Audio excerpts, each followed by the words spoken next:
4, 3, 2, 1.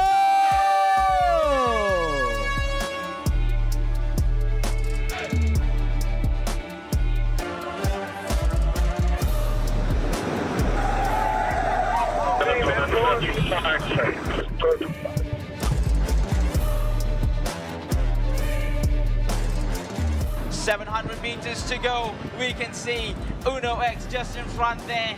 Sprint, ladies and gentlemen. Let's see who crossed the Come on, come on, come on, let's go. Wow, telah pun tiba pelumba yang pertama. Astana. This was the first goal. Try to restart from where I was last year with the victory.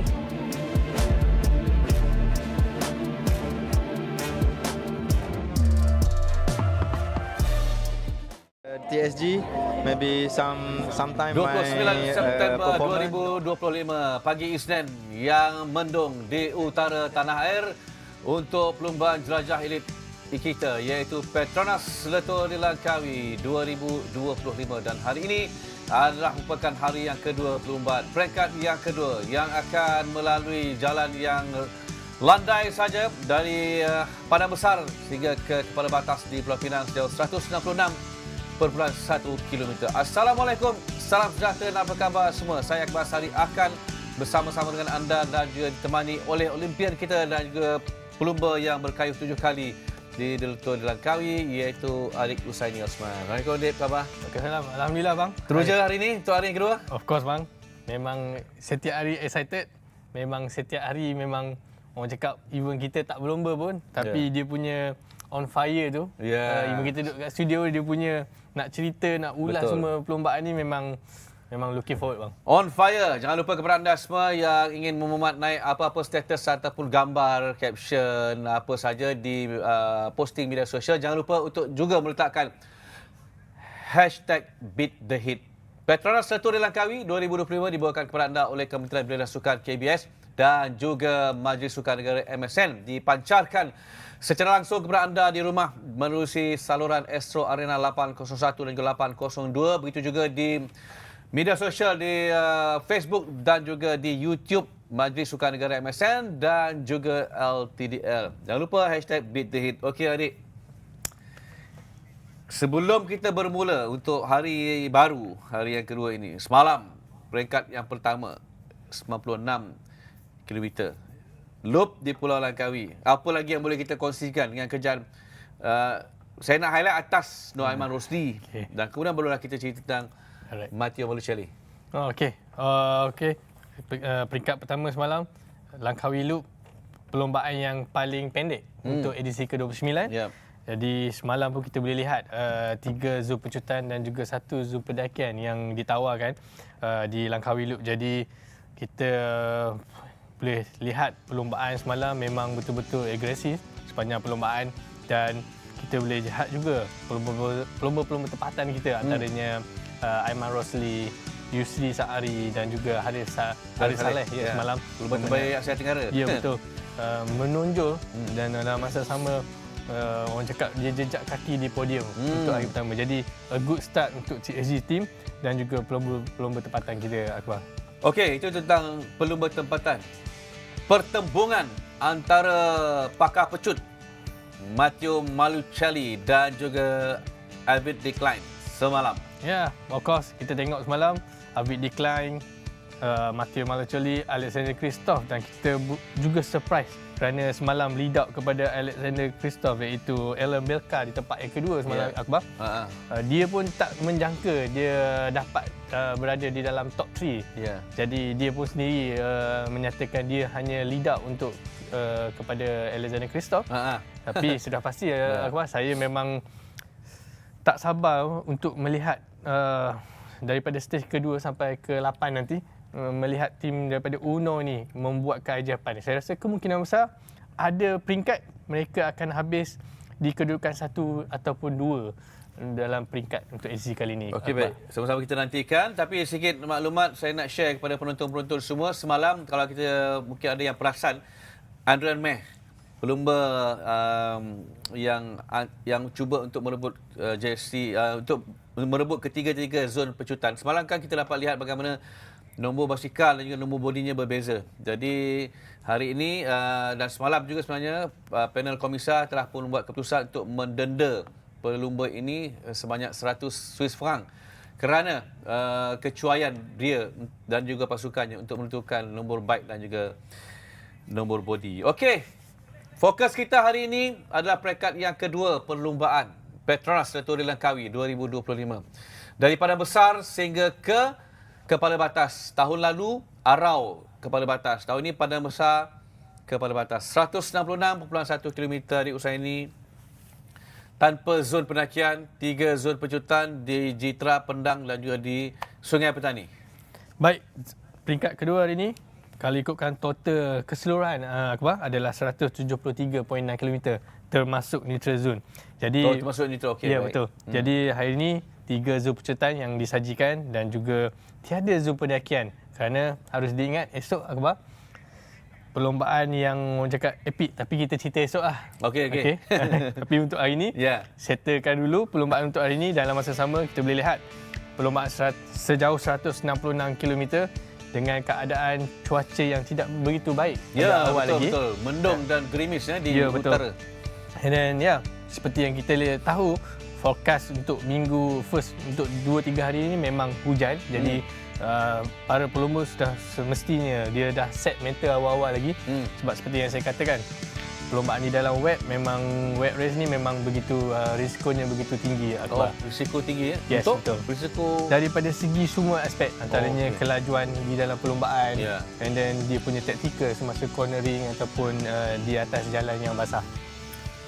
Okey, baiklah, wet race hari ini, tapi kita harapkan agar di penamatnya nanti let's say mungkin 50 km yang terakhir mungkin cuaca baik untuk kita melihat pertarungan sengit di antara pakar-pakar pecut yang akan berhimpun dalam peloton dari awal sehingga ke hampir di penghujung, dan di situlah nanti mereka akan menggunakan semua tenaga yang mereka ada untuk melucut ke garis penamat. Baik, kita nak lihat selepas tamat peringkat yang pertama kedudukan pelumba-pelumba, dan kita mulakan sekarang ini dengan kedudukan General Classification, kedudukan pendahulu selepas peringkat yang pertama di mana Matteo Maluselli, pelumba daripada Itali ini, berjaya menamatkan kayuhan selama 2 jam 12 saat 0.12 saat, dan kemudian ini satu pencapaian yang sangat baik apabila Nur Rahman Rosli untuk berada di tempat yang kedua. Sambil itu, untuk kategori Raja Pecut, Matteo Maluselli dinobat sebagai pemenang JC Oren KBS dengan 15 mata diraih. Kemudiannya Alan Bukra dengan 12 semata. Abid Klein muncul ketiga terpantas, dan kemudiannya untuk Raja Bukit Bubbles O2 Paul Cadot JC dimenangi oleh pelumba daripada Australia iaitu Ben Carmen, dan selamat untuk beliau mengekalkan JC pada hari ini tanpa zon pendakian di peringkat yang kedua. Baik, dan kemudian kita nak lihat jersey putih rakan muda iaitu pelumba terbaik Asia Muhammad Nur Aiman Rosli dari TSG. Kebanggaan kita semalam apabila meninggalkan Josh Matsui dan Harif Saleh di tempat yang ketiga, tetapi Harif Saleh berjaya dinobat sebagai pelumba terbaik Asia Tenggara, satu kategori yang baru diperkenalkan untuk tahun ini, dan satu kebanggaan apabila ada 2 pelumba tanah air kita yang naik ke podium semalam untuk dinobatkan sebagai pemenang JC. Okey, baik. Kita nak tahu sebenarnya keadaan ketika ini di Padang Besar di Perlis. Bagaimanakah suasana keadaannya, kerana hujan dikabarkan sudah turun sejak malam tadi, tapi pagi ini renyai-renyai, masih lagi cuaca sejuk dan berangin, hujan renyai-renyai. Jadi elok saja kita terbang ke Padang Besar bersama rakan tugas di sana, Lili Hamzah. Silakan. Alright, saya kini berada di Padang Besar untuk peringkat kedua saingan PETRONAS Tour di Langkawi 2025. Sikit je lagi nak masuk Thailand, tapi kita kena bertugas. Okey, hari ini para pelumba akan menempuh laluan sejauh 170.1 km menuju ke Kepala Batas, dan menariknya cuaca dijangka hujan berterusan, dan ini bermakna keadaan perlumbaan akan menjadi agak sukar. Satu lagi cabaran wet race buat semua pelumba. Okey, semalam kita sudah pun saksikan beberapa aksi baik daripada pelumba tempatan. Misalnya Harif Saleh yang menghabiskan perlumbaan di kedudukan ke-9 dan muncul Best Asian Rider of Stage 1 dan Aiman Rosli yang benar-benar menonjol dalam perlumbaan semalam menyaksikan misi pelumba tempatan untuk naik ke podium boleh direalisasikan. Dan mampu atau tidak Matteo Malucelli mengekalkan momentum terbaik selepas muncul sebagai Raja Pecut. Dan pendahulu keseluruhan selepas perkongsian beliau yang wet race ni bukanlah kegemarannya. Dengan 3 zon pecutan ditawarkan dalam peringkat ini, ia pasti lebih menarik. Dan juga all eyes on Alexander Kristoff yang memburu podium ke-100 dalam karier berbasikalnya dan dia memilih Malaysia untuk menjadi destinasi di mana dia ingin bersara. Dan apapun kita nantikan pelumba mana yang akan menghabiskan perlumbaan sampai dulu di garisan penamat. Jadi jangan terlepas untuk bersama dengan kami untuk mendapatkan perkembangan saingan Petronas Tour Langkawi 2025 di saluran Astro Arena dan juga platform YouTube Majlis Sukan Negara dan Petronas LTDL 2025 dengan hashtag kita semua Timuas, hashtag Beat the Hit. Baik, terima kasih Lili Hamzah. Jaga-jaga jangan sampai ke cross border. Okey, baiklah.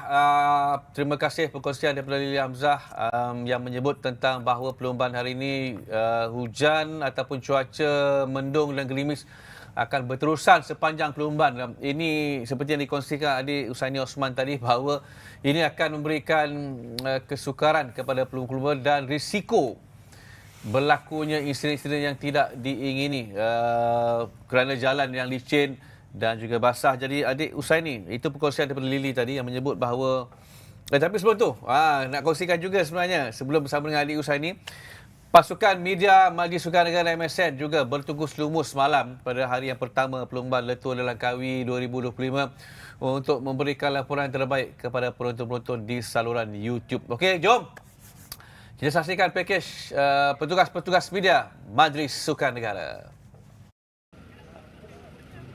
Pulau Legenda Pulau Langkawi sekali lagi mencuri tumpuan sebagai lokasi pembukaan perlumbaan berprestij PETRONAS LTDL 2025. Namun bukan sahaja perlumbaan profesional yang mencuri tumpuan, tetapi juga sambutan hangat yang diberikan penduduk tempatan yang hadir menyaksikan aksi bersejarah pulau mereka sekali lagi dipilih sebagai kayuhan pertama PETRONAS LTDL untuk edisi kali ini. Kehadiran pengunjung dan peminat sukan berbasikal memberi gambaran jelas keterujaan penduduk tempatan terhadap acara bertaraf antarabangsa ini. Bagi penduduk tempatan, Letua di Langkawi bukan sahaja menghidupkan semangat kecintaan terhadap sukan berbasikal, malah membawa limpahan ekonomi apabila ribuan pengunjung membanjiri pulau ini. Kami sebagai penduduk Langkawi, kami seronok sebab ramai orang di luar tu mai Langkawi kan. Okey, orang cakap sambutan dia memang menggalakkan. So peniaga-peniaga pun boleh orang cakap inilah untuk mencari income ke apa dalam masa yang sama kan.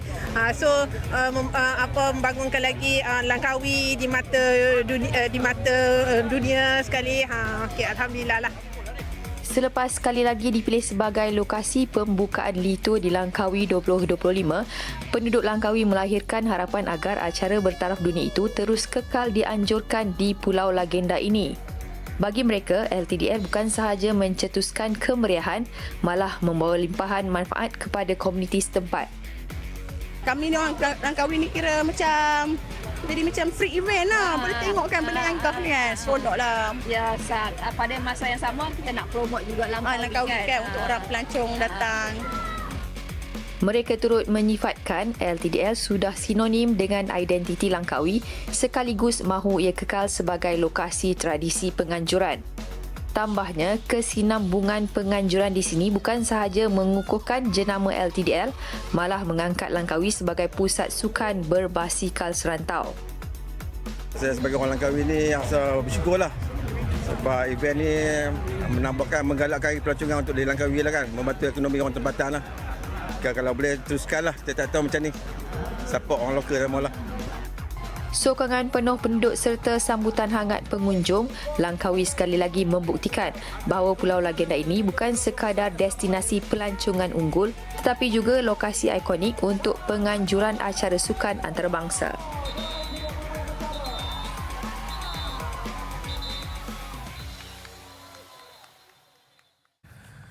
Okey.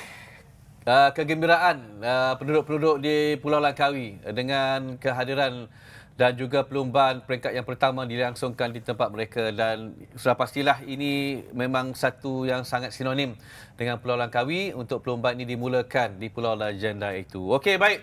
Banyak lagi yang nak kita bicarakan bersama dengan tetamu Adik Usaini Osman mengenai perlumbaan peringkat yang kedua PETRONAS LTDL Langkawi 2025. Bagaimanakah jangkaan daripada Adik Usaini? Siapakah yang akan berjaya mengungguli setiap kategori yang dipertandingkan? Jangan ke mana-mana, kita berehat seketika dan kami akan kembali selepas ini.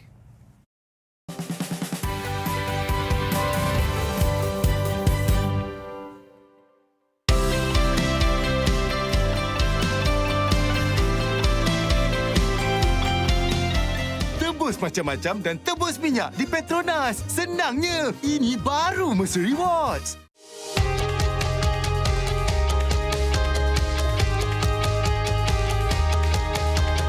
From the first pedal stroke to the final sprint, fueled by Bubbles O2, Malaysia's only naturally oxygenated mineral water.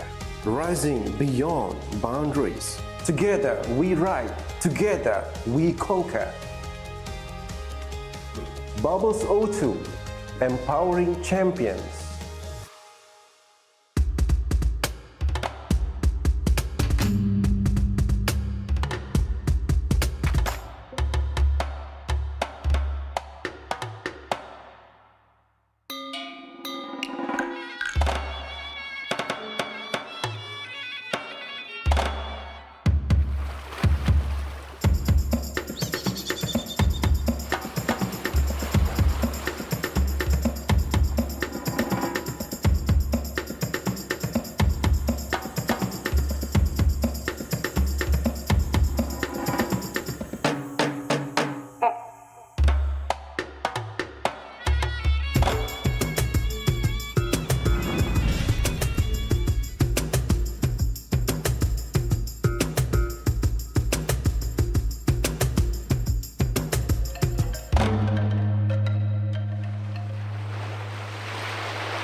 Isi minyak di PETRONAS guna settle 3 kali mata ganjaran. Senangnya, ini baru Mercer Rewards.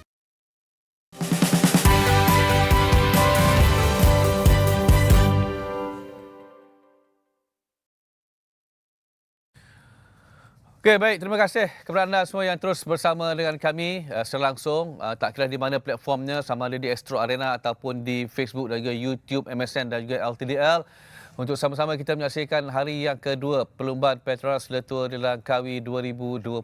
Hari ini akan bermula di Padang Besar dan akan berakhir di Kepala Batas di Pulau Pinang sejauh 166.1 km. Wet race hari ini tanpa zon pendakian, ada 3 zon pecutan Jitra, Pendang dan juga di Sungai Petani, dan kami mengharapkan agar hari ini kita akan dapat melihat satu persaingan yang sengit, terutamanya melibatkan antara pelumba legenda iaitu Alexander Kristoff yang pernah berkayuh di Grand Tour di Tour de France, dan hari ini dia akan bersaing bersama dengan Avid Declan bersama dengan Matteo Maluselli dan juga pelumba-pelumba lain untuk merebut ataupun merampas hari yang kedua sebagai pemenang tempat yang pertama. Okey, baik. Bersama dengan saya Adik Usaini Osman. Okey, baik. Sebelum kita ceritalah tentang pertembungan antara pelumba-pelumba sensasi dunia di depan, kita pun dah cerita banyak tentang Harif Saleh dengan Aiman Rosli.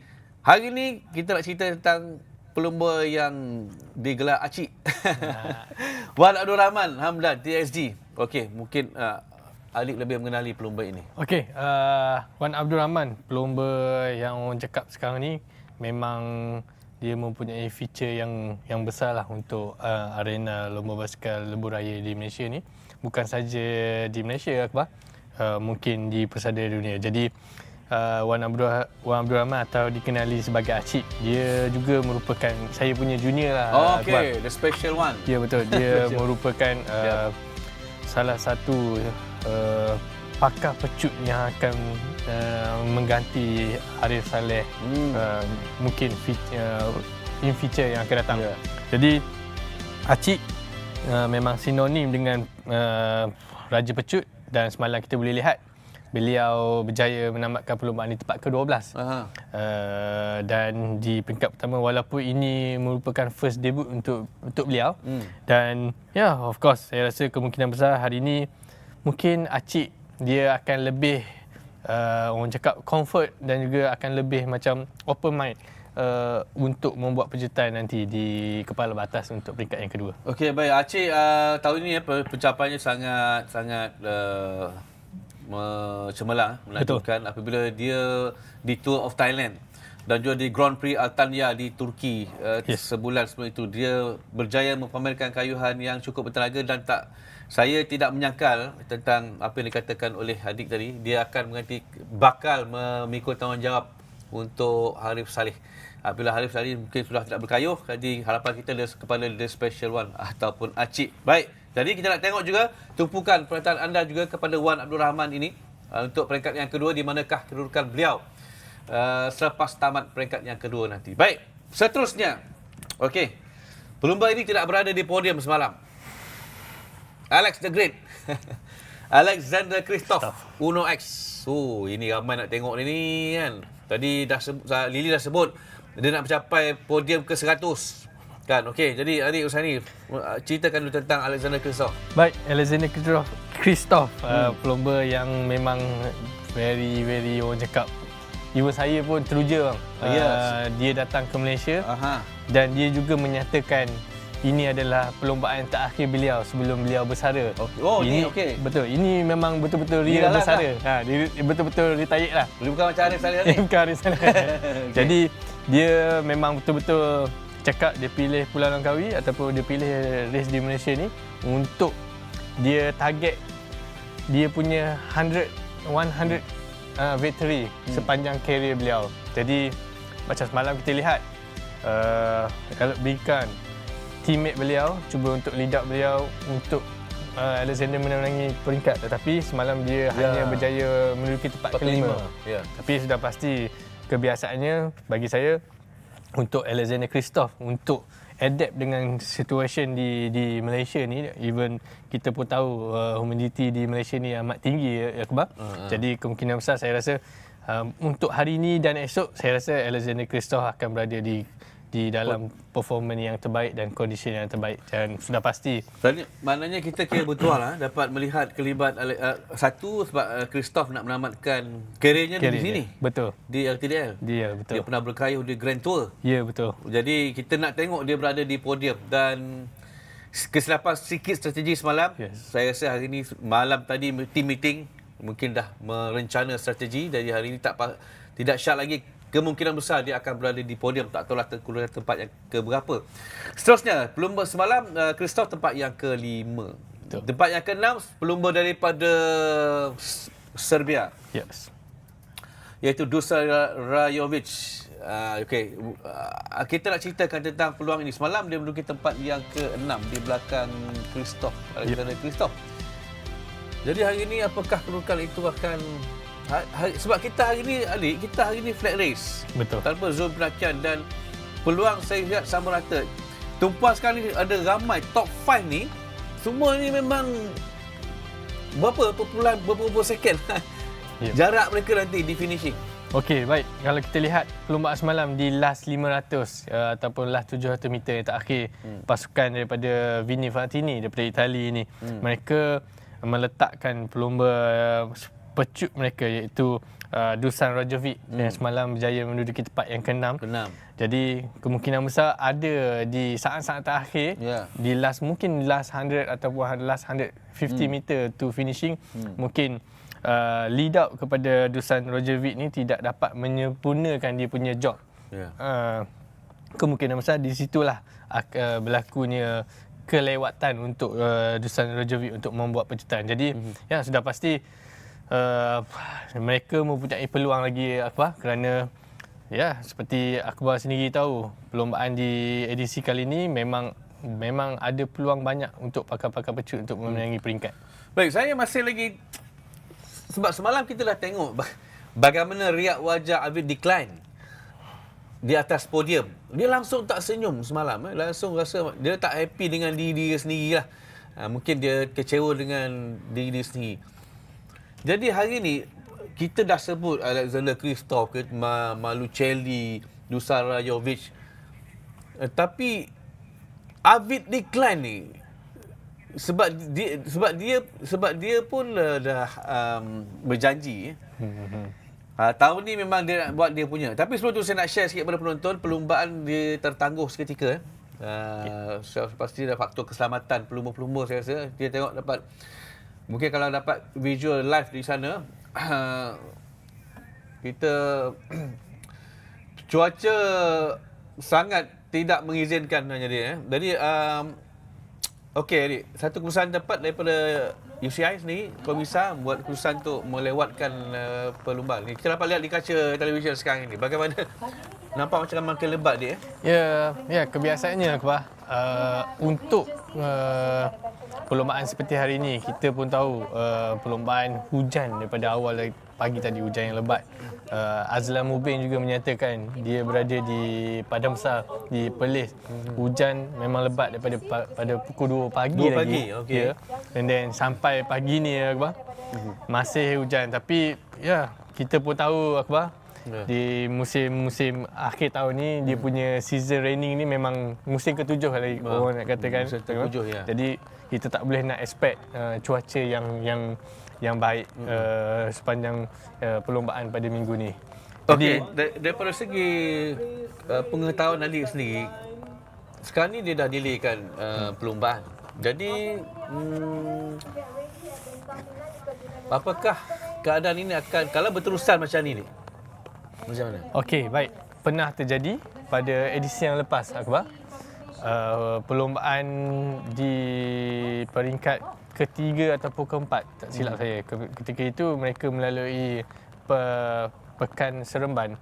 Dan di situ ada orang cakap laluan yang penuh dengan air. Okay. Jadi pihak judge dan organizer dan juga komisa memberhentikan perlombaan tersebut untuk berbincang, untuk meneruskan perlombaan ataupun menamatkan perlombaan di situ. Okay. Dan di situ seperti yang Akbar maklum, jika perlombaan habis di tempat situ, maknanya dia akan mengambil siapa pemenang peringkat di last zoom pecutan yang ditawarkan.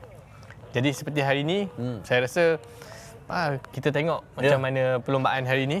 Betul. Kemungkinan besar jika ada banjir ataupun perlombaan harus ditamatkan atas faktor-faktor keselamatan. Jadi dia akan kira, kemungkinan besar dia kira sampai zoom pecutan yang pertama saja Akbar nanti. Kebiasaannya macam tu. Baik. Maknanya akan sampai di Jitra sajalah. Betul. Untuk kalau keadaan tidak mengizinkan. Jadi saya kira mereka terlibat di sana telah pun melakukan pemeriksaan, sedang melakukan pemeriksaan di sepanjang 166 km demi keselamatan para pelumba yang akan mengharungi perlombaan peringkat yang kedua. Okey, baik. Elok saja kita terus saja ke Padang Besar untuk menyaksikan permulaan. Nampaknya sudah pun bersedia Kebawah Duli Yang Teramat Mulia Tuanku Syed Faizuddin Putera Jamrul Lail, Duli Yang Teramat Mulia Tuanku Raja Muda Perlis bersama dengan tetamu-tetamu yang lain untuk melakukan pelepasan peringkat yang kedua LTDL 2025 bersama dengan Kulas Izzuan Muhammad Noor. Kepala Batas. And before we start, selamat pagi. And Danny? Zolsan and Karim Warakam. Okay, yeah, you got the whole languages covered. Yep. All right, so Danny, yesterday they were racing in the beautiful touristy island of Langkawi, very scenic location they've gone through. And then afterwards, quite a shorter stage yesterday, about 2 hours. They finished a 100-kilometer stage in 2 hours and 22 seconds. Imagine that. And then I looked at one of Malaysian sprinter, Elmi Jumari, his average speed was about 47.8 kilometer per hour. Yeah, I think the winner's average speed was 48 plus 48 km per hour. Yeah. So yeah, but different time today, and we start off in the rain, heavy rain, this morning, and it's quite. We can hear the raindrop just from the camera crew. Oh yeah, for sure. It's been a wet start. Yesterday was quite a slightly wet start. Today it still is raining. Although the hashtag it's beat the heat, it's quickly turned to beat the rain now. Yeah. We're in Malaysia, in the Southeast Asia tropical weather. So when it rains, and it really is a heavy downpour. Sometimes the visibility can be very low. So. It is not raining super heavy, but obviously the wet roads certainly going to add unpredictability in today's race. And of course, it's still raining, and so that actually is actually cooler weather for most of the riders. So that could actually inject additional pace into the race. And kind of potentially spur breakaway opportunities for some more riders looking for intermediate sprints, bonuses and seconds as well. So it will be interesting. You can see some very heavy puddle they're going through. And I think a couple years ago they had to neutralize some part of the races it was because of heavy rain. Yeah, it was stage I think it was stage 4. But from Kuala Lumpur to Malacca, they had to stop at Seremban because it was proper flooded the road. Yeah. But fortunately, it was good generally, and the flood goes away fairly quickly. The draining system here in Malaysia is fairly good, but sometimes just so much rain. There's just nowhere for the water to go, and hopefully this heavy rain does not interrupt today's race. Yeah, so I think for the local people that actually knows, and I'm included. My family, my extended family is from northern side of Malaysia.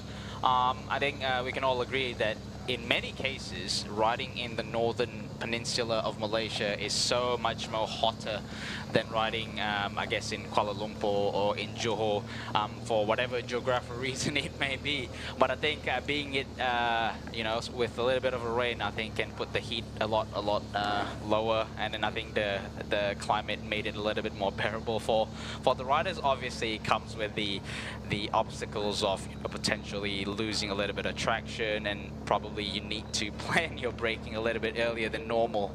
You need to be a little bit more alert on the road for the riders, and then obviously I think from the technical standpoint, riders that are a little bit more marginal gainy would tune their tire pressure a little bit more, probably drop it down 10 psi, a little bit less, to have a little bit more contact patch on the road. All right, so I was going to ask you as a tech geek. So, for viewers who are not familiar with riding in the rain, so do you use the different tires? Obviously for cars, for automotive racing, auto racing, Formula One, there are wet tire, dry tires, and so for cycling, do you have? Is there such a different type of tire for different conditions? I mean, normally they do have, you go to the shop, you do your tire shopping, there is some sort of what we call like all-weather tire, normally have a little bit more groove, but I think in racing situation, you can pretty much get a little bit more grip by reducing the tire pressure, because they still want to prioritize speed. By reducing a little bit of the tire pressure, allows you to have a little bit more contact on the road, which technically increases your grip on the road as well. But then again, even though you're using the all-weather tire, no one would want to, lean into the corner, like although you have that some kind of confidence.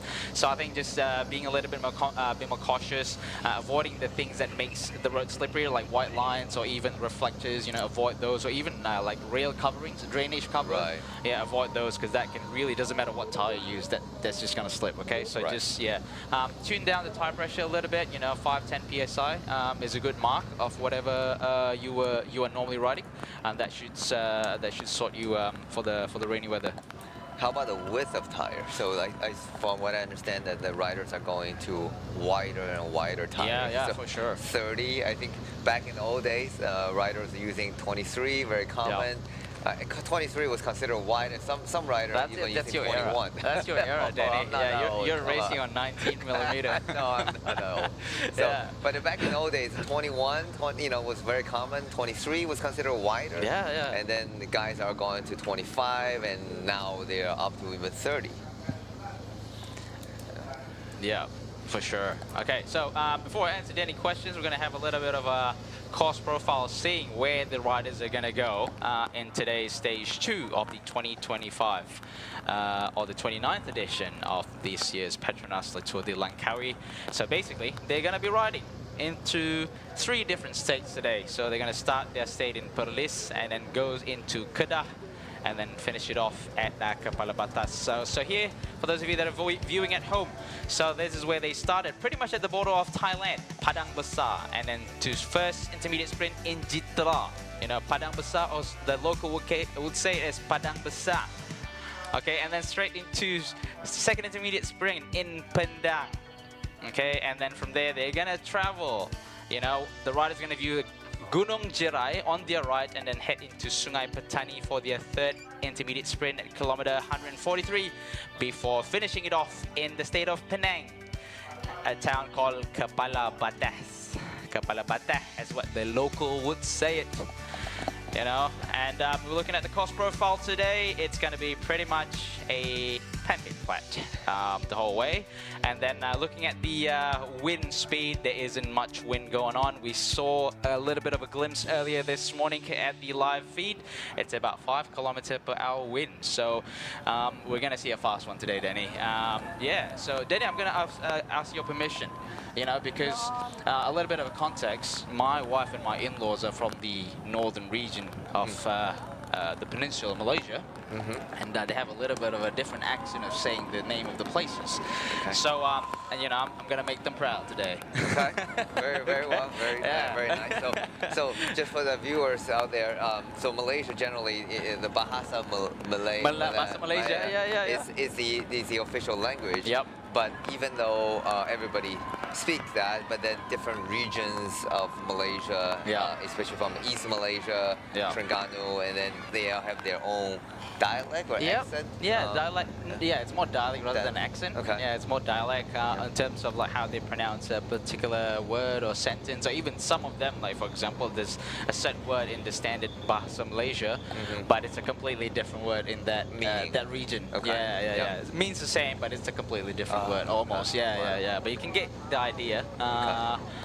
Yeah. It's and then Bahasa Indonesian. A lot of Indonesian, and we're very close to Indonesia. For sure. Bahasa Indonesia is very similar, but it's not the same.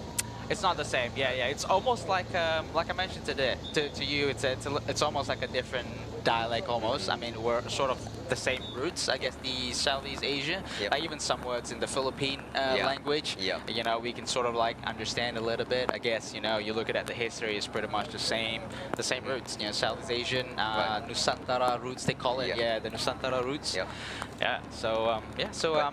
So before we start the stage, they normally have a neutral zone. So what is this neutral zone, Danny? Well, neutral zone, typically in the professional races, generally speaking, typically you start off, let's say, a stage of 120K, but then 150K or 200K, but generally they provide between 5 to, I think, 10 kilometer neutral zone just to get the rider into their rhythm and to sort out any potential mechanical problems. That's a lot of time, especially in cases where there's weather issues, and imagine the mechanics got to sort out 7-8 bikes for the team. So some of the bike may have a mechanical issue, and some riders also may need to relieve themselves early, before the official race start. And so it is time where the rider actually chat a bit among each other, even with the different teams, and it's almost like a rest before the storm, just a calm before the storm, and then they are fairly relaxed. And then once the official flag off, then the race really kick off from probably like 30 km/h to immediately like 45-50 km/h. So yeah, it's a little warm up, which is nice, and especially in weather like this, right? So yeah, that's right. Yeah, they need the riders are obviously in the rainy weather. The body get cold fairly easily, especially with the moisture. So these guys really need a good warm up, a little bit of warm up of 10-15 minutes, and before the race really kick off to a higher gear. Yeah, so we see here a few riders at the back here just chilling a little bit. Some of them are, trying to warm up the tire. Here's some visual, a few riders from the Equipo Confirma in the green, and that purpley blue helmet rider from the Rockets, Unibet Titama Rockets. The Rockets is what they would like to be known as. Yeah, this year we have a lot more French teams, compared to previous year. So we have Unibet Rockets from France, obviously Total Energy. Total Energy is so that's a major, that's like a Petronas of France, I believe. That's right. Yeah, it is. So it's a big energy petroleum company. If you ever drive in particularly in France, different part of Europe, you will see Total Energy quite popular along the petrol stations. Oh, okay. Stop. So, okay, I never knew. Yeah, so if you're driving around France, go and watch the next Tour de France, and if your cars are running out of petrol, or if you're driving a petroleum car, but a lot of days are EV car now. But yeah, so look for Total Energies to top up your fuel. Yes. So as we're going to be a little bit more active on the live comment section. So for those of you that are viewing in the English live commentary, there's a few questions asking at what time they're going to reach at Kepala Batas. So they're going to be, I think, roughly for those of you that want to go and watch the finishing. So I think the earliest they're going to be there probably roughly about 3. Yep, about 2. I think it's good to just be there about 2:30, 2 p.m. Just to find yourself a good parking spots or whatever, because whatever you type on your Google Maps is going to be quite tricky with all the road closure. So the finishing would be at the let's see, where is it actually? Advanced Medical and Dental Institute, University Science Malaysia. Oh, yeah, okay. So that's where it says there. Okay. Yeah, so if you want to get your dental teeth checked out before the stage finish, then better get there early and maybe have a teeth clean. Yeah, I didn't know there's an advanced medical and dental institute. Yeah, in Kepala Batas. All right, future dentist. So yeah, if you're a cycling fan, get out there to watch the finish. Yeah, so the expected time. Expected time is about 3 p.m. But if the speed, that's based on average speed of 44 km/h. So if it goes faster, especially in the rain condition, likely to go faster. So it could finish even like 2:50 p.m. So. But yeah, just watch out the traffic. There will be roadblocks and along the way. So you want to get there early and get a good spot to watch the finish. And talk about finish. So yesterday we saw Maricelli won the sprint. So based on the course profile, it should be a bunch sprint again. Yes, again. Yeah. So for sure. do you suppose the Maricelli is gonna repeat today's victory, or Alva Decline, or Uno X?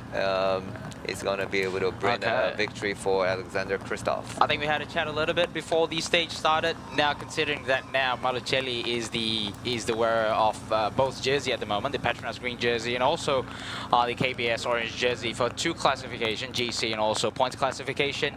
So the workload mainly is going to be to Astana. So Astana is pretty much going to do the workload, so like, oh yeah, I think the other sprint teams is going to go like, oh yeah, you want to defend the jersey, all right, you do the fair share of the work, right? So I'm just going to be here and sit in, right?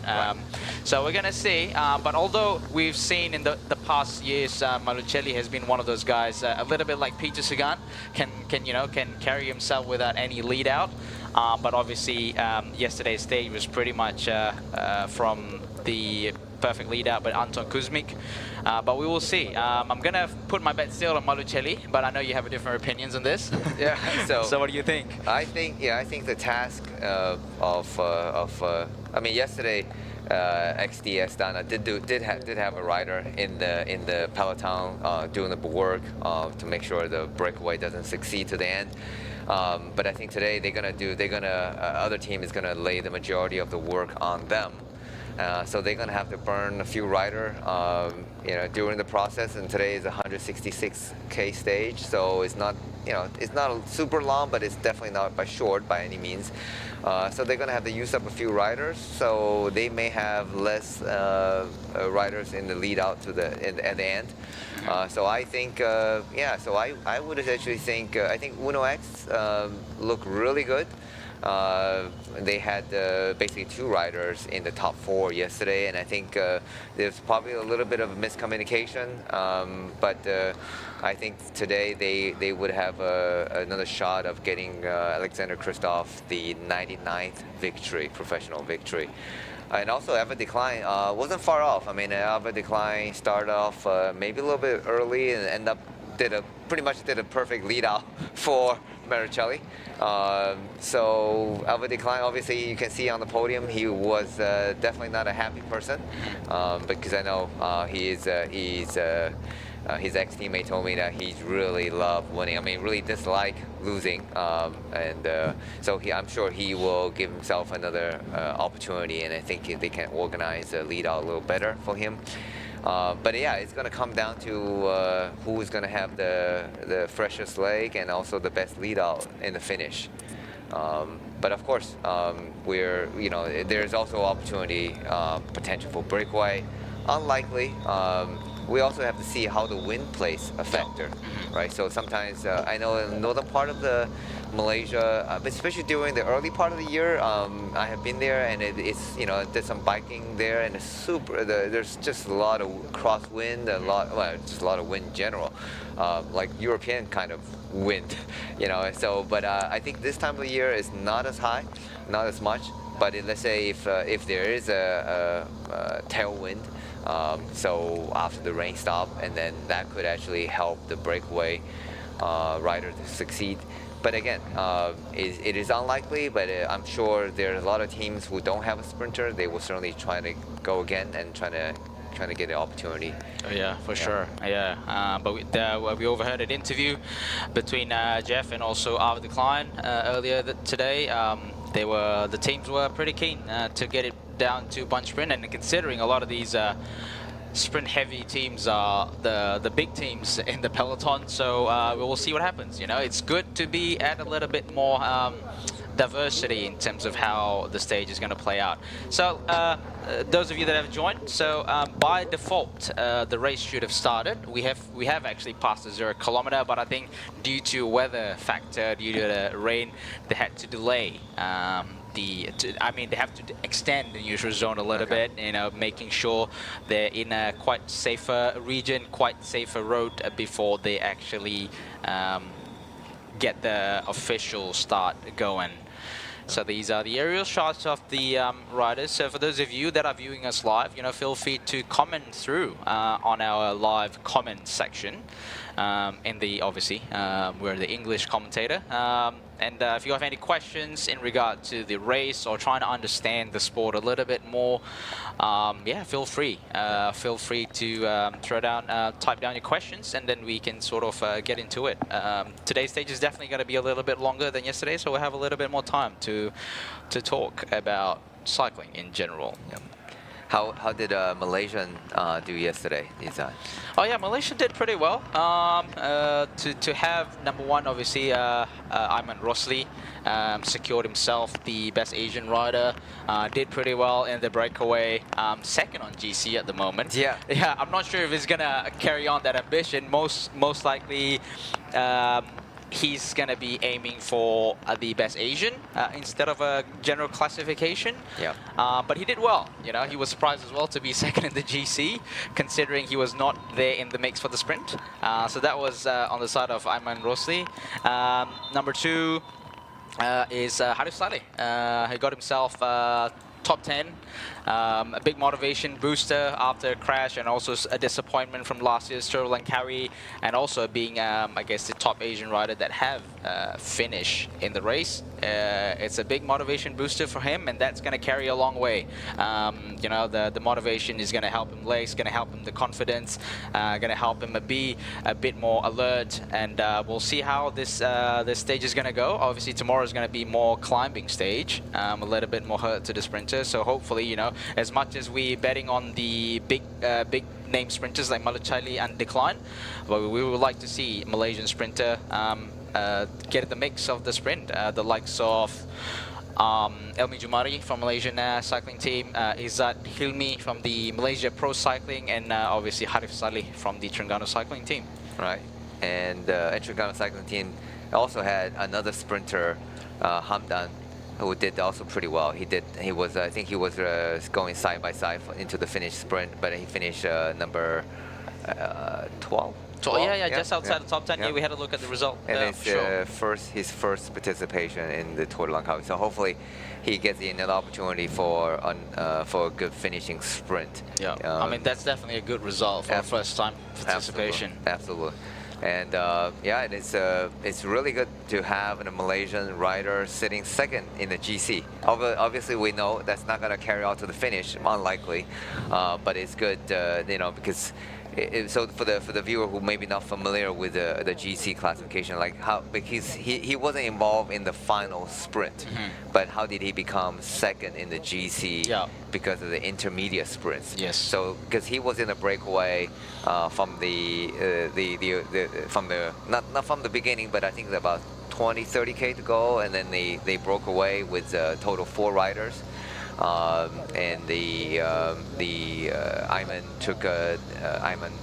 took the first intermediate sprint. There was a 3-second bonus, and then on the second intermediate sprint, he was third. He got 1 second bonus, and then the last and third intermediate sprint, he got another first. So that's a 3-second total. There's 7-second bonus time, and then the winner, Marichelli, had 10-second bonus time.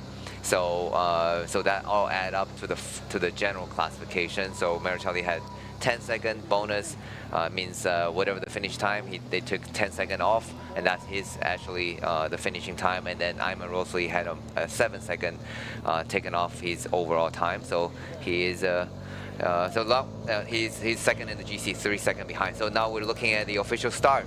The UCI Commission finally decided it's safe to start, and the race is on the way right now. Yeah, we see straight from the gun when the commissaire waved the flag of the race starts, the rider from Isan immediately stomping on the pedals to initiate the first breakaway attempt for today's stage from Kepala Batas. Sorry, from Padang Besar to Kepala Batas. There are still a lot of water on the camera, so it's going to be hard to spot who the riders that in the breakaway where we're trying to on the front. So we're going to try to get that information to you as soon as we can. But right now it's just all one big bunch, and everyone are. The peloton is pretty much straight out, and it's not in one line, but it's going. I assume it's going pretty fast, and everybody is. Trying to stay ahead and trying to avoid any incident, because it is super slippery and you know, potentially dangerous racing condition. Yeah, so I think this is going to be. I think the camera is showing us the point, the POV of the riders. That's pretty much what the rider's lens is going to be when they're looking at the road at that moment. Yes, through they their can't see a thing, just as we do on the live commentary. Yeah, it is. But the good thing is that generally the roads here are not super slippery, because in some countries, yeah, the roads, especially the white lines, are very slippery. But yeah, the front of the race, back to the front of the race, Unibike Rockets are pushing again. So yesterday, yeah, we had a funny incident yesterday that we couldn't really tell. We didn't really know who was the Unibike Rocket rider in the breakaway, because on his body number was 62. That's right. But his bicycle was 61. Exactly. So yeah, so apparently the bike number was correct. You know, lucky we had friends in the race that actually knows the whole situation. So So apparently the bike number was correct, the body number was wrong. So Baptiste Vuillet was getting the whole limelight. But it was actually Adrian Mayer. Yeah. Right. Okay. So here back at the front of the race, and again, the riders are super active, trying to get in the breakaway. But the peloton is actively chasing right now. So I think for the first, I remember a couple years, many years ago, I think also a raining start. And I think the peloton was averaging 49 kilometers an hour for the first 1 hour racing. Really fast. Because of the rain. As you can see here, the peloton straight off to pretty much one line. And that just shows you the speed of the race is, well, it's at a maximum pace. Even though the guys on the back seems like they're just strolling around for a Sunday ride, for a Monday ride. But yeah, the pace, believe me, the pace at the front is probably going at 50 k an hour, potentially even higher. Yeah, so it's like a Trengano cycling team rider in front there, judging from the gesture, potentially maybe Vadim Pronsky. I think that's Adnan. Adnan? Okay, Adnan. yeah, that's your rider, you probably know a little bit better. Yeah, he's a Dutch rider. A Dutch rider. But, you know, not typical Dutch rider. Typical Dutch rider, you have someone probably like 5'10" and, 1.8 meter. He's a fairly small guy, but a great climber. Excellent climber. So there you go. He just won a race in Oman with the mountaintop finish. So he's certainly in a really good condition right now. And he will be one of the contestant for the mountain hillier stage on stage 5, going up to Bukit Fraser. Yeah. Although he probably wished to be Genting Highland. Yeah, for sure. Yeah. So, but that makes it a little bit more interesting, wouldn't it, Danny? Obviously, like with Genting Highland, it's pretty much, you know, you can sort of segregate and pinpoint who would win the GC. But then again, with this kind of stage, where it's sort of a little bit similar to last year, where the fight for GC pretty much can be an 8-stage kind of thing, instead of, you know, for the last, I think, 3 years where it finishes in Genting, that's pretty much set. Like whoever wins at Genting Highland is pretty much confirmed GC, and then from that stage on, there's no more fight for GC almost. Right. But what do you think, Danny? Yeah, so like you said, exactly. You know, with the Genting finish, typically the winners would be winning by like a minute or more, right? With such a big gap, the latter stage will be pretty much meaningless, like because the winner just need to follow the next guys on the GC, and you've seen it in the bigger race like Tour de France whenever the gap, let's say Pogačar has like a 3-minute gap, 4-minute gap, then the racing actually become a little bit less interesting. But whenever races like Tour Down Under, they're one on a climb, but the gap are only seconds. That's right. You know, so that really actually makes the race more interesting, because the second or third, some cases even the top 10 guys all within 30 seconds of each other. So there's opportunity for any of them to potentially break away and gain some time and won the race in the end. So that actually adding unpredictability. And so that's So we should see a lot of activities even after the Queen stage. Fraser. The Tour de Langkawi on Sunday. They'll finish in the KLCC. And then you have to get to couple climb, Bukit Hantu and Bukit Ampang, in order to get to the finish line. So that's, you know, by no means an easy climb for the riders who ride locally and who have written those climbs. Certainly can spur some surprises. Yeah, so we had a little bit of a glimpse on the front of the race earlier. We see rider from Bardiani have been a little bit more active in today's stage. Not much of the visual of them on yesterday's stage, but today it looks like they're initiating a breakaway attempt, and we can see that the road was proper wet when he had to sort of like be careful, even a simple turn around the roundabout. So just a little bit more careful. So these riders are, you know, they spend hours on the bike, you know, they're attuned to what feels like grip or no grip on their tires. Absolutely. So right now, fortunately, the roads are pretty straight, pretty wide, and again, the road conditions are very smooth, which is great. So we hope this condition, this roads will keep to be smooth, keep the smoothness. I don't know how to say it, but yeah, because also if we have a lot of bumps and that would potentially cause the rider lose traction. We see the riders are trying to making the attack on the right side of the peloton. Yes, right from Iceland. Is I read it from Iceland? Okay. Yeah. All right. It's a good eye. Yeah. No, POC helmets, their bikes. There we go. There we go. Talking of a tech expert. I think, yeah. I wouldn't call you tech geek, but tech expert. There you go. Yeah, so yeah, I've latched on immediately by Ayman Rosli from the Terengganu cycling team, currently in the white jersey of the best Asian rider. So there you go. So their bikes, POC, POC helmets, so they are Iceland. Yeah. See, I was right. Excellent. Yeah, that bike used to be written by the Uno X mobility team. Yes, you're right. But now their Uno X has changed to Ridley. Yeah. So all these teams tends to change bike every couple years. And that seems to be a common, obviously because of sponsorship and so forth. But and sometimes, when a bike company actually targeting a specific market, so they actually sort out the teams that are popular in that particular market. So I think that's the case with Polygon as well, with TSG. Polygon was really looking to expand their market out of Indonesia, so Malaysia is the next country, but also Terengganu cycling team obviously being a fairly global team, as we talked about yesterday. They are the top-ranked continental team in the world. They have riders from all over the world, South Africa, Eritrea, and who are Danish, Netherlands, we just talked about Ednan, and as well Kazakhstan, Vadim Pronsky, and also Ukraine, represented and by Anatoly. Yeah. And in fact, he was in the World Championship yesterday in Takali, Rwanda. So for those guys who watched the World Championship yesterday, what an exciting race that was. It was. I think it was definitely a hard race. It was by far the other riders. The rider was saying that was one of the hardest, if not the hardest World Championship race course. I think it was only 30 finisher. Only 30 finisher. Wow. From yesterday. That has to be tough.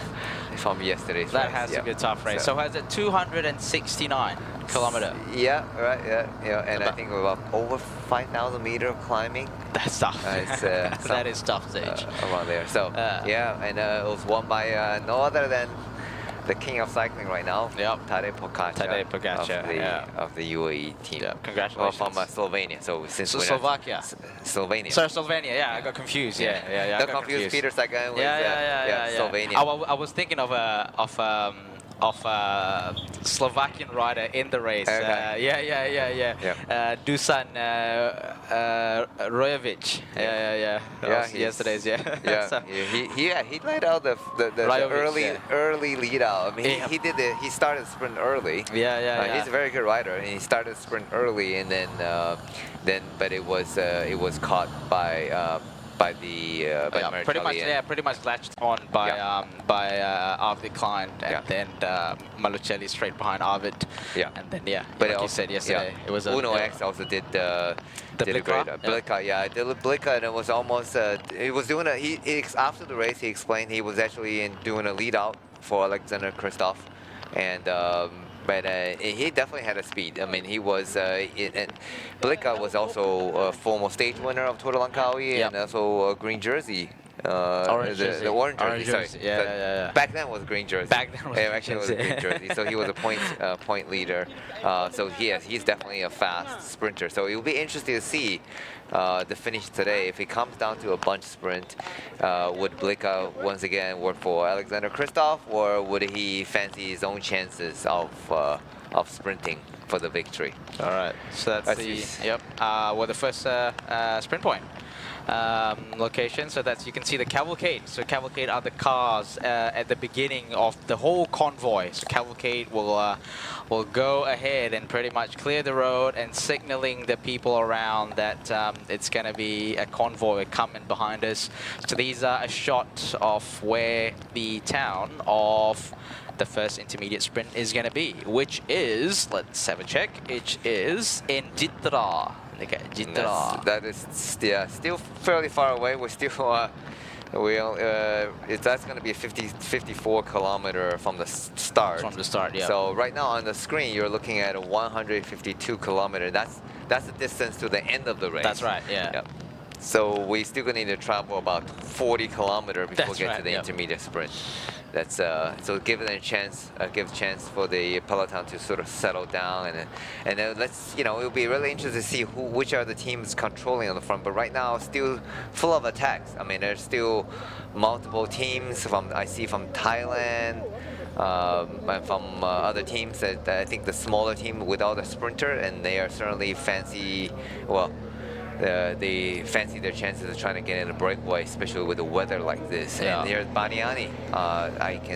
I'm pretty sure that's Badiani. Yep, that is Badiani. Yeah. Yep. Yeah. The green helmet. That's right. And then we've seen quite active a few teams, Southeast Asian team, like 7-Eleven, and then we've got Nusantara BYC was being a little bit.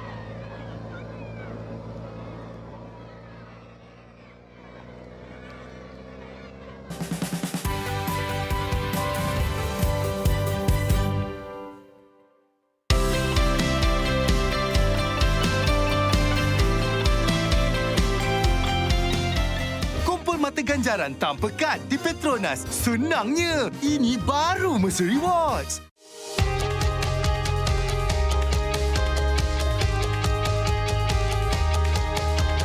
From the first pedal stroke to the final sprint, fueled by Bubbles O2, Malaysia's only naturally oxygenated mineral water, rising beyond boundaries. Together we ride, together we conquer.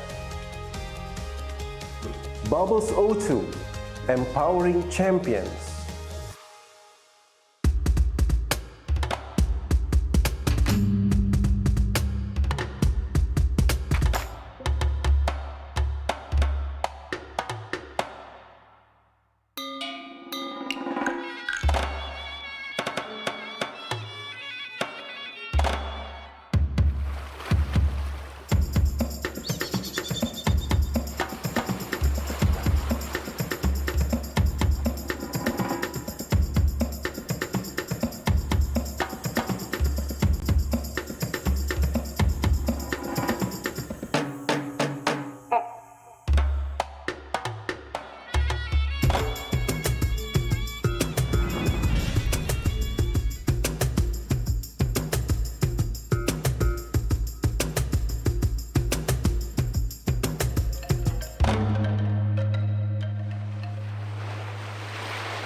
Guna Mercer Rewards sayang.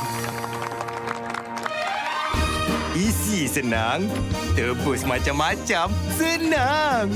Beli jiwa pun senang. Senangnya, ini baru Mercer Rewards.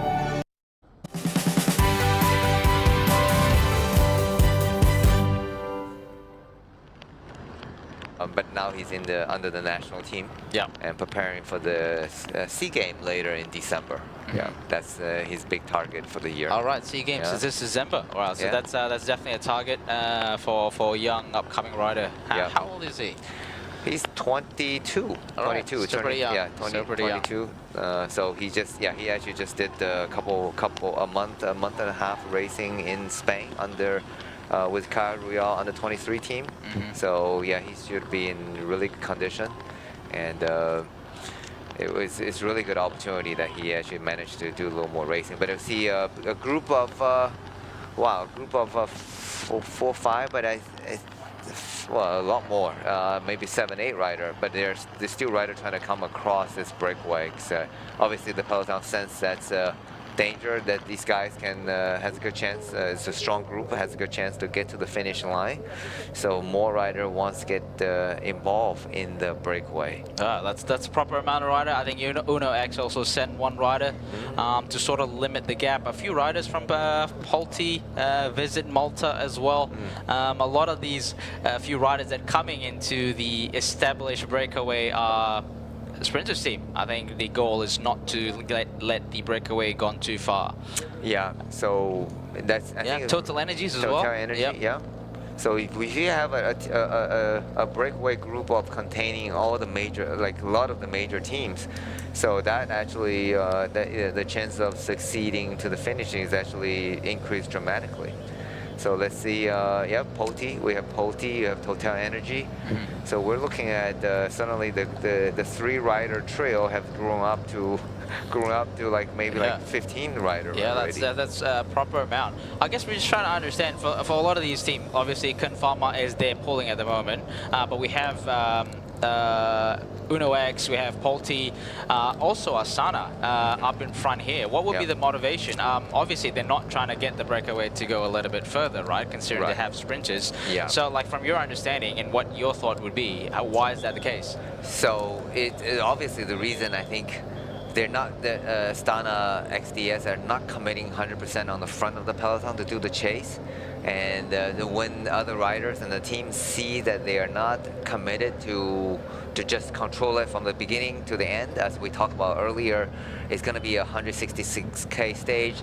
If Marichelli decides to just go ahead and use up all his troops and controlling from the kilometer 0, he won't have any lead out left. So maybe it was a good idea just not over controlling at the beginning and let the sending one of your rider into the break. So put the responsibility onto the other team, because they can easily say, well, I have a rider in the break, and I already won a stage. So if you want to win the stage, then it's your turn to do the work. Right. But we also see Tudor also have a rider in the breakaway, and I think Uno X also have a rider in the break. So yeah, we saw that. Astana have a rider in that breakaway as well. So it seems like the Polti as well. Obviously, they have a mission with Peñalbe. Peñalbe, yeah. So they're sort of like everybody's pushing the responsibility into somebody else. So again, it's a moving chess game, a poker game, however you want to call it. Yeah. So they are sort of pushing the responsibility into another team. But 166K, still 144K to the finish line. It's a long way to go. But I think, again, it's the weather condition that makes the first hour racing so fast. Everybody, whenever you're raining, and it actually makes everybody on the alert. Everybody becomes super reactive and active as well, and you're not worried about overheating for sure. So it's actually safer in a way in this kind of condition by going one line.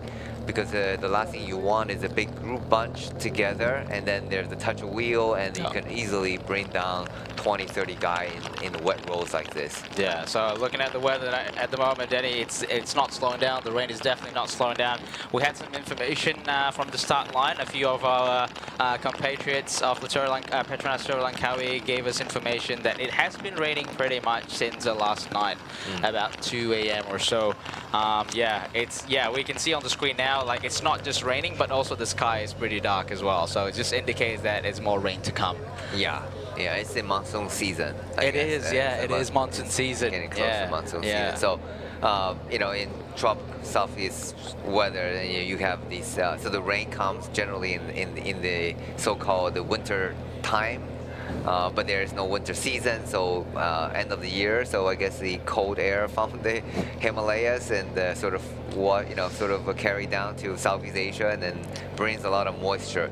But generally, you see, you know, the guys here, you can see a lot of teams, a lot of riders not even wearing a rain jacket or shoe cover because the weather still, even though despite the rain, it's not super cold. Yeah.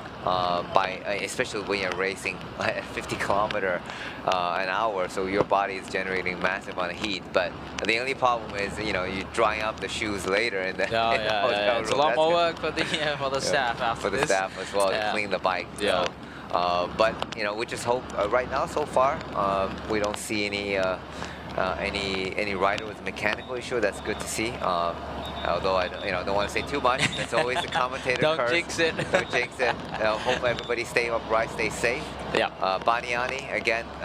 They are super active in launching another attack because they were not present in yesterday's breakaway, and they didn't get involved too much in the sprint. So obviously, the only way is to try to win the stage is by breaking or by getting the breakaway. Yeah.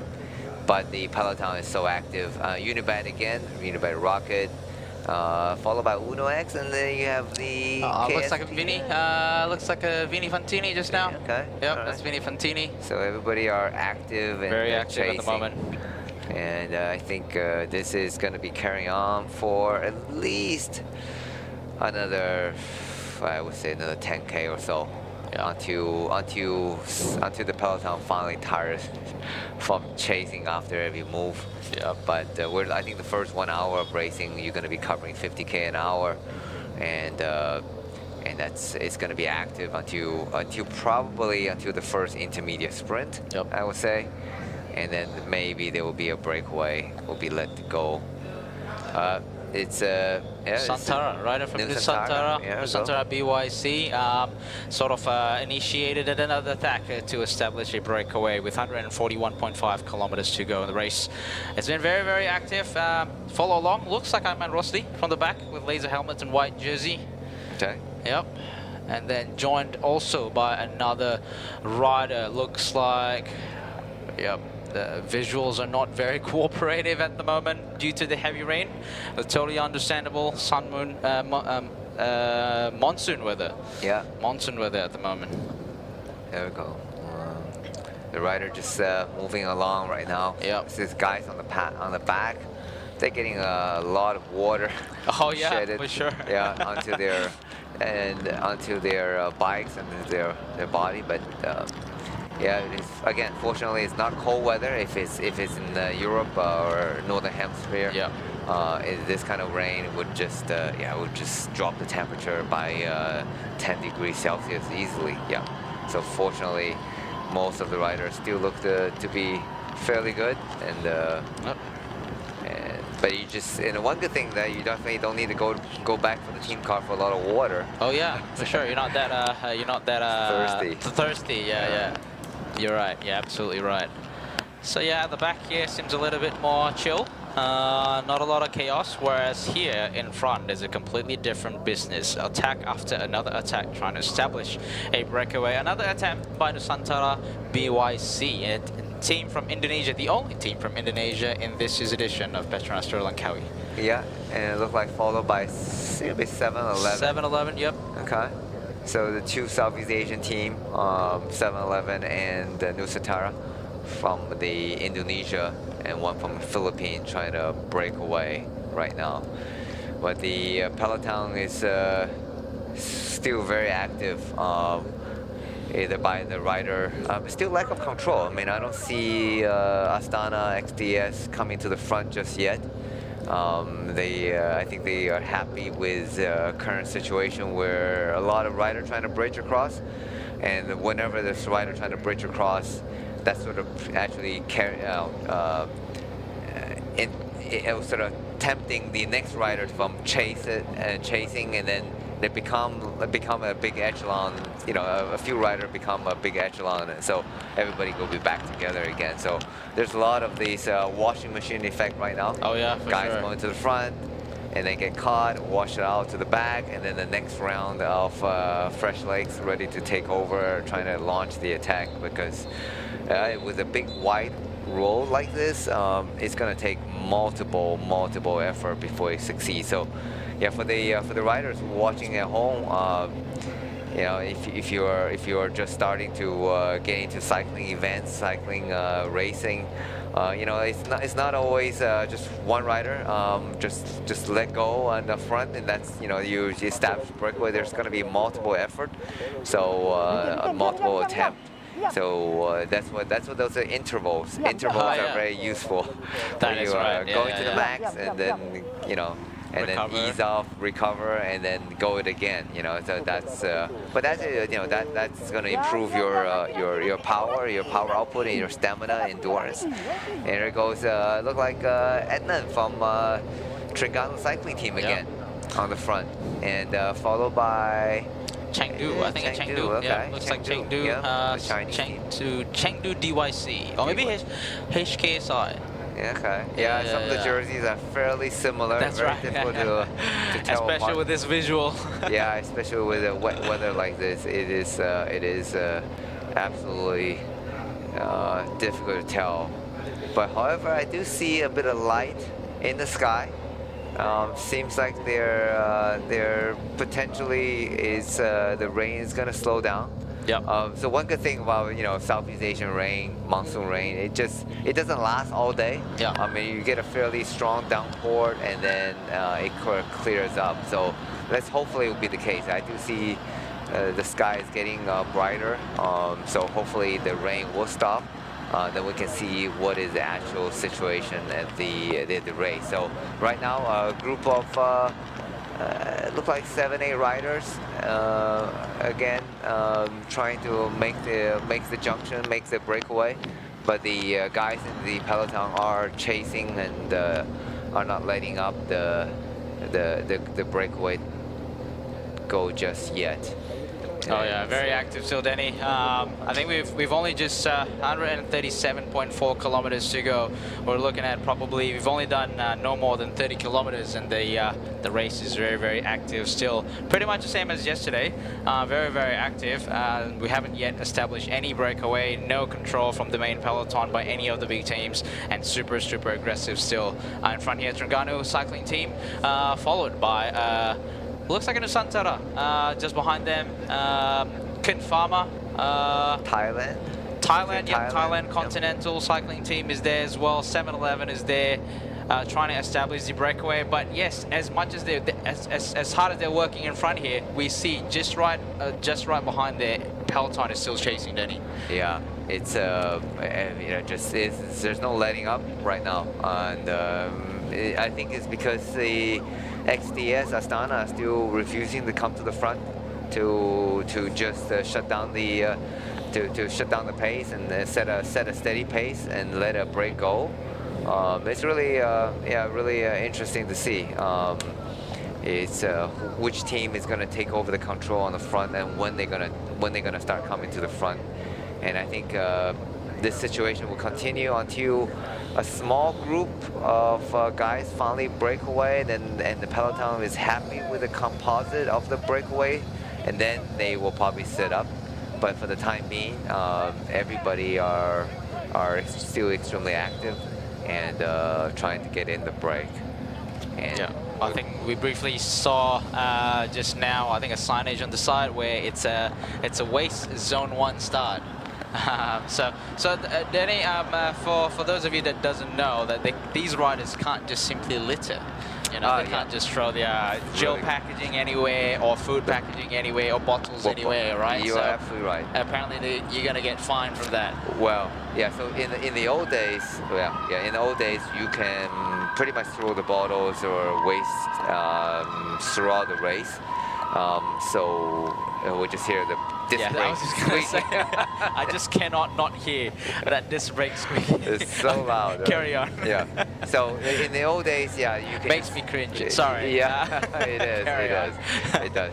So in the old days, yeah, you can just pretty much throw the gel wrapper or the bottles anywhere. But it is really good that UCI have decided to, and that actually brought us such a bad image for cycling, because it's supposed to be a clean sport, good for the environment, less cars, and more people riding bicycle, less cars. But if you're just throwing trash, plastic bottle is pretty much non-biodegradable. I mean, it's going to be there for years, and especially in a beautiful country like Malaysia, it's just bad for tourism as well. Yeah. So UCI had to put a very strict rules, and not only fining the rider for throwing bottles or waste outside the waste zone, but also there are severe UCI points deduction. Yeah. So especially nowadays, the points ranking are so important. So not only you're going to get a big fine of I believe it's 100 plus Swiss franc. Swiss franc. Yeah, that's a lot of ringgit. Then you're getting 5 to 10 points, up to 15 points deduction. Points deduction. So yeah, that's all that is certainly that's definitely reduce the number of littering. But still, you look at the results, you still see some riders either accidentally or intentionally litter.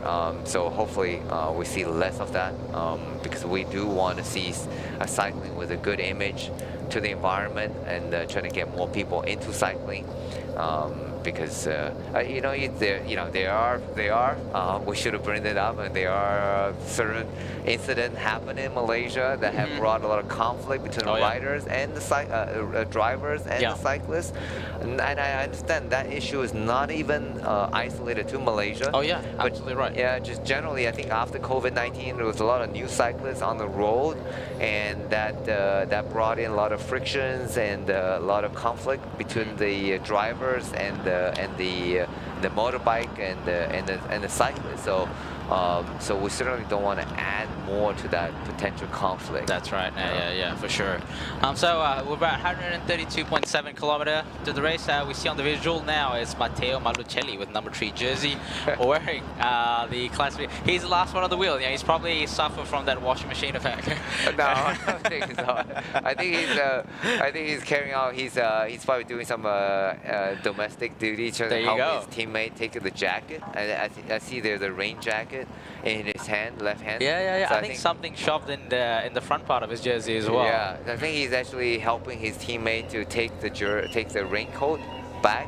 Yeah. Because we talked about earlier that even though it's raining, but the temperature is still fairly high, probably around 20 to 30 degrees. So the rider heat up. I mean, they certainly put in a lot of effort, generate a lot of heat. So they already warmed up.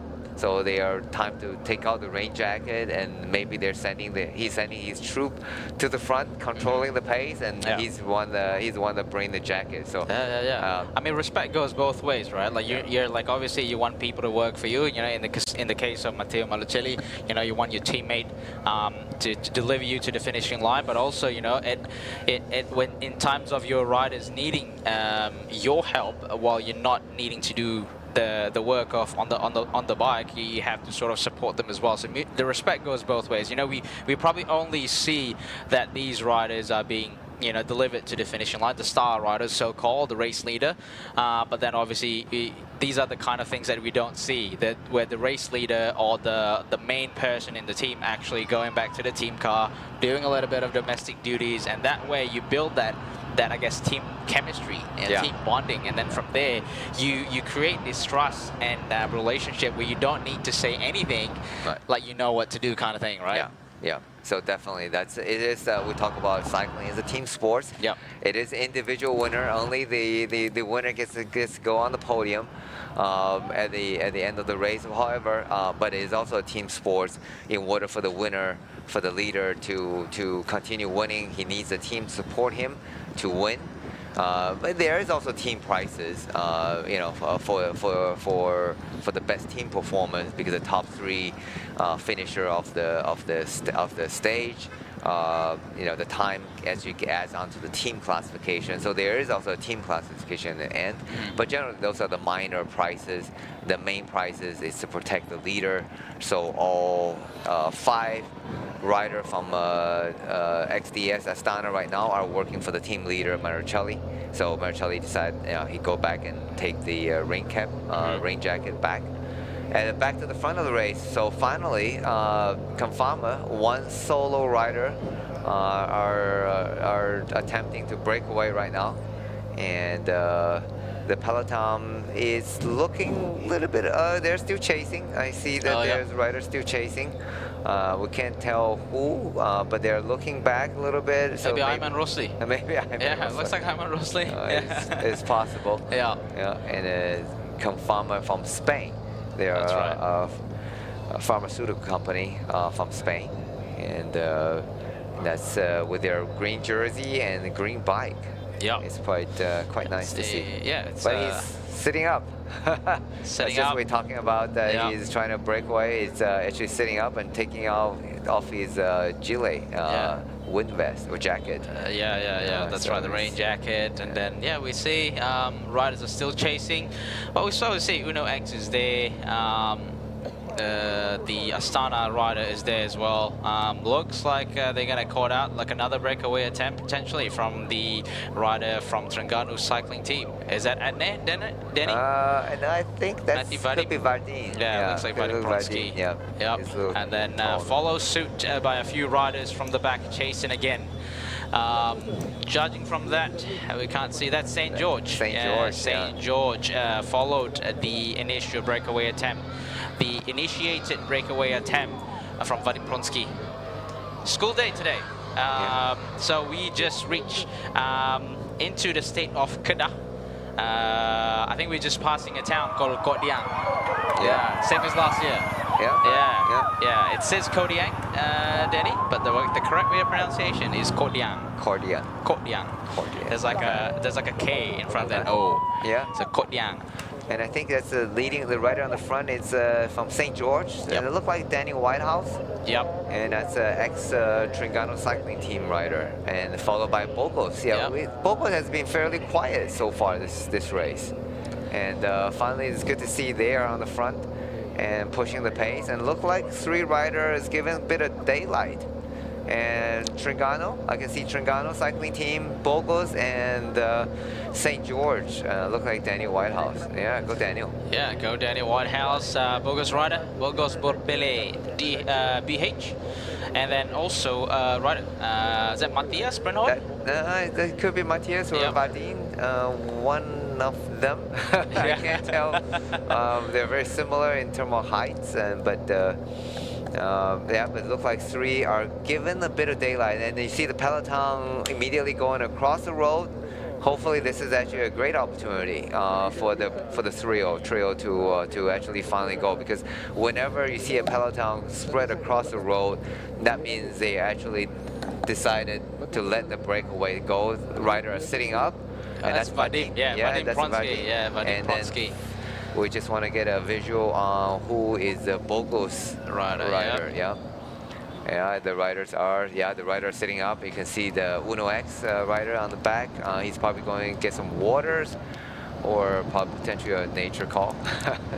So 163. 163. 163. That is Nate Haddon. Nate Haddon. Nate Haddon. He was in the breakaway as well yesterday.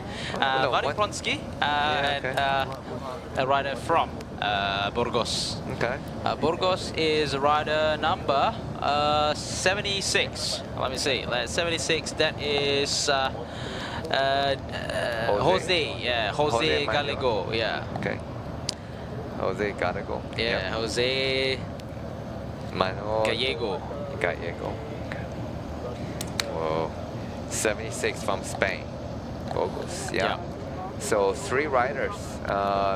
Vadim, and Nate, and Jose are certainly open at daylight. I mean, these are 3 strong riders, and they are able to open a daylight. And it seems like I think there was a little bit of hesitation in the peloton, and I think teams are finally getting organized and setting a pace on the front. And my guess would be XDS are on the front now working and controlling. They're happy with just letting 3 guys go because there's still a long way to the finish. 127K to go. Well, unless you're Tadej Pogacar, you can just attack with 100K to go by yourself. And that's but for general, that is generally that's 3 riders. That is good to let these break go and bring them back a little bit later. All right, so it looks like pretty much established at the moment. We're seeing a little bit of a gap between these 3 riders that have been in the breakaway. They just initiated, and looks like that is going to be the case. We have, here you go, on the head of the race, we have Jose Gallego, Vadim Pronsky, and also Nate Haddon. 3 riders have finally formed a breakaway. We are yet to find how many, what is the time gap between these 3 breakaway riders and the main peloton. Yeah. Looks like the rain has eased off a little bit, and also water droplets have cleared off from the lens as well. Yeah, it's getting, you can see there's more spectator coming out the side of the road, but the roads are still very wet.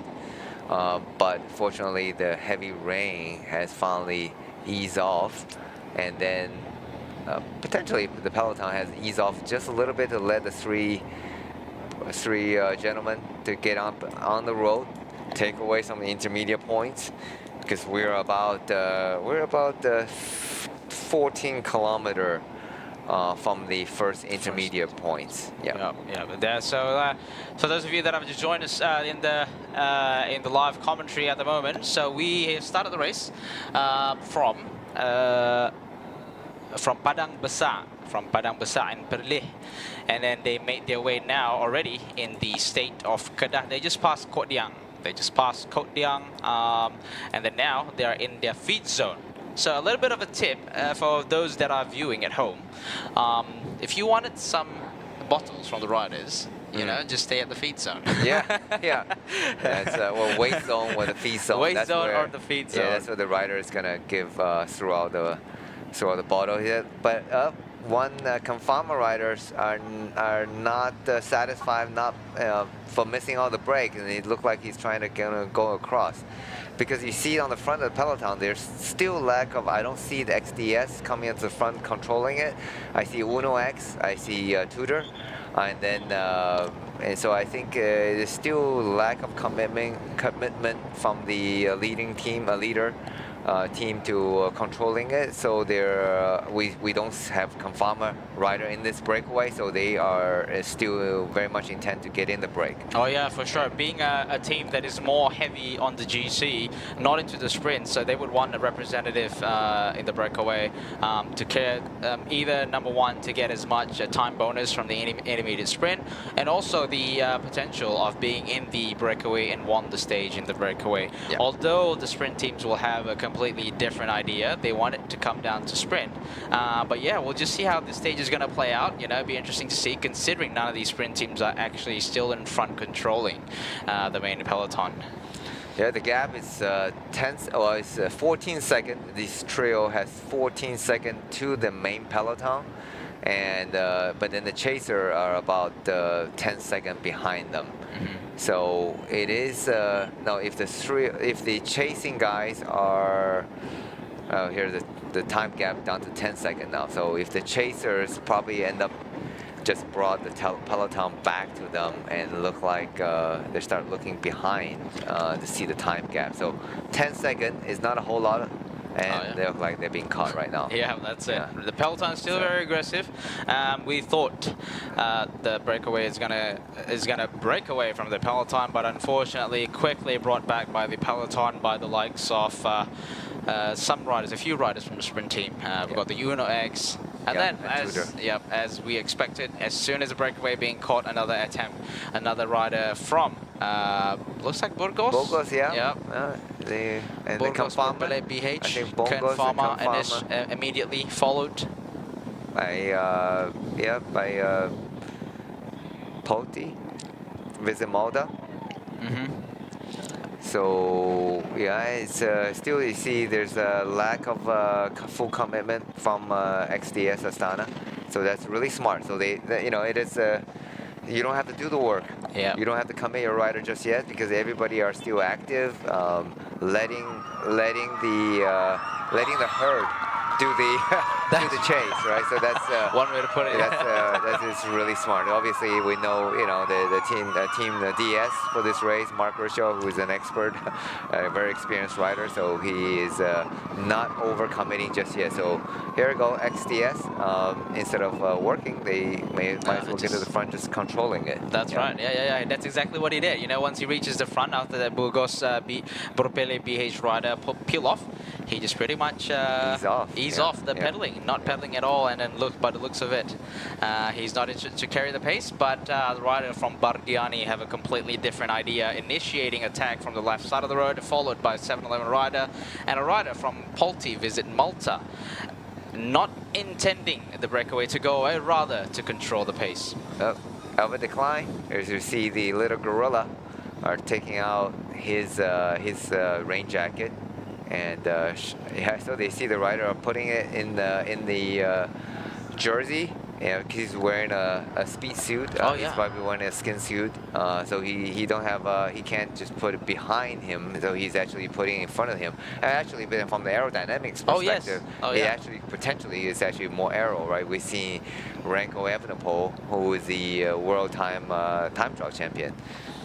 So which just happened last week, and then he put the race radios, and even bottles in the past in his jersey to make him more aerodynamics. Peloton is still super active right now, and look like another attack launching by the Tringano cycling team. Certainly being super active from the right side and trying to spur up another attack, keeping the pace super high. And then I think he completely lost interest in it after seeing everyone just pretty much been very active towards that breakaway attempt. Right, 31 over decline, very massive chainring. Want to have a guess? Probably 55, 56 probably. I'm sure. Here is the interview. With the top 3 yesterday, not knowing before if your condition was at the top. What do you make of this top 3 yesterday? I think we are really positive about it. I think we should aim for more, of course. I'm not coming here for a top 3, but it's a good start of the stage race. So I'm looking forward to today to sprint again. Have you evaluated your adversaries, how they are organized? Yeah, and I think we have a good team and compared to the others to bring me there. So UNOX also has a good lead out, and they will also have it today. So it's nice to see that we have different cards to play. Do you think it will be another match with 3 teams today? Tudor, UNOX, Astana? I think normally we would take control, the three teams, and then we will make it a sprint normally, because I think we have the 3 fastest sprinters in the race. Raining at the start, do you hope for better weather at the finish? I hope so, but I don't expect it. So that was Ava Decline from Tudor Pro Cycling. He got himself, he was the KBS Orange Jersey holder 2 years ago in 2023. A very close fight last year with Matteo Marcelli with just 2 points down. And here he is again in Tour Langkawi, the 29th edition for a redemption. And we're back on the peloton in front here. Vadim Pronsky leading the charge on the breakaway attempt, followed by the Rockets and also Total Energies rider just behind them. And as we have seen for the past tens of kilometers, the peloton is not sitting up. It is very active, very aggressive at the moment. So we've got spectators on the side of the road.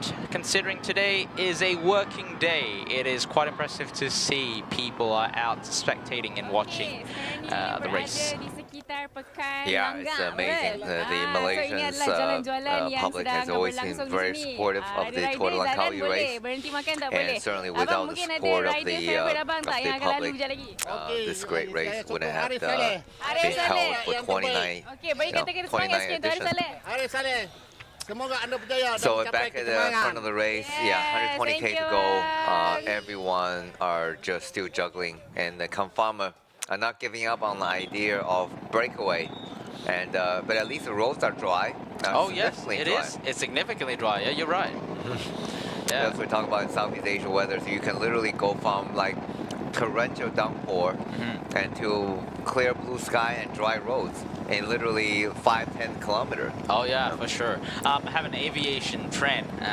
He's a pilot. It says like for these Malaysian rain, give it about 20-30 minutes. Yep. Yeah, it'll have like a super very heavy downpour, like proper downpour. You can't even see the road kind of downpour, and normally it sort of eases up. So if you're riding in Malaysia and you're stuck in a heavy downpour, just find shelter for a little bit, half an hour or so.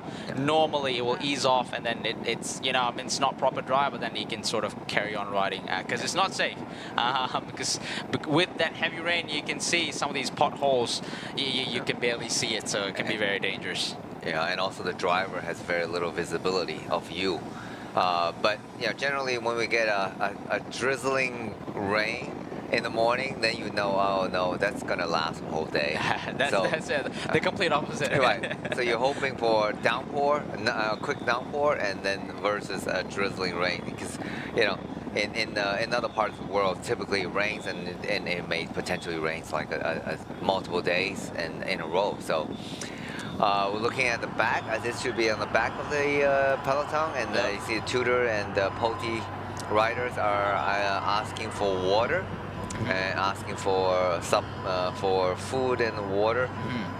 That's the feeding time. Typically, the feeding time. Oh, here we go. 3 riders. And finally, look like opening up a significant daylight again. Confarmer, Total Energy. And look like a rider from Thailand. No, it's Total Energy, Rostley. Simon Rostley. Oh, wow. Yeah. It's interesting to see his setup. Saddle push all the way forward. And it's super low. You can see his saddle height. Yeah, probably because of him sitting at the nose of the saddle. I mean, if he sits, a little bit forward, a little bit back, where the widest part of the saddle, that's probably a normal seat height. But yeah, I think he just prefer that. That position, I think. Well, he's a time trial. He's a great time. Makes a lot of sense. Time trial champion, and he certainly will try to go for the SEA Game, Southeast Asian Game time trial. So he certainly is one of the major favorites. Yeah. He's riding like a time trial bike, literally, and hunching over, but these threes, well, it looks like they're getting some clear daylight, and.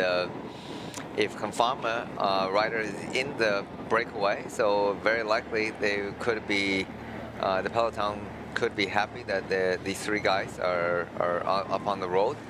And if Ivan Rostley collects some more bonus time, bonus second, and he could be technically a virtual yellow jersey, Petronas green jersey leader.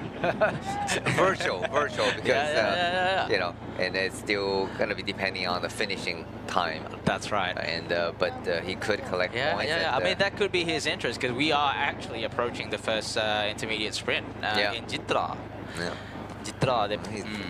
It looked like he's suffering a little bit on the wheels. He was in the brake all day yesterday. And so he's actually skipping a turn, and that could be not a good sign, you reckon? Just a little bit of fatigue, and obviously that's you can't just keep firing away all day long. But he's great at this kind of road, flat, fast road. He will recover, I'm sure. Okay, so we've got 3 riders. Yeah, 3 riders, and we're approaching the intermediate sprint in less than 4 kilometers. Less than 4 kilometers. So we've got Delbov from Total Energies. We have Chobo from Confarmer, and also Ayman Rostley. So we have Confarmer on the Giant Propel. Yeah, the Giant Propel. I believe that's the only bike they're going to bring, considering the profile of the race. Nothing super steep. And then we have Total Energies on NV Melee. And NV Wheels, and then obviously the Trengado Cycling Team on the Polygon Helios, and also Dura Ace Wheels. That's a pretty expensive bike, Envy wheel. Envy Oh yeah, bike. Envy bike, Envy Melee, and also Envy wheels, same wheels. I believe it's the same wheels that Pogacar is using, but I believe Pogacar is using the Pro version, the latest edition. 214, Elmi Jumari, I believe. Yeah. Rider 214, Elmi Jumari last year. Yeah, he had a horrific crash. Yeah. I think almost the same course as last year, except that last year. All right, with 1 kilometer to go. To the first intermediate sprint. Looks like Delbov actually initiated a quite early ramp up into the pace, and then followed by Chobo just behind him. Iman Rossley looks like he's struggling for this first intermediate sprint, and let's see who's going to score the maximum points for the first intermediate sprint. Still riding together, Danny, these three riders heading toward the first intermediate sprint.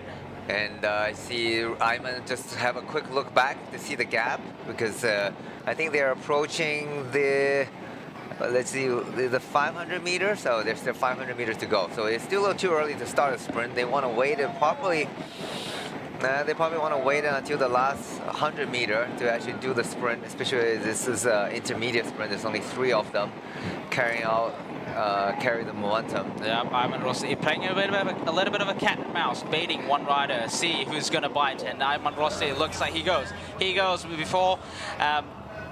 Looks like he's losing the wheel. Chobo looks like leading the pack, followed by Delbov. And is Chobo gonna get the maximum time bonus?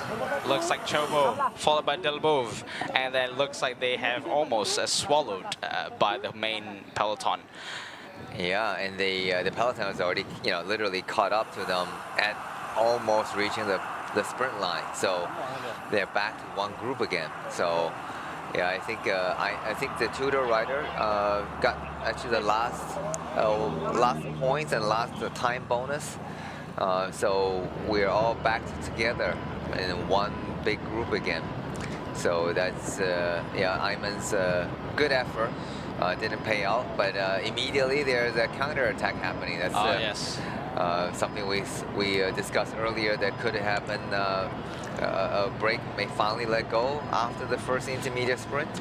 Let's see if the peloton decide to sit up, or we're still chasing. They're still chasing. They're still chasing. We can see from the body gesture of the rider in front, he's absolutely putting the power to chase the breakaway attempt. We've got 3 in front and a few riders that are actually chasing the 3 riders that are formed in front. And again, we see in the main peloton, they're not sitting up. They're still chasing with 110.9 kilometers. We have raced for about 40 kilometers, and the riders are not actually sitting up.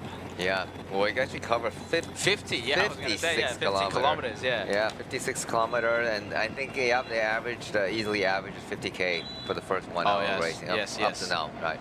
So there was 3 riders, and I think joined by another 5 riders. Now we probably should have 8 riders on the front, and but they only have about 150 meters in front of the peloton, because the peloton are strung out in one line. And I'm wondering how long they can keep this going, because it looks like they are just motor pacing throughout since the whole day. Yeah, so we're gonna get a result of the first intermediate sprint. We're looking at Alpha Decline. Looks like just testing. Make sure you don't have a puncture. Yeah, look at that. It just really likes riding. Yeah. Big gear. It's interesting because Tudor this year comes with a 1x chainring in front. Oh. Yeah, single chainring in front. More aero. They're on the BMC bike, right? BMC bike with SRAM Red group set. 1x chainring. I believe they're on 36 cassette. Oh, yeah. So full range, I suppose. Yeah, I don't know, unless they bring spares to go up the hills. Spare chain rings or whatever.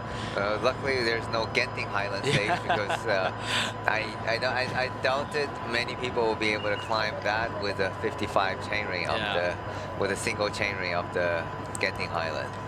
So back on the front, everyone looked like back together once again. No one is letting go. Here's the intermediate. Here's a replay of intermediate sprint. Yeah. And look like Ivan Chobo with Delbov fighting together, but it was quite obvious that Chobo had the better of Delbov, and Iman Rossley just had no more legs to follow the 2 riders for a maximum point. So first, second, and third by Badiani. So Chobo, I think he's more interested in the time bonus. Obviously, he is one of the better contender for general classification in the Kern Pharma. Right. So that's what exactly I was thinking, that he's probably trying to get a few bonus seconds in order to help on later. I mean, it's not important right now, but in the later, as we talk about the Fraser climb, it's going to be separated by seconds. So that even just a 1 second, 2 second time bonus, it would be could be different between top 5 in the GC or top 10 in the GC. So here, Ayman Rosley did a massive amount of work getting the breakaway, and now it looked like he gone back to the team car to get some nutrition, some water. Yep. And back on the front, looked like rider. That's Nusantara. Yeah, Nusantara with a blue jersey. Looks like Terengganu. Yeah. Terengganu cycling team. There you go. Again. Again, yeah. Super active. That looked like Matthias, if I'm not mistaken. Brent Hoy, yeah. And, he says he has a particular way of wearing helmet and sunglasses. Yeah. All the riders, they have a little bit of their own personal preference. That's right. But look like the position. He uses a fairly small bike frame and a fairly low handlebar stack height. And they were looking good just a minute ago, but now look like the peloton will start chasing once again. It's yeah, there have been lots of attacks. You know, normally on a sprint stage it's quite calm. You know, we see from the previous stages or even different types of races in other countries, we do see that in the sprint stage it's normally quite calm. You know, 10-15 kilometers in, to let the breakaway go. But I think, you know, like you mentioned, like no one's in the bigger team is sparing any of your riders to control the peloton. So XDS is not doing anything to control. The same goes to Tudor or even Uno X.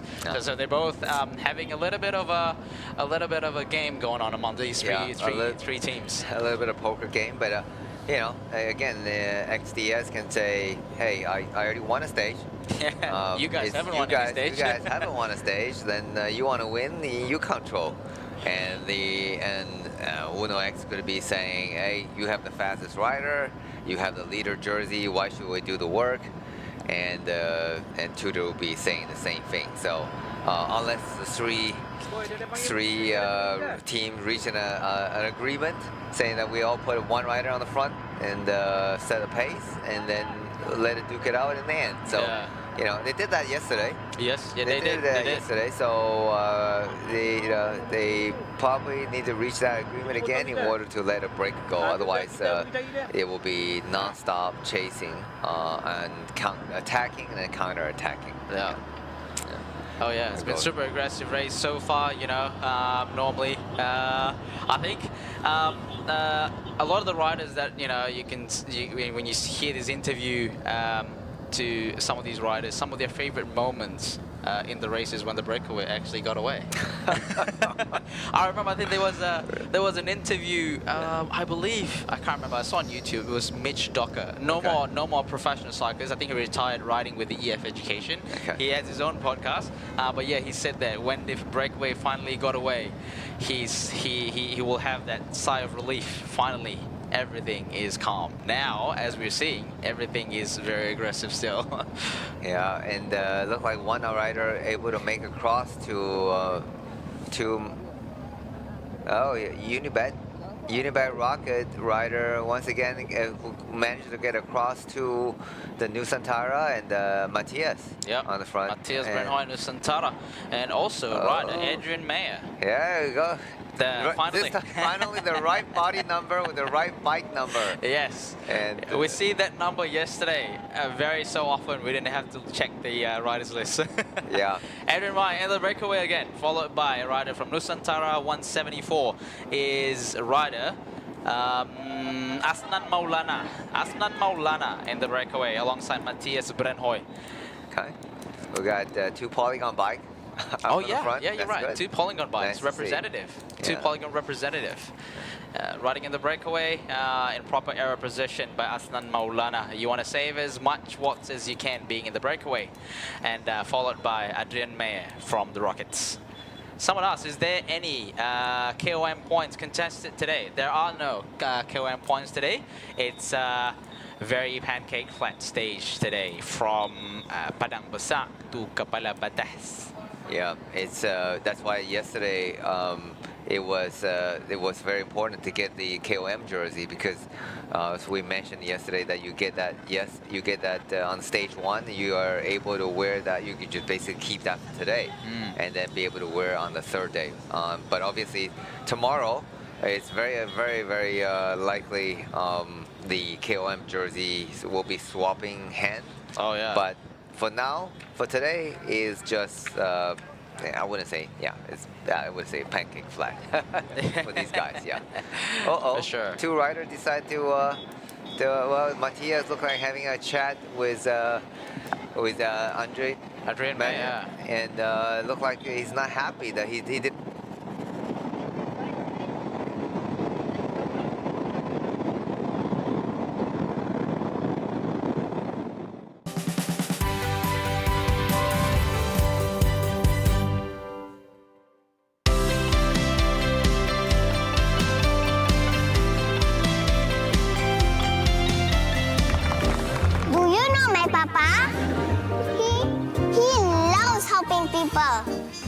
Always makes Mama smile, and he can do magic. That's why I love my Papa so much. I just use Mr. Rewards. So easy. It's so easy to collect points, redeem all kinds of rewards, and easy to win hearts too. Senangnya, ini baru Mr. Rewards.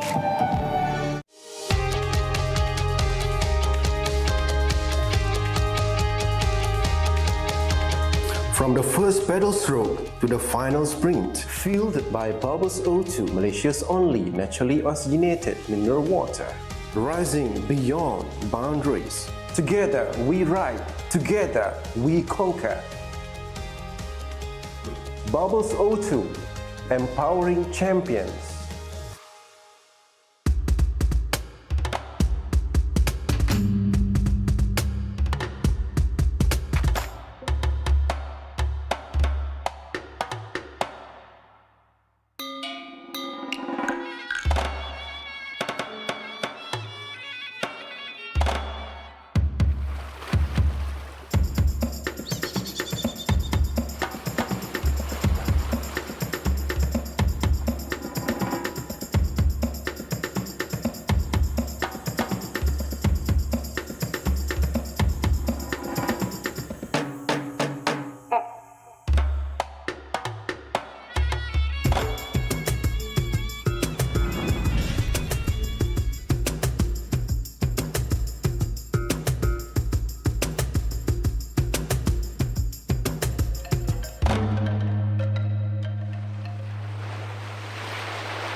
Hah?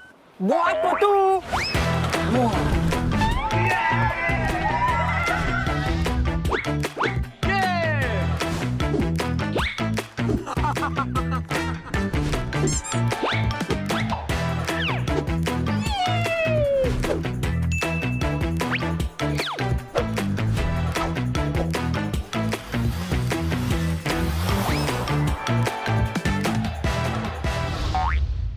Hey, free barang ke pulang rumah lah.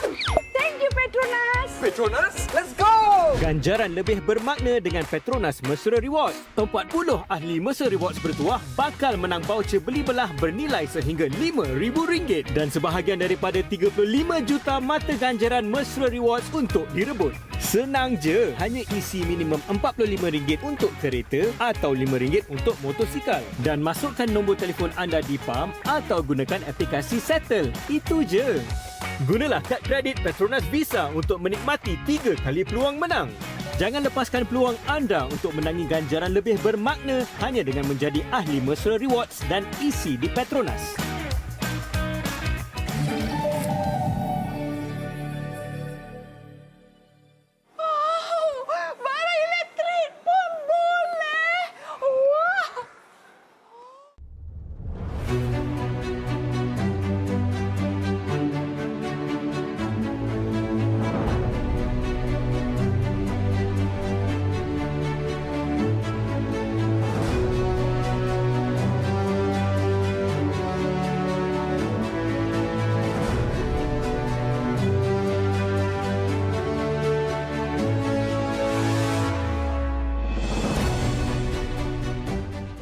Isi minyak di Petronas guna Settle 3 kali mata ganjaran. Senangnya, ini baru mesra rewards.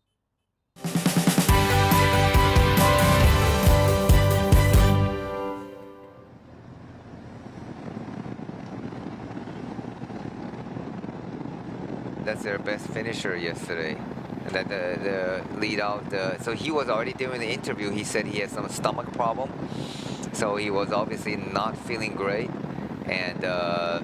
And then I think he's finally Dosan. I think it's Dosan. And then I think he's finally succumbed to the stomach bug. And that's very unfortunate. And because I mentioned he's a very good rider. And he just let out the sprint a little bit too early yesterday, and got overtaken. We certainly hope he recovers.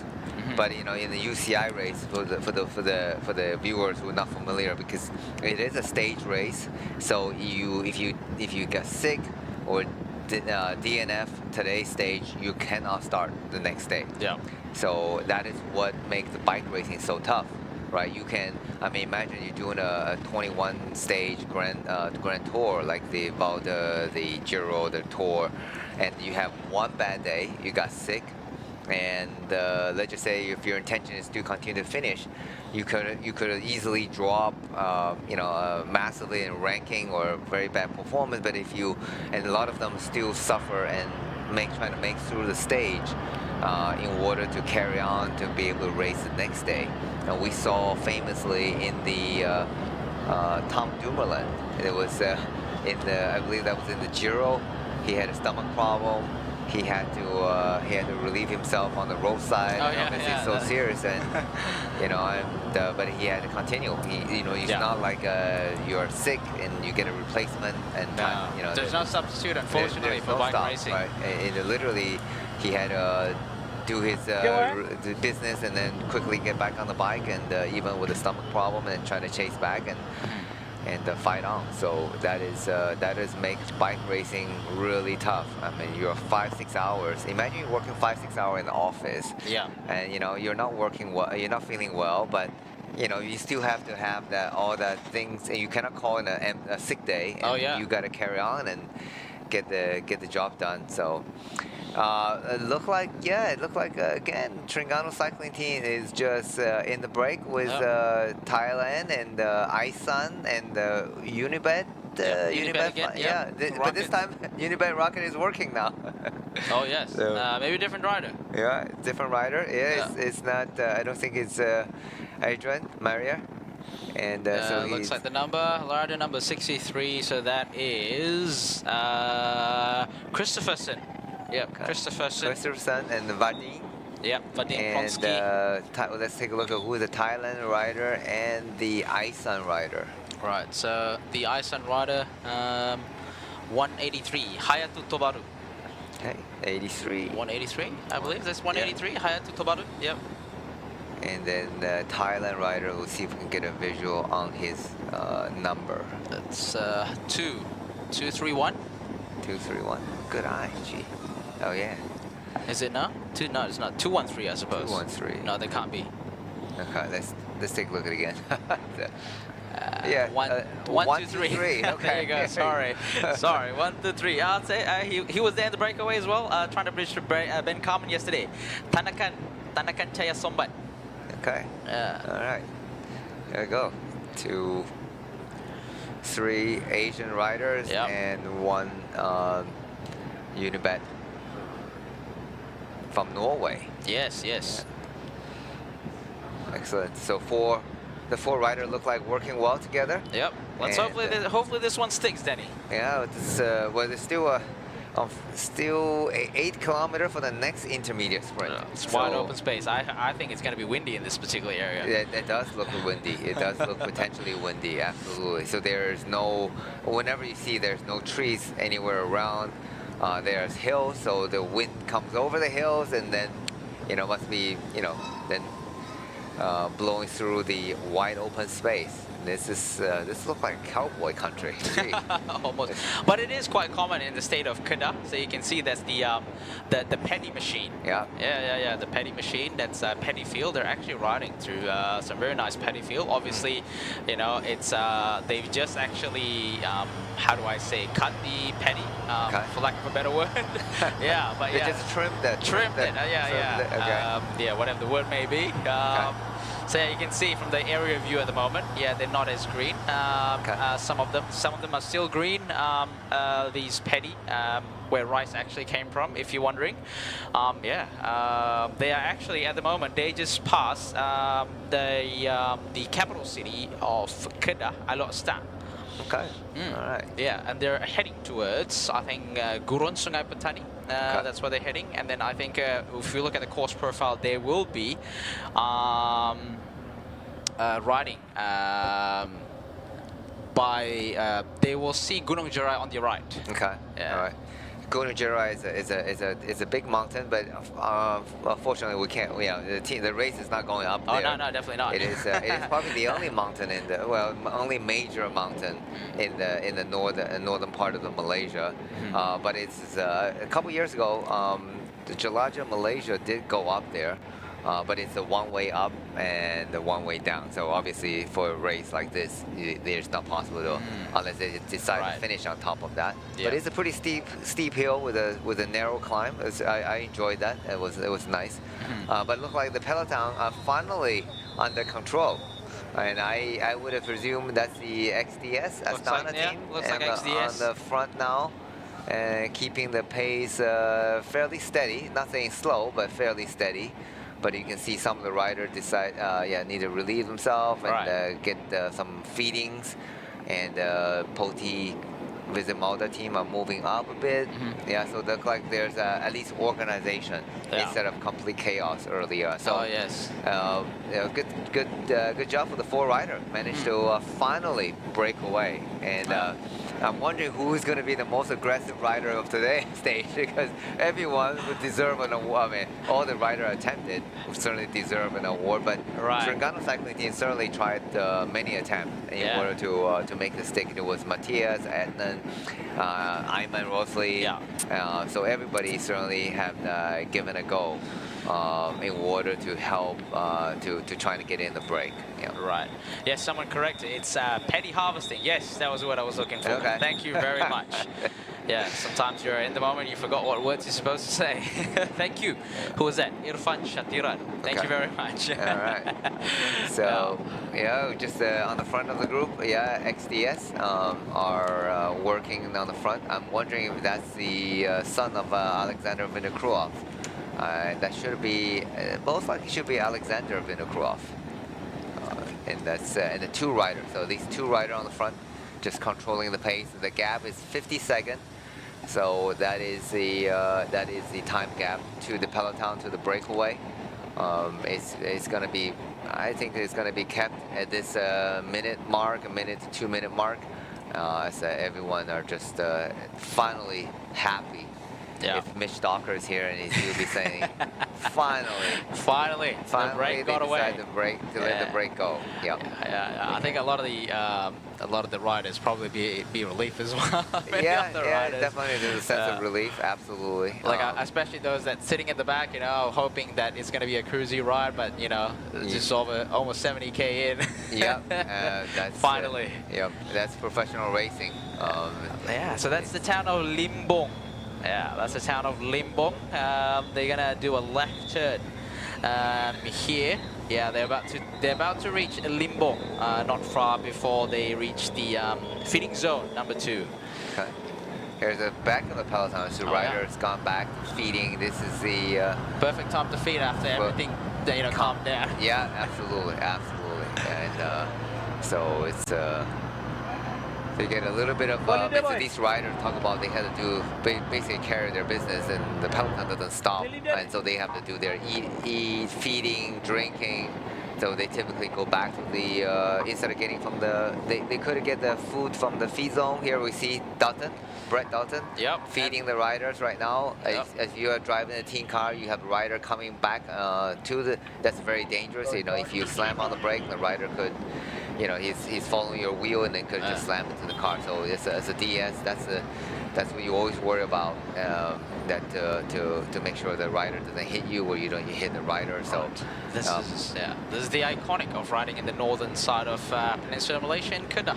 Paddy field. Yeah, it's still pretty green. Yeah, some of the spots are still pretty green. Very luscious around the paddy field. So these are definitely one of the highlights of riding on the north. And in fact, I like I said earlier in the live commentary, my in-laws are from the north. I always make it a point to bring bike and ride up the north. Riders are a little bit more accommodating compared to the big cities. They understand, they're accepting that bike is another form of transport, give them away as it should, and obviously while doing that, you get to enjoy some beautiful views. XDS Astana in front here. Looks like one of the Vinokurov. We couldn't be once they were there. The riding gears, we can't really tell unless we see. I think it's Alexander Vinokurov. Okay, Alexander Vinokurov. Slightly smaller stature. He has a twin brother. So for those who are not familiar, they are the twin son of the famous Astana rider, Kazakhstan rider from. Kazakhstan rider Alexander Vinokurov. So he has two. He has a twin son. One is Nicholas Vinokurov, and the other one is named after him, Alexander Vinokurov. So they are from representing the XDS Astana team, doing the work right now for the team race leader, Matteo Marcelli. Oh yes. And I'm just wondering who is going to be the. I think his brother Nicholas is going to be one of the contestants for the overall GC. He just finished the Giro. Finished the Vuelta in pretty good form. Back at the front, this is the front of the race. We see a blue train. A blue train. Oh yes. Different shades of blue. Different shades of blue. We see the Unibet rocket. Light blue with the Thailand team, and Tringano cycling team. They're darker blue, very similar to the Isun, and the four quartet are working pretty well together. They're not doing a crazy pace. They know if they go faster, the peloton probably happy to keeping the gap to about a minute plus. As long as they're not threatened, they don't have to go pushing too hard, then the peloton will speed up again, just trying to limit the gap. So here we get the aerial shot where they're actually in the race. You see the orange dot is ahead of the race, and I don't see where the peloton is. Probably not far from there. Yeah. So they are heading towards south of Kedah before they reach into Penang. So they are heading. They just passed the town of Langgang. They're heading down to the second intermediate sprint, which is Pendak. Not far now. So I think we are at 91 kilometer. Still actually almost 20 kilometers into the second intermediate sprint in Pendak. This is a quick look at the Malaysian team riders. This year they have a new jersey, quite colorful jersey. Typically they're sort of a darker color, but this year it's multiple color jersey. Really stand out. I like that's a good idea. Oh yeah, definitely. Last year was blue, another blue. Yeah. So this year, they make it a little bit different, so that I guess among all the Malaysian teams that are here, if if you looked at last year, all were blue. Like Terengganu cycling team, MPC, Malaysia Pro Cycling, also Malaysia national team. So I think they made a good choice to stand out a little bit. Otherwise, it's just another blue. Well, I heard rumors that the Terengganu cycling team is going to have a different color jersey next year. All right. I won't tell you what color is it. Oh, now that you've said it, I'm interested to know. That you're going to have to wait for the team launch. All right. For the review the new color. Yeah, they've been blue for a while. Yeah, they've been blue for a while, and partially it was because it's one of our major team sponsors been with us for so many years, Shimano. Right. That's their company color, the blue color. So we're trying to represent the sponsors. But the Polygon bike, actually, one of the things they're doing, they don't have a company color. I mean, it's a black and a bit of red, but the Polygon bike, they're trying to sort of have that customization, so you can actually get it customized, sort of like the Trek Project 1 many years ago, and you can literally customize it any color you want.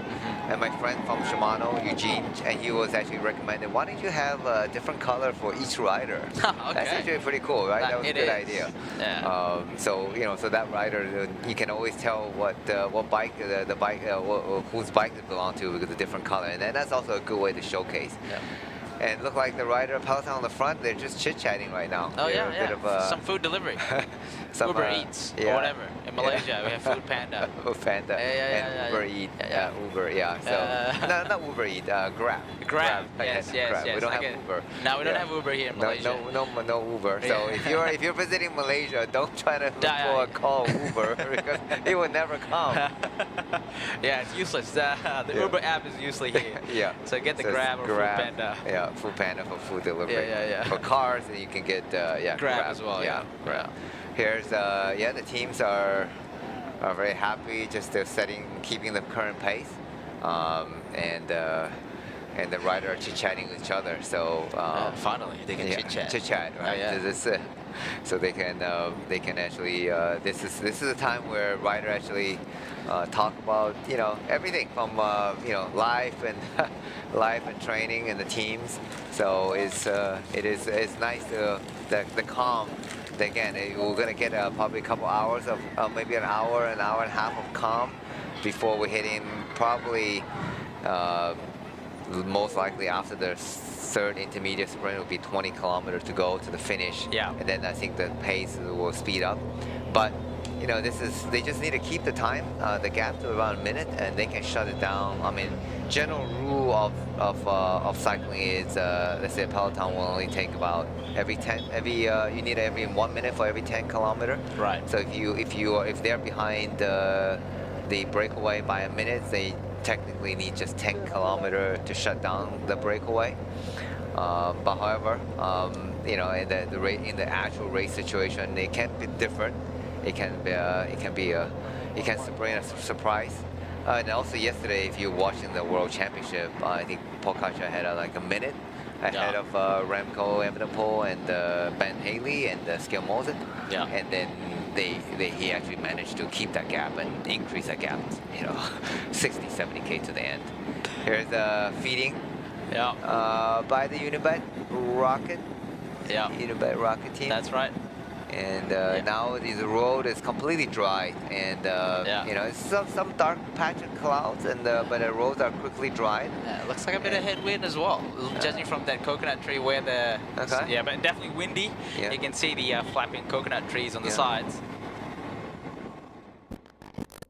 Alright, Lily sekarang ni bersama dengan Anis, salah seorang volunteer untuk Kapal Kit. Anis, apa tugas awak untuk Kapal Kit? Saya untuk pembahagian goodies, saya bagi goodies dekat orang-orang ramai. So, goodies apa yang ada? Orang akan dapat macam botol air, bag, and berbagai lagi.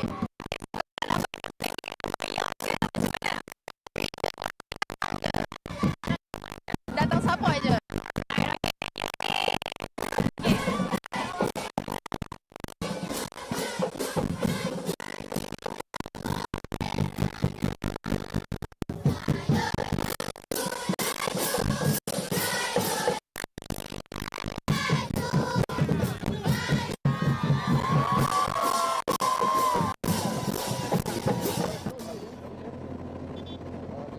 so the riders are taking so much more carbohydrates, right? And then I was reading about the latest carb, and they are taking, I think some people even go up to 100 gram of carb per hour. To give you an idea, for those who probably don't know exactly how much is 100 carb, like generally a gel pack is like 20 to 30 grams of carb. Right. Yeah. So you're literally taking 4 to 5 pack of gel per every 1 hour. So that's that's the latest racing nutrition is high carb. Yeah. And then in order to fuel these riders, because they can easily burn somewhere between 3,000, 4,000 calories per day. So they really need to continue and not only to replenish, but also to improve their performance. In the old days, I think you take 1 gel for every 20 minutes or 30 minutes. That's right. But now they are doubling that, and some rider even going more than that. I'm wondering what would be what is the drawback, or is there going to be any future effect health effect for taking such a hard carb? But I guess if you're racing, your target is just to win the race. That's right. But you just gotta fill up, and also even in trainings. In trainings, the rider are taking a lot more carb because you need to get your stomach and get your digestion system used to it. Right. So we're about 10 kilometers from the next intermediate sprint. And meanwhile, the gap have just slightly increased to 1 minute and 15 seconds. But still 85K to go. I don't think there's any particular danger. So the peloton are just XDS and just happy to set a steady pace. And the breakaway guys also, there's really no need for them to keep pushing faster. They might as well just keep the current gap and save a bit of energy. And then maybe, I've seen it before. Like 30K to go, and when the peloton really start to chase, a rider in the breakaway maybe have very much, still have fresh legs, and they may be able to keep pushing on, trying to survive to the finish line. So that's right, it's a bit of a cat and mouse game right now. So we've got these minute and 15 gap, and they're pretty. The gap grew a little bit from 1 minute, but actually, Two-door Pro Cycling just in front here, driving the pace. We've got back the 3 teams in front. We've got Tudor, we've got Astana in front, a representative from the team, and also Uno X just behind them, controlling the peloton. Again, these are the 3 big sprinter teams, pretty much the same lineup as yesterday, as they are now in front of the race, in front of the peloton, controlling the pace of the peloton. 1 minute and 15 seconds gap, with 84.5 kilometers to go. Danny, you were talking about carbohydrate intakes earlier. I think I briefly saw Harry Sweeney. He does a lot of YouTube video. And in recent Tour de France, on that stage where he initiated the break for Ben Healy to finally score the yellow jersey, he was pushing, I think 3 hours normalized, about 400 watts. Wow. Right, and he was consuming about 160 grams per hour of carbohydrates. Wow. That's a lot of carbohydrates, That's a lot of carbohydrates. That is a lot of carbohydrates, yeah. So there you go. So, talk about maximum carbohydrate. That's 160. That's equivalent to, let's say, for easy math, 5 gel. It's like, if you're like 30 grams per gel, 5-6 gels. 5-6 gel, right there. All right. That's there a you lot. go. That's a lot of gel right there. But I think, a lot of these gels and nutrition company have come a long way. They've introduced something called cluster dextrin. Okay. Yeah, so cluster dextrin is a kind of technology developed by Glico. That Pepero candy, that biscuits or whatever. So it's Glico. They developed this technology called cluster dextrin, where it releases the carbohydrates in a very slow and stable manner, so that people, when you consume that big amount of carbohydrate, does not have bloated upset stomach. Right. So it's easier to digest, and also don't don't give you the sugar spike or something, right? Yes. Just let it steadily. Yeah. Technology. Hey. Okay. Yeah, it's something to learn. Yeah. So that's something that it's super important if you're training. I do some casual ridings with friends, and I find a lot of them. They told me that they don't eat breakfast. Which was a big surprise to me. I mean, it's important to have some food before you start riding, and then that's important carbohydrate that can help you fuel, especially you're doing a race like this. Yesterday, you talked about Ben Haley, who finished third on yesterday's World Championship. He was super happy, to finish among to stand on the podium with the two of the best rider in the world, and he certainly is one of the best ones. I remember watching the race yesterday, and all the rider had a lot of gel in their pocket. I can see there were so many gels, and every one of them had basically gels over the pocket, and so that's just they are just taking it constantly, steadily and constantly. So there you go. And then so if you are out there for a long ride, a hard ride, so make sure to fill up and take the carbohydrate, sufficient amount of carbohydrate. Yeah, of course. Even if you're not like a racing cyclist as well. For example, like myself, I do a lot of my ride. And then they say, here, before we move on, so here a bit of a view from the team. This is Stringano cycling team with Saifu and the iSports sponsor. Yeah. He's helping out. Yeah. iSports is the official clothing apparel sponsor for the Stringano cycling team. So he's fill up the, and then here's iSun rider also getting the fuel. So that's super important to have. Oh yeah, I think for us, when you look at how, for example, the way I approach it, it's not so much about the performance gains. Obviously, you get to do a more productive workout when you fuel yourself right. But I think more importantly is that when you finish your ride, right, you don't feel like you need to crash afterwards, right? Especially for me, a lot of the times. I have to work straight away after my ride. You don't want to be flat while you're doing your work. So make sure you consume your carbohydrates. Eat during your ride.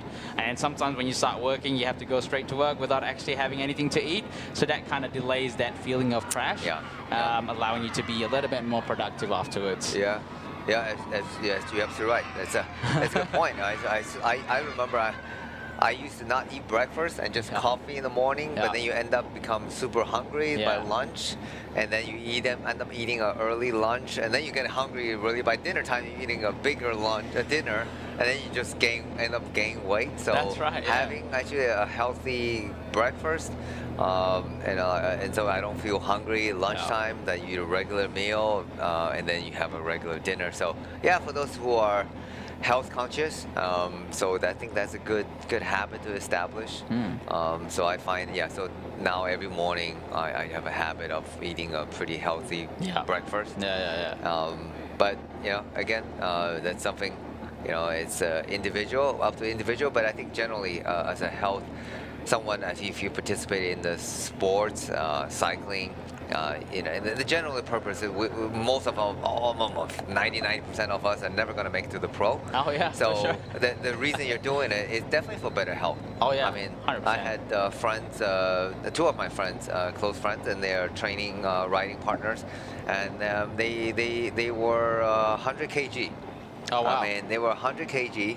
And they are in their 30s, 100 kg in their 30s, very unhealthy. That's pretty young still.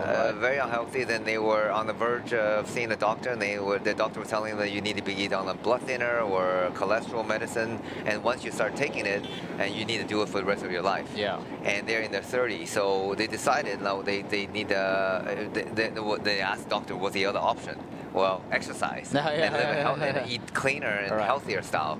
And so that's what both of them did. And amazingly, absolutely amazingly, I have to shout out to them. And with discipline, consistency, and they've gone from 100 kg down to, one of them is a little taller guy, so he's down to 70 plus kg. Yeah. Another person is 60 kg. And then and they are extremely healthy, and it's just a matter of discipline. And they did it in pretty much in a period of less than a year. Wow. So that's pretty good. For those out there, and those out there that are looking for a healthy lifestyle, bicycle cycling is great because it doesn't hurt your knees. I do a little bit of running, and I don't do it anymore because I'm getting too old, like a dinosaur. So my bones are fragile, but I still kind of get out there and cycle because without hurting the knees. Right. So we just get it. That was just interesting to point out at the back of the Quate, the Thailand rider. He actually had the shoe cover and the helmet cover. Helmet cover. Yeah, interesting. To prevent from the rain, and also provide a little bit of aero benefit as well. So I see that he's he's prepared for the rain. Like I think, like judging the way he is, like the kind of details that he put on the bike. Yeah. He would put the kind of detail on that sort of thing, because he has an OSPW aero. Yeah. So that means he's particular about aerodynamics. He's wearing a shoe cover. Yeah. And also he's wearing the helmet cover. Yeah. So wherever gain you can get. Yeah, absolutely. And then here they have the aero cuffing. Yeah, you see the rider on the front. Yeah. The rider on the front here from Uno X. Uno X. So explain to us. What is this aero cuff thing? Yeah, so this aero cuff thing, it's basically a form of cover. It's not a full shoe cover. Some people might not be interested in a full shoe cover. So this aero cuff provides the biggest chunk of the benefits of a shoe cover, which is covering the either lacing system that you have, whether it's shoe lacing or the boa dials, because that's most cases is providing a lot of air disturbance, causing a lot of dirty air and air turbulence. So by smoothing out the lacing system, whether you're using a shoe lacing or a boa dial, can actually give you some kind of aerodynamic benefits. And you're looking at, I think both me and you know that testing it at Silverstone Hub Engineering, that is easily about 2 watt savings at 40 km/h. And these riders are traveling at 50 km/h. That could potentially be 4 watts of savings. That is pretty much similar, or even potentially greater than an oversized pulley wheel system. Yeah, absolutely. For a lot less money. Yeah. So talk about these. So the dials for those who are not super familiar with it. So the dials and the buckles on the cycling shoes, they are really easy. Great way to tighten the shoes and releasing the shoes, but they are bulky, right? You stand out. You have a very smooth shoe surface. Your foot is actually very aerodynamic, but you have these big dials and sitting on top of your shoe. Typically you have 2 on each side, right? So you have 4, and that actually generates a lot of turbulence, and that's unaerodynamic. So that's why they even tested it. So the shoelaces, like Pogacar wears the shoes with only shoelaces, and that has less bulk compared to the dials and dials. So that's actually more aerodynamic. And then if you have the dials, which 90% of shoes using the dials, you might as well have a cuff that covers it, smooths out the surface, and then make it so much more aerodynamic. And I think those are fairly cheap, like for basically $10. I mean, you can get a pair to cover up and improve the performance of your aerodynamics, and then it's compared to the oversized pulley, it's a lot cheaper. Yeah. So we're about just under 1 kilometer until the second intermediate sprints, and they are heading into the town of Jitra. Yes, 4 riders. Looks like a little bit of a cat and mouse game going on. Looks like Vadim Pronsky is seeing. So who's gonna get the maximum points for the sprint intermediate here? And Vadim Pronsky, obviously, he's interested in the best Asian rider. 500 meters to go. He is placed strategically behind this Aisan rider, Hayato Tobaru. Taya Sombat just finished his pull. Rider 63, Christopherson, also looking at pounds, hands on the drops. Hayato Tobaru also looking back. Obviously, he's an Asian rider looking to score some points to get into the classification. Taya Sombat unleashes the attack. He attacks the breakaway group, trying to score maximum points. Caught the other 2 riders by surprise. Hayato Tobaru straightly lashed behind him. Taya Sombat still in the front. He's still in the front. He is still from the front. Is it him? Is it the Thai rider going to score the maximum point? Yes, he did. Maximum points for Taya Sombat from Thailand Continental Cycling Team. Very well tactically played by him. Yeah, it was a nice job. He did the lead out, and he ended up taking the maximal points. And it looked like the Aisan rider got second, and Pronsky Vadim just barely nudged out the breakaway companion. Yeah, that he got third, I suppose. Yeah, he got third. Yeah. 1 So, second. 1 second time bonus, maximum for Chesombat. Yep. And well done. Yeah. And that must be the aero shoe cover and the aero helmet. Oh yeah. He put a lot of thought into this. Yeah, he definitely put a lot of thought into this. Now after the battle, then immediately you see these guys just get back to the task on hand. They're keeping the still baffles me, you know, like just a while ago, you know, like you were competitors, and now like, okay, let's just ride together again. Yep. Still baffles me is how you can do that in cycling and not in other sports. Yeah, that's true. Yeah, well, I guess they're all professionals, so they know, you know, and there was a task. When the time comes, they need to fight for that, but then immediately after the sprint, the task has been done, and then they need to get back and trying to keep the gap going, keep the group going. But there's no fighting on the back, on the peloton. That's all very well managed and controlled by Team Astana XDS, and they're just keeping the pace rolling and keeping the gap at about 1 minute. Yeah. So, sorry, just a bit of an information correction. I said Jitra actually in sprint 2 in Padang. My apologies. Yeah, the replay of the sprint right there. Yeah, he carried a lot of speed when he attacked behind these 3 other riders, and then just left everyone else unable to keep up with the speed differential. And the rider from ICE, almost there. He nearly got it, but it's just too late for him.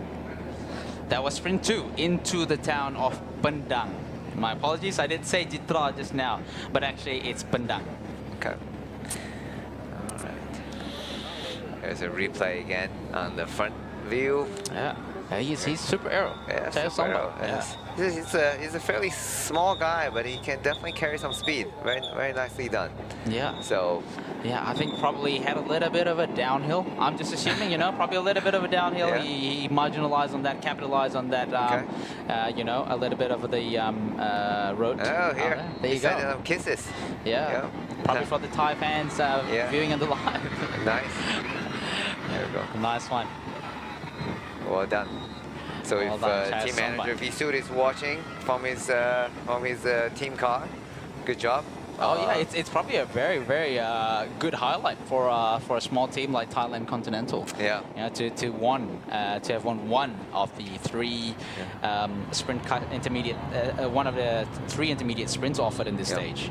Well, Thailand team, the Continental team is fairly small, but in terms of their performance in the Southeast Asian games, they're obviously preparing for the Southeast Asian game. So they have done very well in the Asian Cycling Championship earlier this year in Thailand. I think they got 2nd. Yeah. And I think it was from their rider Parapul. Parapul, yeah. And I saw him in yesterday's World Championship in Rwanda. Right. He participated in that, but obviously that was a very hard. Majority of the riders didn't finish. Only 30 riders finished. I see him pull off, but certainly he gave a try. But it's always good to, regardless, it's always good to go to those big races. And it's not, obviously the intention, they knew the chances of getting a podium is 0. But even finishing the race is hard. But however, until you expose yourself to the bigger races, riding among the more experienced rider, then you can learn from them, and that's the whole purpose of going to the World Championship. So I highly, it would be good if more Asian countries sending their riders to the World Championship just to get them that exposure to the bigger races. And Thailand has certainly done a good job. They have sent their rider before to under 23 races, and then they're able to qualify a rider for the elite race. So that's all, good job by them for getting that. And that's take a lot of planning and take commitment, right? Because you're sending your riders over. I mean, it's not going to be cheap, and you're not going to walk away with a medal. So the argument would be, then why do you even bother to send a rider there? Aren't you just wasting money? Exactly. The answer is no. If you want your rider to develop, and nobody become a champion overnight. No. And this is a part of cycling I've been talking about. Actually, in fact, now I'm talking with John Beasley, who has been involved with the Malaysian cycling for so many years, and now Shane Menon, who is part of the major part of the Singapore Cycling Federation, and we actually talk about what do we need to do to develop to improve the Asian level, the cycling level. To see here, they have certainly improved, but if you compare to the global standard, they are still a bit way off. And that improvement takes a commitment of development. And development is something that it's difficult to explain to people. So if you say, okay, here I'm making a team, I'm setting up a team, I'm going to hire the best rider in the world, we're going to go and win the Tour de France, and I need X amount of millions of dollars. Oh, okay. Well, there are probably big companies willing to do that. They say, that sounds good because that's great marketing. If you win the Tour de France, you win some big races, okay, it's going to cost me, well, let's just say hypothetically $50 million, but I'm going to get probably $500 million worth of media returns and marketing and the global, the branding exposure. But if you're telling guys, big companies say, hey, I only actually need $500,000 or $100,000 for the development of the rider. Yeah. And you go there to lose. The company says, well, what do I get out of development, right? Because they say, well, what are they going to win? What are they going to? Well, they may not win anything because it's a part of development, and you may not get any major immediate result. Yeah. But that's like education. That's true. Just because you don't have a result, but that's why you still send your kids to college, to schools, right? Because you need to develop them, and then hopefully, out of 100 students, there will be 1 or 2 that become ultra successful, or even they now become ultra successful. They become an important part of society, contribute to that. So, and that's the hard part of getting people to understand the development, because a lot of time people say, okay, we want a result. We want an immediate result. I'm going to put this so much in, and what do I get out of it? Well, in terms of development, you have to commit to that, and it's going to take time. But again, if you look at the strong cycling countries, I mean, Pogačar wasn't developed overnight. I mean, there wasn't any Slovenian. I don't believe there was a major phenomenon champions, but they were small teams, like his teams.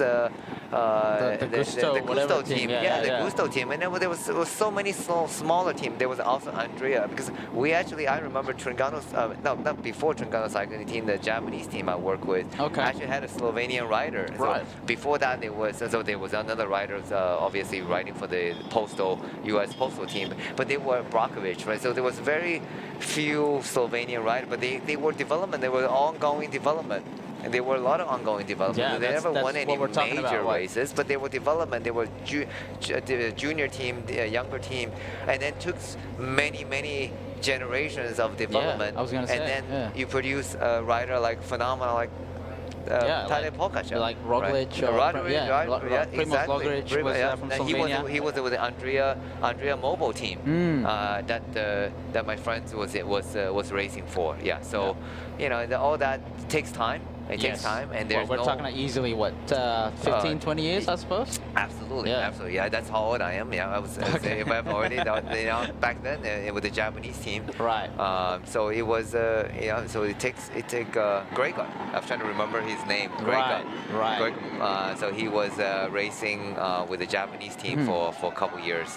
Before he was at the Andrea Mobile team. So again, so that takes time. So I hope for those who are listening, watching this, and there will be the Malaysian government, the Southeast Asian government, be putting more effort in the development of their riders. That's the only way you're going to produce future champions. Yeah, exactly, for sure. I mean, you was talking about development rider, development team just now. We just have to get this conversation going, get it more mainstream, and then I think from there, people are going to start notice, right? Yeah. People always talk about results. Maybe we're going to start to talk about development. And I think as the conversation continues, it becomes more a bit of a norm. People buy into it, and then from there, people can start put a little bit of a value and sponsorship values and that sort of stuff. I think, it's not going to be solved in the next probably 5 or even 10 years, right? Yeah, it's going to be the conversation needs to start now, and it needs to be a continuous conversation for years ahead. Yeah, but it's a crucial part, right? It's just a crucial part because I want to, I had a fortune to go to Spain. My friend Aniko was inviting me to go to Spain and to see their junior development, junior teams. They had, I was in a fairly small town in Spain near Basque Country. They had local teams, and even just a small local team. They had team buses, team van, team cars. Pretty proper. The sponsored bike from Mobia. It was it was just a small town, and probably no more than 5,000 to 10,000 people. Wow. And so they all had a small little development team, and then passionate cyclists and volunteer their time. Wow. And to support these young kids from racing. Mm-hmm. And then I had a fortune of one of the Malaysian cycling legends, Siang Seng Hong. Mm-hmm. His second son was actually sent over to Spain to follow my friend Aniko, and then they put him in one of the top junior team in Spain, it was in Victoria, Alenco, and so he actually did racing. Then they were literally racing. I was asking him, so how much racing? When is next race? And the team to explain to me that they have raced 3 times a week. Oh, wow. And they will be racing on Wednesdays, and then Saturdays, Sundays, and then at the age of 18, 17, 18, they're already exposed to they're the stage race already, 4-day stage race. And I'm thinking 16, 17 years old, so they already start doing that. So yeah, this is what's much needed in Southeast Asia for sure. For sure, more exposure, and then from there, I guess it builds that quote unquote muscle memory for them to learning how to race, I suppose. And also at a younger age, they have a chance. So Siang Seng Hong's younger son Ran Han. So the brother, the older brother is in that junior. The younger brother of Sam Ran racing who was racing for St. George. He was so he actually did a couple races in Spain, and it's a fairly high-level junior races in Spain, and he actually got second, and I believe a fourth, and a couple really good results. So we hope that and this was all done by a private effort. But if this was with a bit of support from the National Council, Development Council, he could have easily stayed there and done more races. So we hope people are listening, and then they can support the government to do a little more development for the entire Asia region. Literally, we're not just talking about Malaysia, in Thailand, Indonesia. I know Hong Kong. Actually, Hong Kong sends out. They had a team Supernova. They are actually racing out in Spain as well. And guess what? Their lead rider is the ACC Junior under 19 champion. Oh wow! Okay, I didn't know. Yeah, and he had a podium finish in Spain. In the Spanish races. So I think if you want to catch up, because we've seen the riders, younger riders in Europe are just become so. You've seen the 21 years old guys are winning the World Tour races and racing into the Grand Tour. So if you want to catch up, you got to start them young, develop at a younger age. Yeah. Obviously, there's that technology, and there's the whatever stuff that you can do.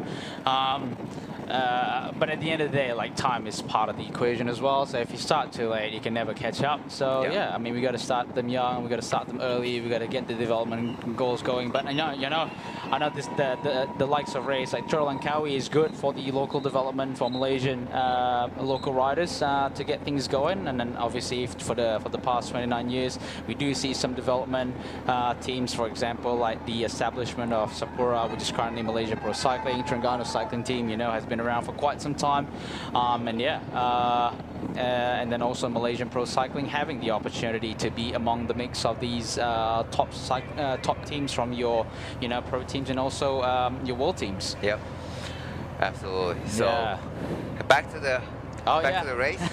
So it looks like the time gap has shrunk down a little bit, 40 seconds now. And it looks like the peloton is not going fast by any means, but the quartet breakaway companions are still working on the front. They're trying to drive on and trying to keep the gap. Yeah, I think it's important. They got to keep the gap to at least a minute in order to prevent any counter attack to happening. So they need to the next intermediate sprint still quite far away. Still at least 40 some kilometer away, so they may not be able to reach there before the next intermediate sprint. Although, judging from the back of the peloton, the speed isn't going very fast. But I know that's very deceptive because they look like they're just traveling at like a 30K an hour. That's right. But believe me, trust me, they are doing a 40+K an hour. It takes a lot of skill, right? Like riding at 40 km per hour, taking both hands off, you know, put the bottle back in, or take the rain jacket off. It's skills. Yeah, it's skills. Absolutely, absolutely. But these guys are, you know, they ride their bike, you know, pretty much every day. Yeah. And I mean, it is their job. I mean, it's their daytime. I mean, they spend hours on the bike, and then be racing so much on as well throughout the year. So it is second nature. I think a lot of them are more comfortable on the bike than off the bike. Oh yeah, for sure. Yeah. And I think a lot of the cyclists would say that like driving, let's say, 6 hours away is not as hard as riding 6 hours. Yeah, correct. Yeah. I see the front of the guy. See our Thai rider. He actually took the helmet cover off, and that was it. The rain has stopped. The heat. Yeah. Yeah, the heat. And so that was really convenient, right? So you put it on when it's raining, and then just simply slip it off when it's not raining. So now he's getting some airflow. Yeah, he's. I wonder what helmet he's using. It's pretty HJC. slick. Yeah, that's okay, a HJC. Okay. Yeah. Normally they have that big the logo. IBEX 3.0. Yeah. I had one of those before. Yeah, IBEX 3.0 because I had it. No? Okay. Because I had it. Yeah. You just have amazing knowledge of all the equipment. Man, that's what I do for a living, right? Yeah, that's great. He's enjoying the crowd, Chaya Sombat. I mean, that's what sometimes a lot of these spectators want that, right? You know, a little bit of, you know, when they cheer for you, a little bit of recognition, just wave back to them goes a long way. Isn't it? It can help inspire a new generation of cyclists as well. You never know. It's very nice of him. Very nice, very friendly. He's waving into the crowd, and so you know these spectators, they've been standing there for for quite a long time, and then really. And they spun probably what 30 kilometers now? 40? Yeah, I think so. Yeah, absolutely. So they've been there supporting the guy. So it's really nice for the rider to acknowledge and wave back and to show some appreciation. And it's great to see. And good to see good control also, like road control. There's no it's very safe, very well controlled environment. Meanwhile in the peloton, so you see here 2 XDS Astana, 1 Uno X, and I'm sure there's a Tudor rider right behind. Yep, you can see that. Yep, doing the work, just behind the third wheel. So it's very well divided, since you have the sprinter. So we all put 1 each, and since you have the leader jersey as well, then you put 1 extra to do the work. That seems to be the case. Look at that. Look at the kids on the side of the road, just doing a little bit of formation. There you go. So that is probably, we mentioned a shout out here. That's a primary school of Bukit Jenun. Sekolah Kebangsaan Bukit Jenun. It's a primary school. Yeah, shout out for the school for putting the effort to celebrate these professional cyclists coming into the this year's edition of 2025. 29th edition of PETRONAS Langkawi. Speaking of the state of Kedah, they're actually one of this year's main sponsor, Experience Kedah. One of the tourism, which is labeled under Experience Kedah, is actually one of the main sponsors for this year's PETRONAS Littoral Langkawi. Yeah. So Langkawi Island is actually in the state of Kedah, right? So they exited off, they went to Perlis for a short while, and then all the 3 intermediate sprints will be in the state of Kedah before they actually go into Penang. Okay, there you go. Yeah. Here's we talk about here's Tudor rider just adjusting the shoes a little bit. The Boa Dao, Fabian. Yeah, Fabian, you're right. It's that's one thing with the dials, still easy to adjust. Easier to adjust. I have both the dial shoes, Boa dial shoes, and also with laces. I have to say, like the Boa dial is definitely easier to get on and easier to adjust during the race. But I do like my lace shoes. They're very comfortable, and once I tie them, I don't really need adjustment. Okay. And especially, but when I'm late to go meet up with my friends for riding, then I'm definitely going to use a Boa dial. I'm just going to slip in and tie. You can literally tighten it while you're on the bike. That's true. You can't do that with the shoelaces for sure. Yeah. But I think at the moment, if you're seeing it, you mentioned a little bit like today Pogacar is using the laces. I think most of the time, number one is probably because of the tension system. You can have a little bit more, places where you can adjust the tension on the shoes. Yeah. But also riders that are a bit more, I guess, marginal gainy minded. Even Remco Evenepoel uses laces. Okay. Let's see. I think Jonas Vingegaard uses the nimble but laces. Okay. Who else? Ben Healy also uses laces. Oh, wow. Okay. So, although it's not as easy, but I think if you're a bit more aero-minded, I think I saw, who's that, Stefan Kung on the time trial. Right. Yes, it ripped off his Boa dial. Oh, wow. And put the laces on it. He customized it. It was a Shimano shoe. He customized it, making it into laces so that it is more aero. Wow. Okay. There you go. Yeah. So for those aero-minded riders, so laces, more aero. a good pair of laces shoes would be good. But I think a lot of sprinter will probably prefer the dial. I believe so, for sure. You need their attention. They need to tighten it. Yeah, it's individual. For sure. Sometimes come down to individual preference. But again, if you with the shoes, it's tricky, right? You need to find a pair of shoes that really fit you well, and then it's like you wouldn't want to change that all the time. No. Because it takes a little bit of time to get fit into it. So get comfortable with it, and everybody's feet are a little bit different.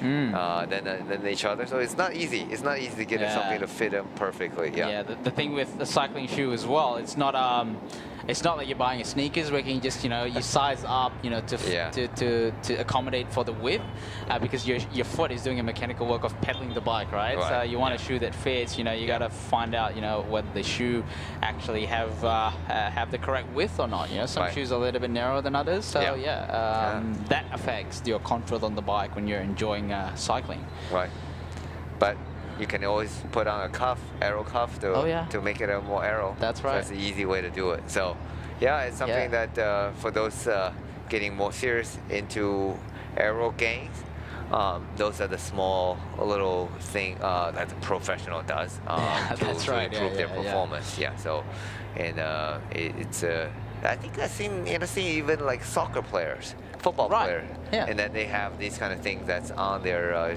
to cover up. Not so much for aero, obviously. Okay. but to prevent the shoelaces from coming loose, or where they obviously gone through different kind of ruggedness usage of their shoes. I agree. All right. The four still working very well. The time gap has gone to over a minute now. So as we mentioned earlier, just it's important not to bring them back too early, but not let the gap grow anything more than a minute. And so four riders must know that there's pretty much no chance to go all the way to the end, but they need to keep the pace going. So I'm sure they want to get to the next and the last intermediate sprint point, trying to win some more bonus second. So they need to keep it going. Meanwhile, to trying to conserve as much energy they can, not to over exert themselves trying to get a larger time gap, because the peloton can easily close that gap. You can see that they're still traveling a pretty good 40-45 km/h for sure. Yeah. What's going to be your pick for the average speed for today, Denny? My take is about 44.5. The average speed? Yeah. It's a bit low, but anyway. Because I think it's the starting was super fast. Okay, no I question. agree, They did a 50k an hour, over 50k an hour. But I think right now, because they're sort of the four rider is being very smart, not killing themselves. They're just keeping a steady pace going. Yeah. So well, maybe 44.6. 44.6. You want to be precise. We shall see after the race. Yeah. So I mean, judging from how fast yesterday was, I'm gonna go 48. Okay. Yeah, I'm gonna go 48. 48 over 144k, 166k. Yeah. I'm just gonna go. Like, I'm not gonna lose anything or win anything from this. No, there's no prize or anything. No. We're not uni betting. No.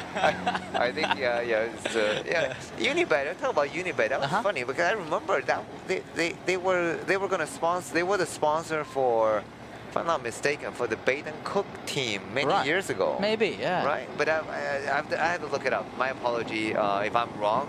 I need to look it up, shoot down my homework. Yeah. Because I remember Bait and Cook was gonna do this team, but then somehow UCI didn't allow them. They ended up putting a question mark on the jersey to replace the logo. I'm wondering if that's the same company or not. So I apologize again. I need to do some homework to make sure. We still have 200 plus kilometer stages to talk about different kind of team sponsors in here. Okay. Yeah. Should we talk? Yeah, we'll be saving it's good. Like we try to understand. Like for example, probably people that are watching at home or trying to understand the sport of cycling. Might actually wonder, for example, you watch English Premier League, Manchester United is always Manchester United. But, for example, you look at Terengganu cycling, for example, there were times it was Terengganu, there were times it's Terengganu Polygon, and there were times it was completely different name as well. Yeah. You look at, for example, Ethics Quick Step back then, and now they Lotto Quick Step, and then they Sudal Quick Step, different changes. So I think it's probably good to shed some light in the upcoming stages as well. When the stages is a little bit longer, we can talk about that a little bit more.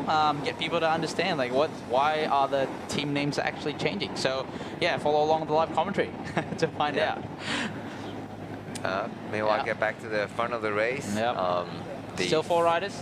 We have Tanakan Chaya Sombat in front, followed by Hayato Tobaru from Aisan, and then Christopherson from Unibet Tetema. Look at the amount of pins they have on the the race numbers. And then followed by the last one. Vadim Vronsky. Yeah. That's a good thinking by the Rockets. Yeah. Trying to make sure the numbers are not flapping around. Because I remember a couple years ago that they allow this race number pocket, so you can sort of they sort of stitch in or build into the jersey. But then I think the racing organizer was having a hard time reading the numbers. They still allow that in the time trial, but they don't allow that in the road race anymore. So, but I like that. I'm a traditionalist. It's the idea of pinning on a number. That's always like sort of like you're racing, you're going for racing. The things you do is pinning on a number. That's right. So I don't think it's I think it's good that they keep a little bit of that tradition. But although the Thai riders, I can see they definitely need a few more pins because he was being arrowed by having a helmet covered and a shoe cover, but now he's not being very arrow. He's probably losing a couple watts just on the flapping numbers, race number. Yeah. So someone asking in the live commentary, Kepala Batas Penang. What time are they arriving? So we are looking at probably in less than 2 hours, definitely. About an hour and a half, maybe, Danny? With 56.4 kilometer. So about an hour and a half from now. So you're looking at so now 1:30, probably around 3 o'clock. Yep, probably around 3 o'clock. That was the o'clock. estimated time. I think a little bit before 3 as well. So I think if you can get out there at latest by 2:30, 2:45, 2:45 is you're cutting into you estimated 48k an hour average. So They better get out there. 2:30. You better get out get there. there. 2:30. Latest. Latest, so that's where they're gonna have the finish at Kepala Batas. Kepala Batas, as the local will call it. The race finish at Jalan Tun Hamdan Sheikh Tahir, Kepala Batas Penang. ILP Kepala Batas is the institution that will be there. All right.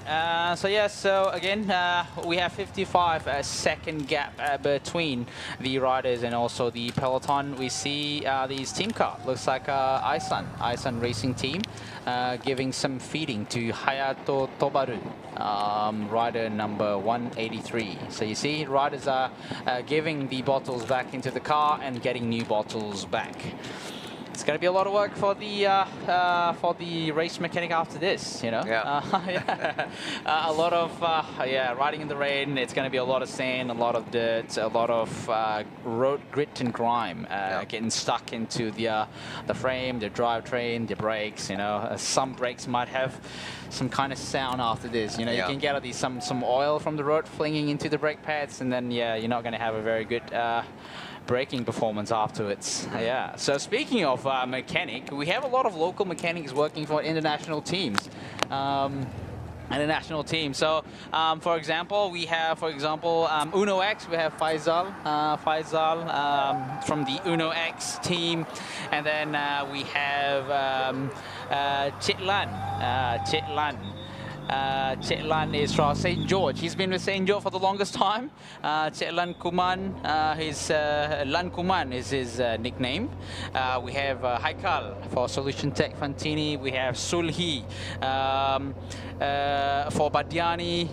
We have Yin from KSPO. Right, so a lot of our local mechanics here, and obviously a lot of these mechanics occasionally they would bring their own team mechanic, and I think because they have a lot of faith in the local mechanic, so they decided to just instead of flying an extra team mechanic from home country, we're just going to hire the local mechanics here to look after their bikes, look after the equipment side of things, so that the riders can actually focus on just riding their bikes instead of worrying about things are not working the way they should do. Absolutely. Good team mechanic is crucial, instrumental to the success of the team, because years of working with teams, I have experience. I have seen, unfortunately, with the mechanics we work with all really, really good. But I have seen some of the smaller races. I remember I was in Mexico, and one of the local team mechanic was using tissue paper to clean the chain. Oh wow! Okay. I am not joking. No, I'm listening to that. I'm cringing at the moment. Don't show that to me, Danny. I was shocked, and so that's certainly. And I think I was talking to Rambal, who's in the race with St. George. I think they said they were racing in China just earlier. They had in Huangshan, and they had a mechanic from one of the sponsors, won't name names. One of the sponsors company. And came over with the tools in a cardboard box. Oh wow! No. So no. on the penultimate, on the crucial penultimate crane stage 3, or 3 or 2, 3, and he lost a massive amount of time because he had a multiple mechanical issues. So that's not good. Imagine, so you're the rider. You're putting 110% effort to get in the break or to fight for the finish, to sprint, and your bike fails. So no matter how good rider, you can be Tadej Pogačar in this race. If your bike keep on having mechanical problem, I'm sorry, you can't even win here.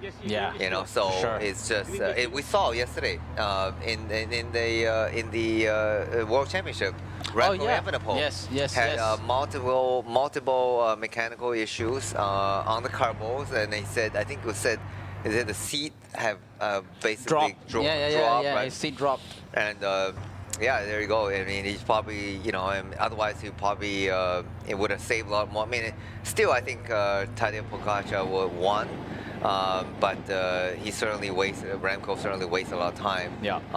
Getting the bike change and then also not just the physical, but the stress and mental stress level of trying to get the bike fixed and fix it up. Yeah.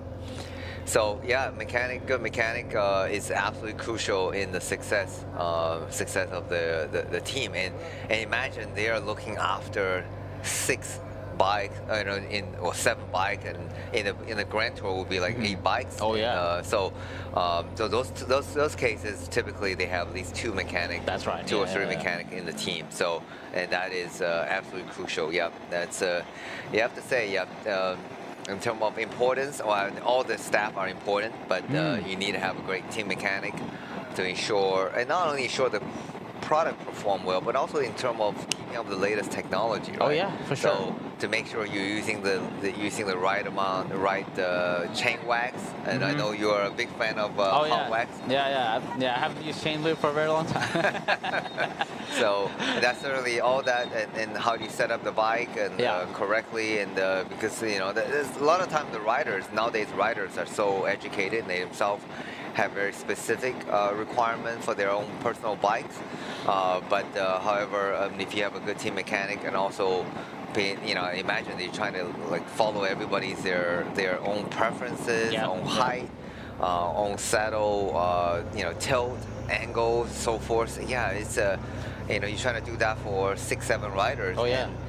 In a lot of smaller races, there are 1 mechanic for 6, 7 riders. So it's really and imagine in some races they do it in China, we do it in China, then you have literally you race 150 kilometers, then you have a 300 kilometer transfer to the hotel, and literally the team got there at the middle of the night. I mean, 10 o'clock in the evening. Yeah. And so the rider has already gone to the eat and to the dinner and bed, but the mechanic are just literally.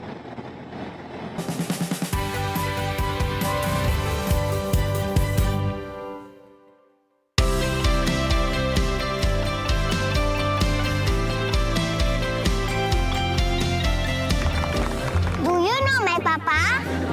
He loves helping people. Always makes Mama smile, and he can do magic. That's why I love my papa so much. I just use Mr. Rewards. So easy. It's so easy to collect points. Redeem all kinds of rewards. And easy to win hearts too. Senangnya. Ini baru Mr. Rewards.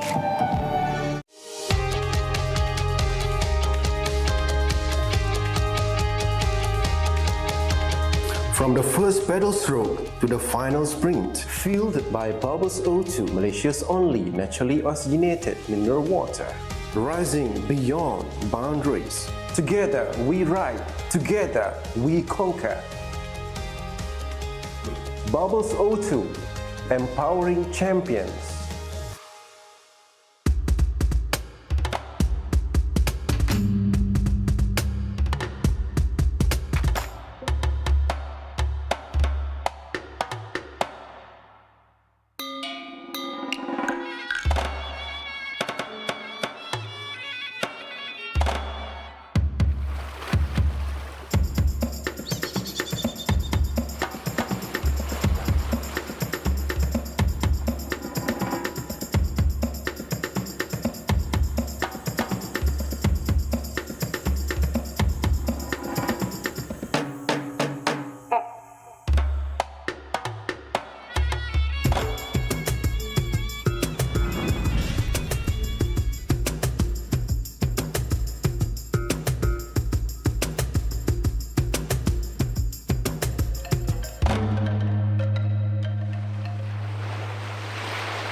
PETRONAS, let's go! Ganjaran lebih bermakna dengan Petronas Mesra Rewards. 40 ahli Mesra Rewards bertuah bakal menang voucher beli belah bernilai sehingga RM5,000 dan sebahagian daripada 35 juta mata ganjaran Mesra Rewards untuk direbut. Senang je, hanya isi minimum RM45 untuk kereta atau RM5 untuk motosikal dan masukkan nombor telefon anda di PAM atau gunakan aplikasi Settle. Itu je. Gunalah kad kredit Petronas Visa untuk menikmati 3 kali peluang menang. Jangan lepaskan peluang anda untuk menangi ganjaran lebih bermakna hanya dengan menjadi ahli Mesra Rewards dan isi di Petronas.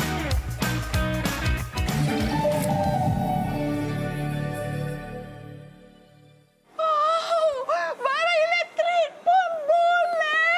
Wah.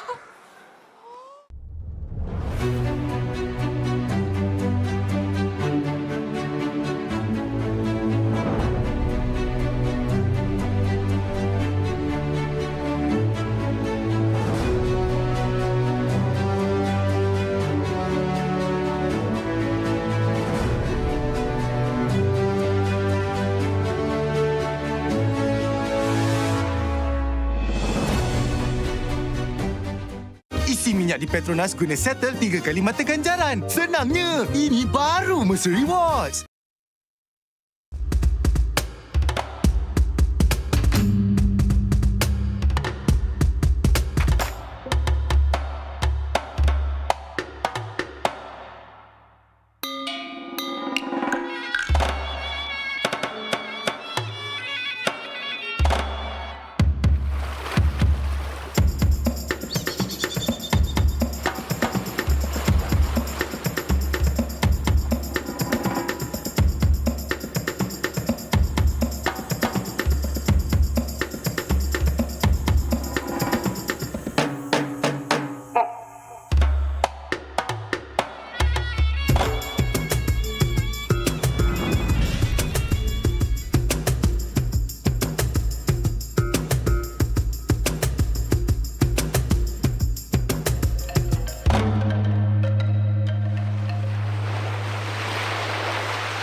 Tahu tak, Papa Sofia kan suka tolong orang. Dia suka buat Mama senyum. Lepas tu, pandai buat magic. Sebab tu Sofia sayang Papa. Lah, guna Mesra Rewards sayang. Isi senang, tebus macam-macam senang. Beli jiwa pun senang. Senangnya, ini baru Mesra Rewards.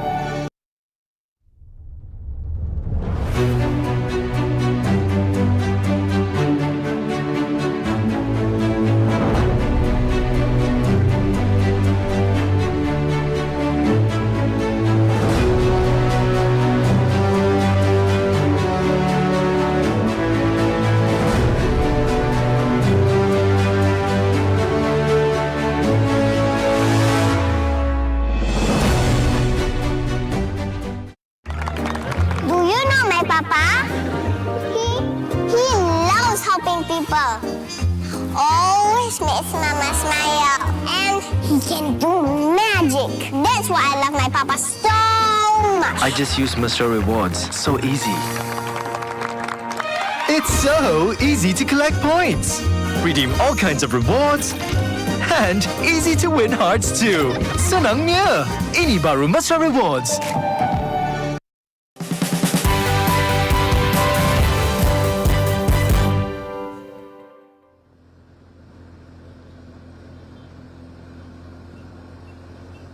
They can pretty much wait until probably after the third intermediate sprint, the last intermediate sprint at Sunabatani before they decide to reel in the breakaway.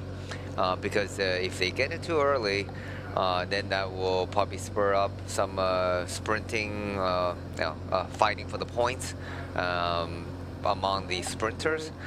And I think the top sprinter team, like you see here, Tudor, Uno X, and the XDS, just want to save their sprinter and let them battle out for the finishing line, because it is pretty much guaranteed to be a sprint finish, drag race to the finish line.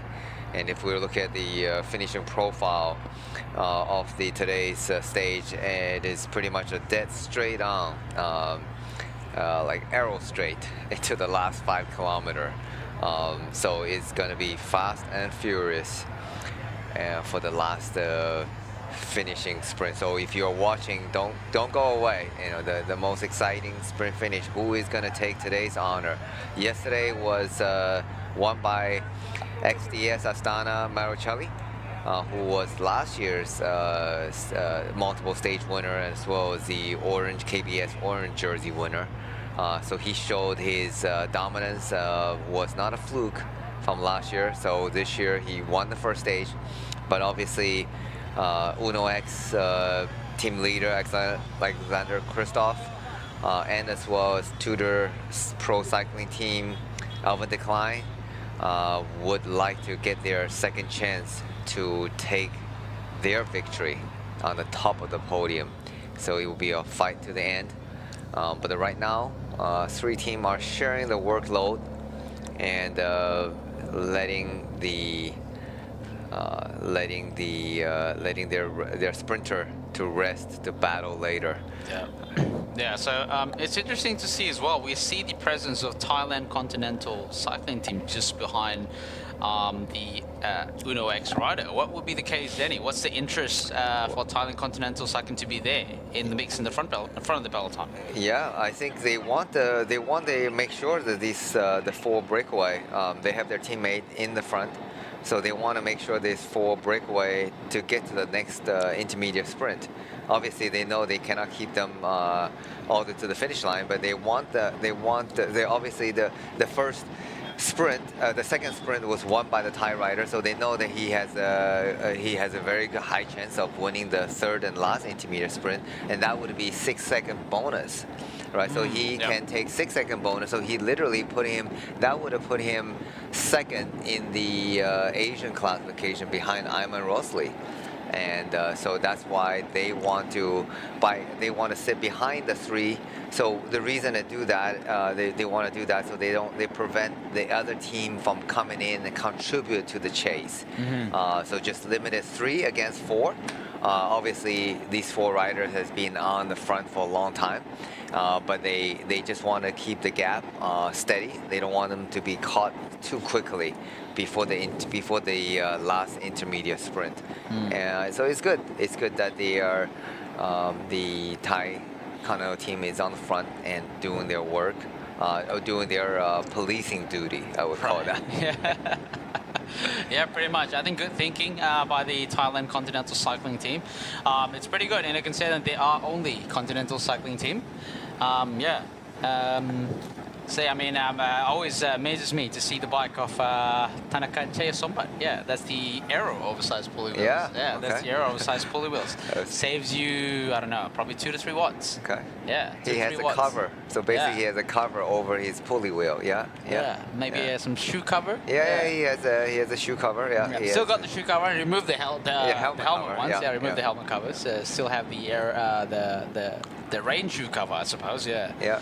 I see Vadim has the Aero socks, and that's also talk about watt saving. That's also apparel that can really save 4 to 5 watts for the riders. You know, it's interesting. It's amazing that just a pair of Aero socks can save you that much watts. That is true. Yeah. It's a lot of watts. I mean, obviously, because it's a limb, right? And it's quite a clean air that attacks your calf, your shin. But obviously, there's a UCR limit of how high the socks would be. But if you have it just halfway through your calf, that's a good. In most cases, that would be a legal height. Okay. And also considering that the legs is a cylindrical shape, not very aero shape.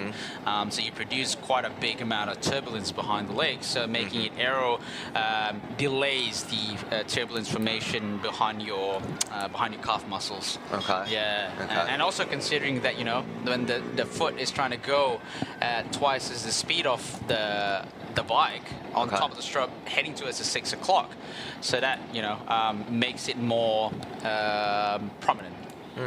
Okay. Okay. But why does the Aero socks makes it? I mean, how are they different from a regular socks versus a Aero socks, and why does the Aero socks is more Aero? Okay, so I think it's called aero sock because it does not, obviously when you say something aero, normally you took at, you know, aerofoil shape, you know, at a bit more, you know, like how do I say, teardrop shape, I suppose, you know. When you look at the frame, you know it's aero because it's like a deeper tubing, a more thicker tubing, you know, it has a pointy end and that sort of stuff. But when it comes to aero socks, what it does is that it reduces the vacuum formation behind your calf by delaying the air separation. When you look at your calf by right, when the air attacks your calf, it separates immediately by the sides. But by wearing aero socks, by, you know, changing the texture of the socks, making the air separates a little bit later, so you reduce the formation of drag behind your calf, meaning that there's less of a drag pulling you back, so that way, you know, you can go a little bit faster forward. Yeah. So it is the fabric texture of That's the right, socks, yeah, of the fabric socks, texture right? that So makes it aero. that prevent the air from sticking, so-called quote-unquote sticking to your skin, and it create a vacuum drag.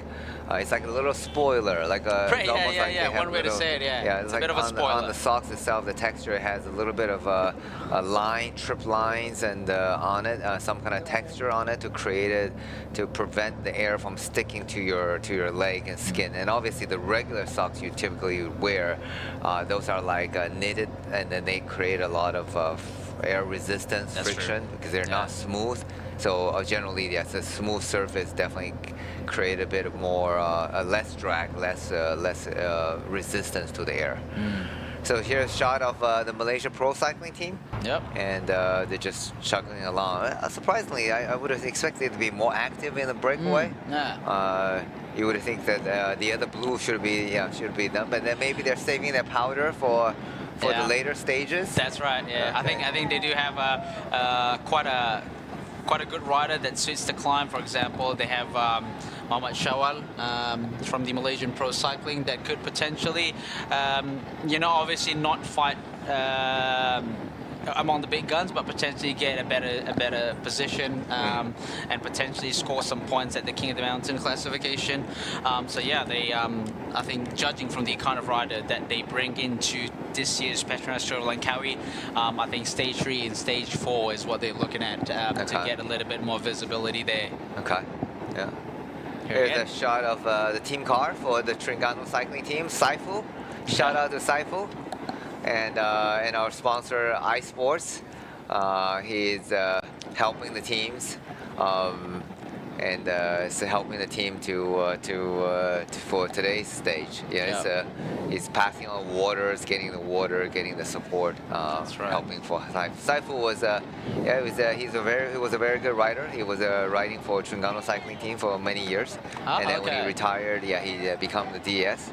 And he's also doing a bit of the coaching work for the team as well, for the riders on the team. So, meanwhile, back on the front of the breakaway, the 4 riders are really working well, carrying the speed, not overexerting again, just keeping such a long, relatively long stage. It's just keeping their energy.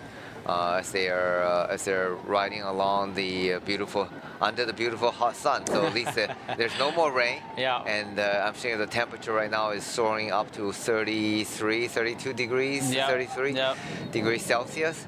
So it's the hydration and the heat regulation is crucial now.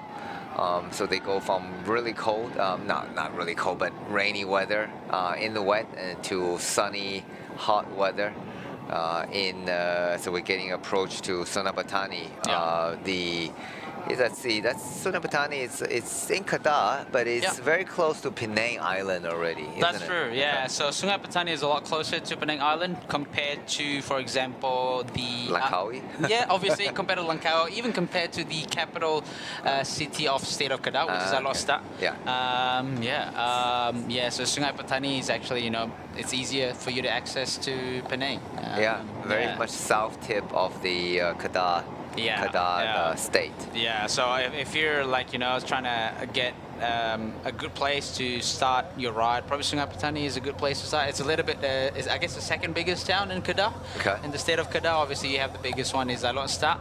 And then you have Sungai Petani as second state, and you can have good access. For example, you ride it from Sungai Petani, you can get to Gunung Jerai for about less than an hour of riding. Gunung Jerai is a good climb, about 10-12 kilometers. Yeah, it's getting ready.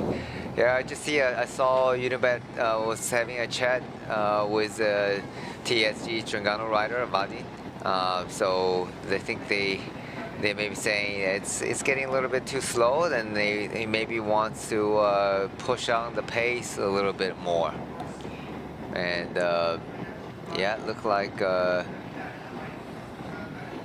it looked like there was an attack and then immediately there was reacted. So I don't know if they want to keep it going. So they're in water for here goes counterattack from Vadim, and followed by. He had to look back, see if anyone's reacting. It looks like the responsibility goes to him. He needs to close the gap. Looks like a little bit of allegiance has been formed between the Rockets and also Terengganu cycling team. Yeah, I saw them did have a little quick meting to decide. Backdoor meeting. Backdoor meeting, and before deciding what they want to do. So maybe Vadim want to make sure that he's trying to get the next intermediate sprints without sprinting. Trying to get the maximum points. So which is about just under 20 kilometers away. Yes. But the Thai rider, Chaya Sombat, is not giving up. He's still trying to chase Vadim Pronsky, doing a little bit of a zigzag just to make sure it's forcing the other rider, Christopherson, and also Tobaru to do some work. But Vadim Pronsky is keeping pressure on the pedal in front, trying to get away from these other three riders. Yeah, and Christopherson just literally sitting on the wheel of the Thai rider, and Isan rider is literally just here we go. Here's talk about the attack, and no reaction from Chaya Sombat. Although he's trying to, but he's soft pedaling it. Doesn't look like he's pretty aggressively trying to chase. Yeah, Hayato is really Tobaru, is hiding. Was very small rider, and is hiding well behind the tall Christopherson from Norway. Riding for Unibet. So I think they were sort of having a bit of a mutual agreement to get rid of the Thai rider. Yeah, well, the Thai rider is the fastest sprinter, so well, let's ditch the sprinter. So now 4 becomes 3, but although he's not giving up just yet, he's trying to reel himself. I mean, that's probably the best way to do it. You know, if you're being attacked, instead of trying to react, trying to jump to across every move, in some cases it's better just to ride your own pace than trying to recover a little bit and trying to ride back to the wheels. And hopefully the front guys start playing cat mouth again, so he may able to make it back. So a lot of time, you've seen that even in the bigger races. So that's probably the best way to get yourself, instead of blow up. It's very easy when you have the repeated attack. It's very easy to blow up and then you lose the momentum completely. So it is. It will be. It's funny. They're obviously playing the game a little bit early. This is still 40K to go to the finish line. But I think they're trying to get to the intermediate sprint number 3. With minimum minimum passenger. So yeah, yeah, interesting. Yeah, considering also it's about 20 kilometers away from the third intermediate sprint point in Sungai Petani. But yeah, we'll see how this thing plays out. What they have in mind, maybe a little bit of a collision with Vadim Pronsky. Also, maybe once they reach the intermediate sprint, a little bit of a, agreement so that Vadim Pronsky scored the maximum points. I don't know about that. Yeah, so yeah, they were fighting earlier at intermediate sprint too. Yeah. But yeah, so it is 15 kilometers from the third intermediate sprint, the third and last intermediate sprint at Sungai Petani right now. So yeah, it will be interesting to see. This is one thing about bike racing, right? You really don't know, what their discussion is and what their plan is. But the time gap is maintained. It's at a minute and 25 seconds. Yep. Grew a little bit by 15 seconds. Yeah, it grew a little bit. There were some surges. Obviously, they're trying to drop Thai rider. So maybe that speed did go up a little bit. Influence a little bit. Yeah, so I think it ranges passes. So normally if you're riding here in Malaysia or some of these Southeast Asian countries, the humidity from the roads, the evaporated air from the roads is really going to bring the humidity up. Wan Abdul Hamdan, Abdul Rahman Hamdan from Terengganu Cycling Team. Having a chat with Shahrul Madamin. Yeah, Shahrul Madamin, ex-TSG rider as well. Yep, a few riders from Kern Pharma. So in the screen now is Bruce Denga, a rider 51. Here is the newly, I guess one rider dropped from the breakaway, Taya Sombat. Now 3 riders. Had Tobaru in front pulling the breakaway, followed by Christopherson from Rockets and Vadim Pronsky from Terengganu Cycling Team, maintaining a good pace between themselves. But looking at the gesture of Tobaru, he looks like he's hurting. Yeah, he looks like he's hurting. He's gritting his teeth when he's about to get back into the pace line. Yeah. Oh, definitely. I think Christopherson, he's definitely pushing. I mean, you can see from his body posture, he's definitely pushing. Vadim, it's keeping the pace steady, but yeah, you see when you see the head dip, when the head drop, that's where you see the rider is on the edge. He's hurting. He's not even doing that much of a pull, probably less than 5 seconds before he flicks his elbow. Yeah, here we go. Vadim is attacking him right now. He knows he's on his road, on the limit right now. So that's how they typically leave a little gap, and then they quickly jump across. That's right. And here we go. So mission accomplished. The 2 rider. I think now the remaining 2 on the front is gonna keep working a little bit faster. They want to make sure they get to the third and last intermediate sprint, because the Christopherson he didn't get any bonus second. That's right. Right on the earlier the 2 sprints, so he has to make sure it gets to the finish line. And it gets to the third intermediate sprint, and he wouldn't want to do it alone. That's still 15K. And then he asked Vadim to come along, and I wonder if Vadim is gonna give that opportunity, give that the maximum points to him, or he's gonna fight it out to the for the first or not. I'm not sure. But that's the thing, right? Like you have to be a little bit careful with these kind of things. So obviously you make the collision, so maybe we don't know what was the chat about. It could be, for example, I'm saying to Christopherson, okay, let's do this thing together. Drop these other 2 riders and score. I'm gonna allow you to score maximum points. But then again, if you play the card, for example, I'm going to let you get the maximum points, but then you attack him. That's not good as well, right? That's going to break the trust and then set the tone for the next whatever races that they may end up riding together, right? So we just see Taburo just he's slowing down, and he's done. Tabaru here is putting in the maximum effort already. So well done. At least he got in the break. So that was important. He did get second on the second intermediate sprint. That's a bit awful. So that's 2 second, 2 second time bonus time for them. It's important. If you're watching, you're wondering why did they fight for the I mean, the race is so many days left, and why do they fight for this just a few second bonus? What is actually really to help them move up the general classification, because your team car order after day one is arranged based on your general classification, your rider on the general classification ranking. So if you have riders that's there are 20 plus teams. So if your best ranking rider is number 10.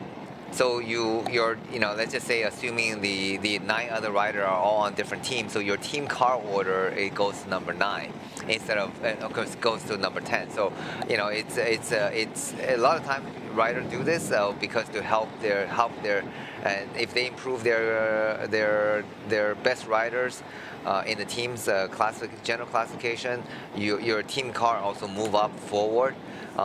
So that way it gets easier to feed your rider in case there's a mechanical issues. And also yesterday we talked about often the DS have their own little racing going on. Yeah. So That is true. a lot of times they're actually fighting to get to the front of the convoy of Yeah, the that's back right. the convoy, not peloton but the convoy. Yeah. So that could be potential the issue, but also main thing. But all seriousness, it's also to get their sponsor known. So we just talked about the camera was showing probably like 80% time was on the breakaway. We have seen we mentioned the Team Isun multiple times, and as well as the Thailand continental team multiple times. So that is the reason they're doing it, because they know, I mean, it's literally you're killing yourself, you're suffering, but the chances of succeeding is so minimal. But that's what that's what the rider do. They still push themselves and getting themselves to the front. That's right. So that now we're just looking at 2 riders on the front, and the time gap is 1 minute and 35 according to the screen, but 30K to go. So they're only about 7 kilometers to the intermediate sprint. That's right. So that's in order to grab the maximum time bonus. So that's they are able to carry the. I mean, I think they're still riding at a pretty decent pace, but although you start seeing some of the shoulder rocking a bit from Christopherson. Yeah. Yep. It's Vadim looks still okay. So but sometimes some riders rocking a bit more, moving a bit more. Some riders are sitting perfectly still on the bike. So it's difficult to judge, but I do think that they are probably getting a little bit tired. But the task right now is to get to the 3rd and the last intermediate sprint at Sunabatani. Yes. Which is only only just a few kilometers away right now. It's only less than 6 kilometers. That is right. Yeah. So we can see now they just passed a Simmerling Bridge, which crosses the Merbok River. And now, if you're riding from Sungai Petani, if you're riding your bike and you want to head to Gunung Jerai, that's the bridge that you have to pass through, right? Okay. So yeah. So yes, they are heading towards Sungai Petani. Judging from the distance at the moment, the head of the race will reach in about less than 3 or 4 kilometers away into the final. About 5 kilometers away, and before they reach the 3rd sprint at Sungai Petani.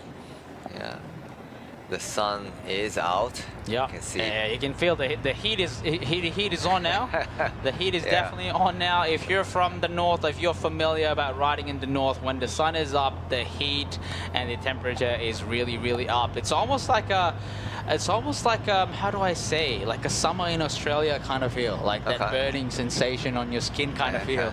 So it's really important for these riders to keep themselves cool, to keep themselves hydrated, and you can see some of the team car actually hands out some ice bags and stuff. Yeah, just to keep the riders' core body temperature a little bit lower.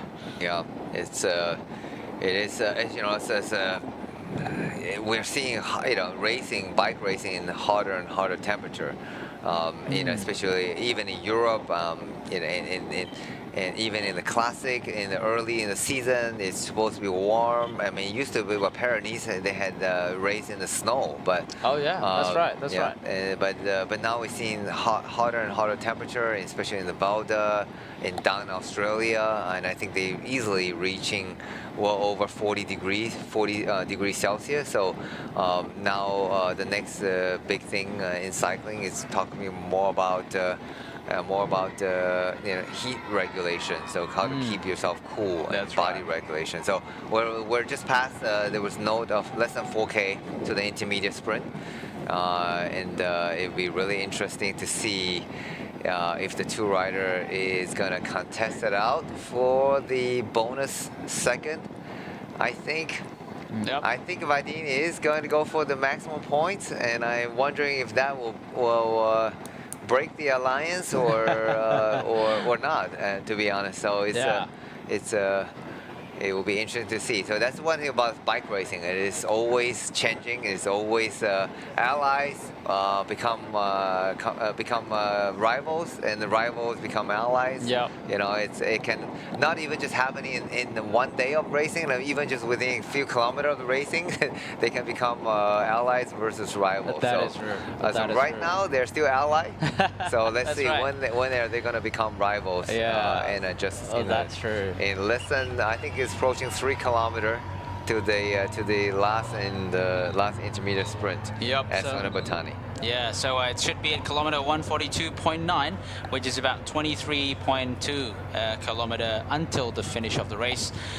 With the sprint, the third sprint point will be at Petronas Taman Nilam again by the Petronas gas station. Okay. All right. So you can see there's a few cars that actually stopped by. So they are passing through what we call as a feed zone. Okay. So team car can stop at the roadside and actually hands out some called musettes, some just hand bottles. So musettes would be like a sling bag full of their lunches, I suppose. Yeah.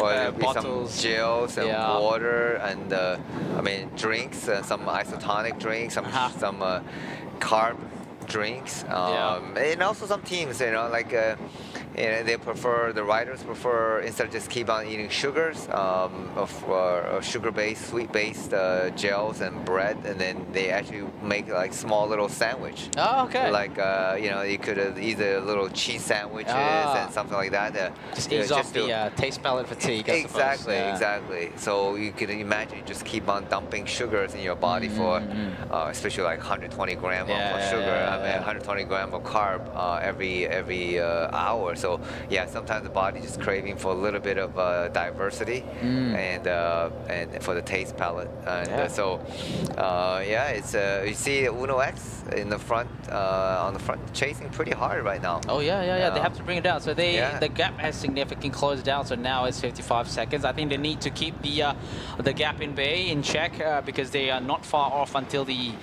race finish. Is about 25.1 kilometer left. And just keeping it just roughly around a kilometer so that they can have a good room to bring back the breakaway. Although there's only 2 riders, but they've been working good so far, heading towards the third intermediate sprint, which is about 3 kilometers away. Yeah, we're just seeing the 2 breakaway just cross the river. It's a pretty big river with a lot of fishing boat on the side. And in the meantime, we still see the Thai team on the front. That's interesting. I'm wondering where are the 2 other breakaway companions are. They been absorbed? Yeah, looks by like Jaya Sumbat back in there. You can see the shoe covers. Yeah, there you go. You can see the shoe covers. Look like he's back in there. Yeah. But they're still in front. So it just begs the question: what's next? I suppose. Yeah. They probably want to have their sprinter a chance. Yeah, so 35 seconds now. So the time has come down significantly. We kind of expected they wanted to bring them back in after the third and last intermediate sprint. So whether or not the 2 can survive, so 1 kilometer. So that should be 1 kilometer to the we saw the Petronas sign. So that's where the sprint line is. So it's 1 kilometer to the last intermediate sprint, and but they should have enough time to make it there. Yeah, just enough time before job done for the day kind of thing. Yeah.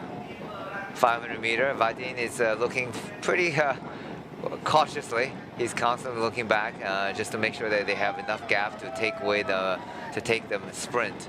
And look like both riders' hands are in the drop. They're ready for the sprint. We're gonna see two non-sprint, two non-sprinters pure going ahead. sprinters. Yeah. There you go.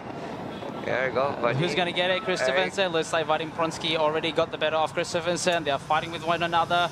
Really all-out sprint to see who got the maximum point. Looks like Christopherson got the better of Vadim Pronsky. All right. Have they give a maximum push there? Yeah. Here's the Thai right here. Thai. Yeah. They maybe he's going for that one more intermediate sprint. There it goes. Here's it goes. Yeah. So there are still 1 point left in the intermediate sprints.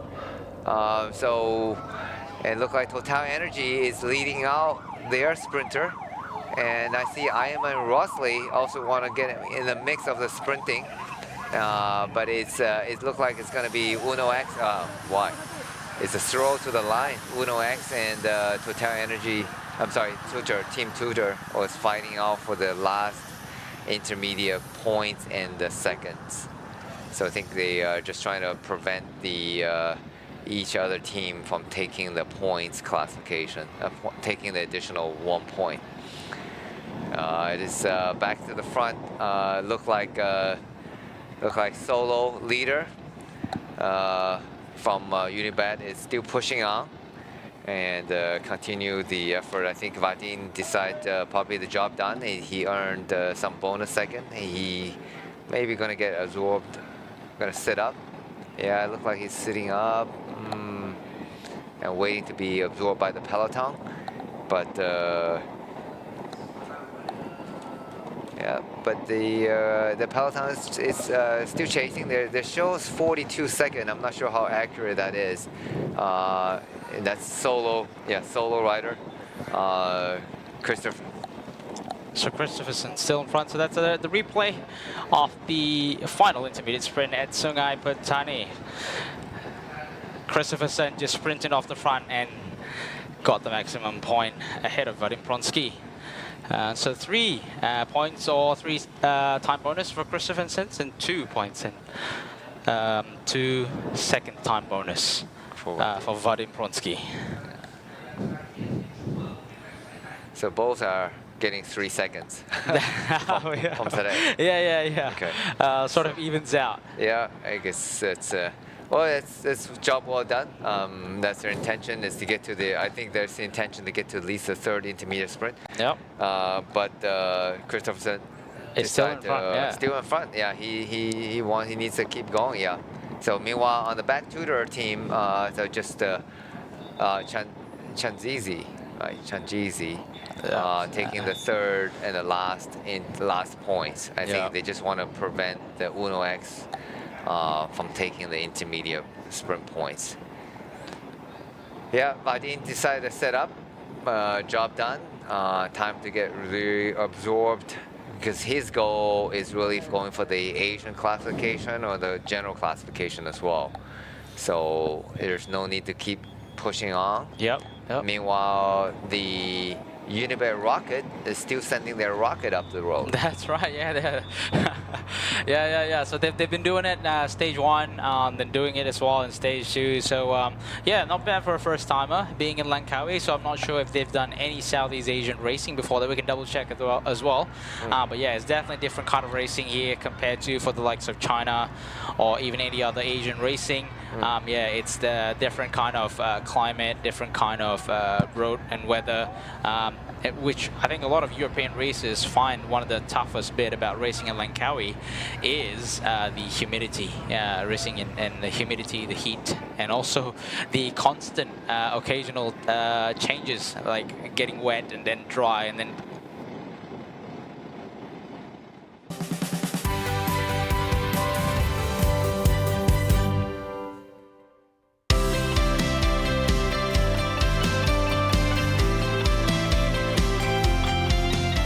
Tebus macam-macam dan tebus minyak di Petronas. Senangnya, ini baru Mercer Rewards.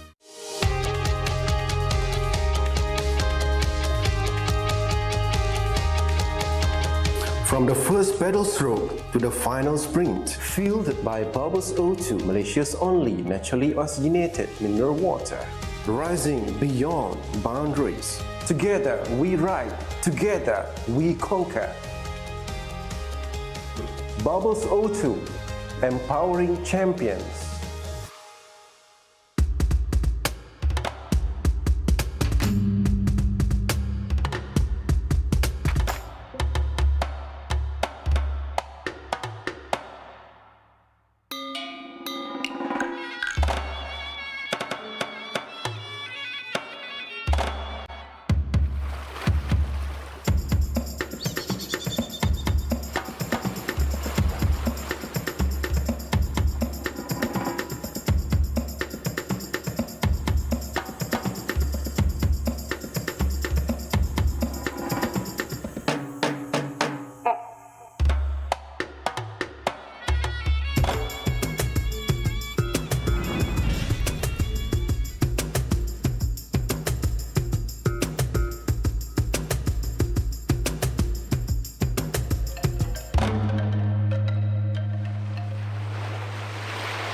Isi minyak di Petronas guna settle 3 kali mata ganjaran. Senangnya, ini baru Mercer Rewards.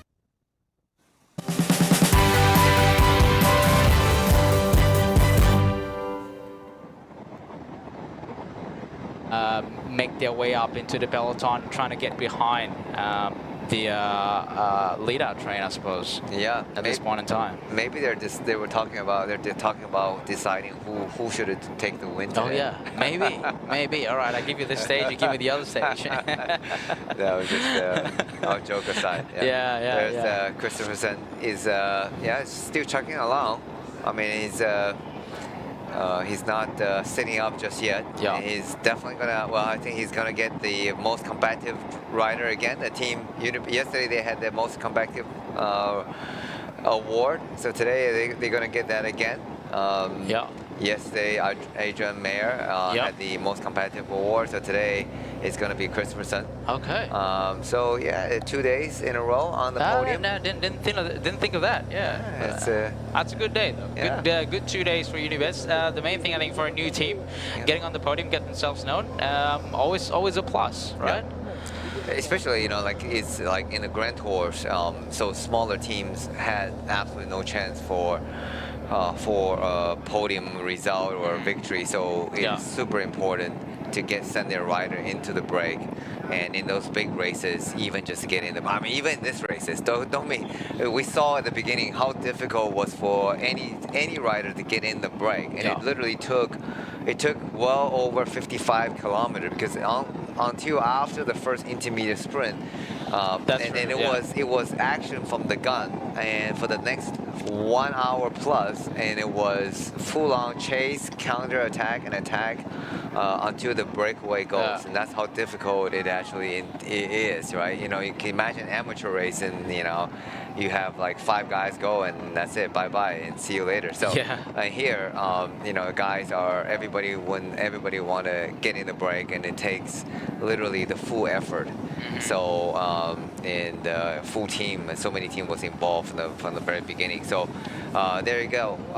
Now finally it's time for him to Christopher set up, and the peloton is going to get absorbed by the peloton. That's right. And the teams are getting organized for the finale. I mean, we're talking about. And meanwhile, one rider from had a different idea. 7-Eleven. Here we go. 7-Eleven. Let's see which rider is that. I have a feeling yesterday another 7-Eleven rider did the same thing. It was Edouard Bonnefoy. Edouard Bonnefoy, rider from 7-Eleven. I'm not sure if this is the same guy as well. Let's see if we can have a glimpse of the number. This is from 7-Eleven Click.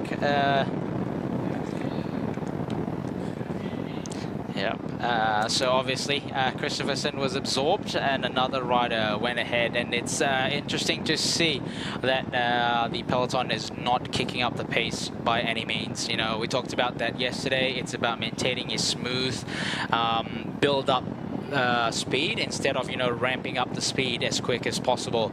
You want to build it slowly so that the sprinters are not having to surge. You know, if you understand sprinters looking at from the yeah, so sorry about that. So yeah, these are the site of the finishing sprint, a wide and straight finishing line, no funny barricades on the sides of the road, and it should be a super fast one. So if you are still around, don't forget to make your way into the finishing line, which would be not far from the Advanced Medical and Dental Institute, University Science Malaysia. I think you just Google Map there, you can probably find it. So this is rider number 153. 153? Yeah, Mate Drinovic. From, I don't know, it says maybe Slovakia. Yeah. Okay. There you go, it is, yeah. Slovakia rider. There you Mate Drinovic, Slovakia. From riding for the 7-Eleven Philippine team. That's right. That's good. That's good to see.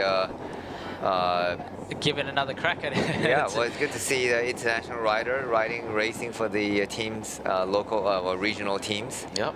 And he rides Lapierre. That's a Lapierre bike. Yeah, Lapierre bike. That's his trademark with that crisscross seat tube and top tube. Okay. Yeah. That special triangle there. That's a Lapierre trademark. Yeah. Very nice. Yeah, still there. Yeah, fresh legs. Definitely, he's been sitting there for the last 150k. So now the 15 kilometer, he needs to. Depending, we don't know how good his time trial is, and right now basically he's going to have to try time trial his way to the finish line. Mateo? Yeah, Mate Drinovic is a rider riding for a 7-Eleven Click, a Philippine-based team. Yeah. So they just arrived, 15 kilometer, just arrived at the town of Tikam Batu, which is about 15 kilometers away until the finishing sprint. And if we look at the breakaway, the peloton, we're going to see that the peloton is actually slowly ramping up the pace to deliver the sprinter. Says Tikam Batu, another town in the state of Kedah. And that's we're really getting close to the southern border of the Kedah state.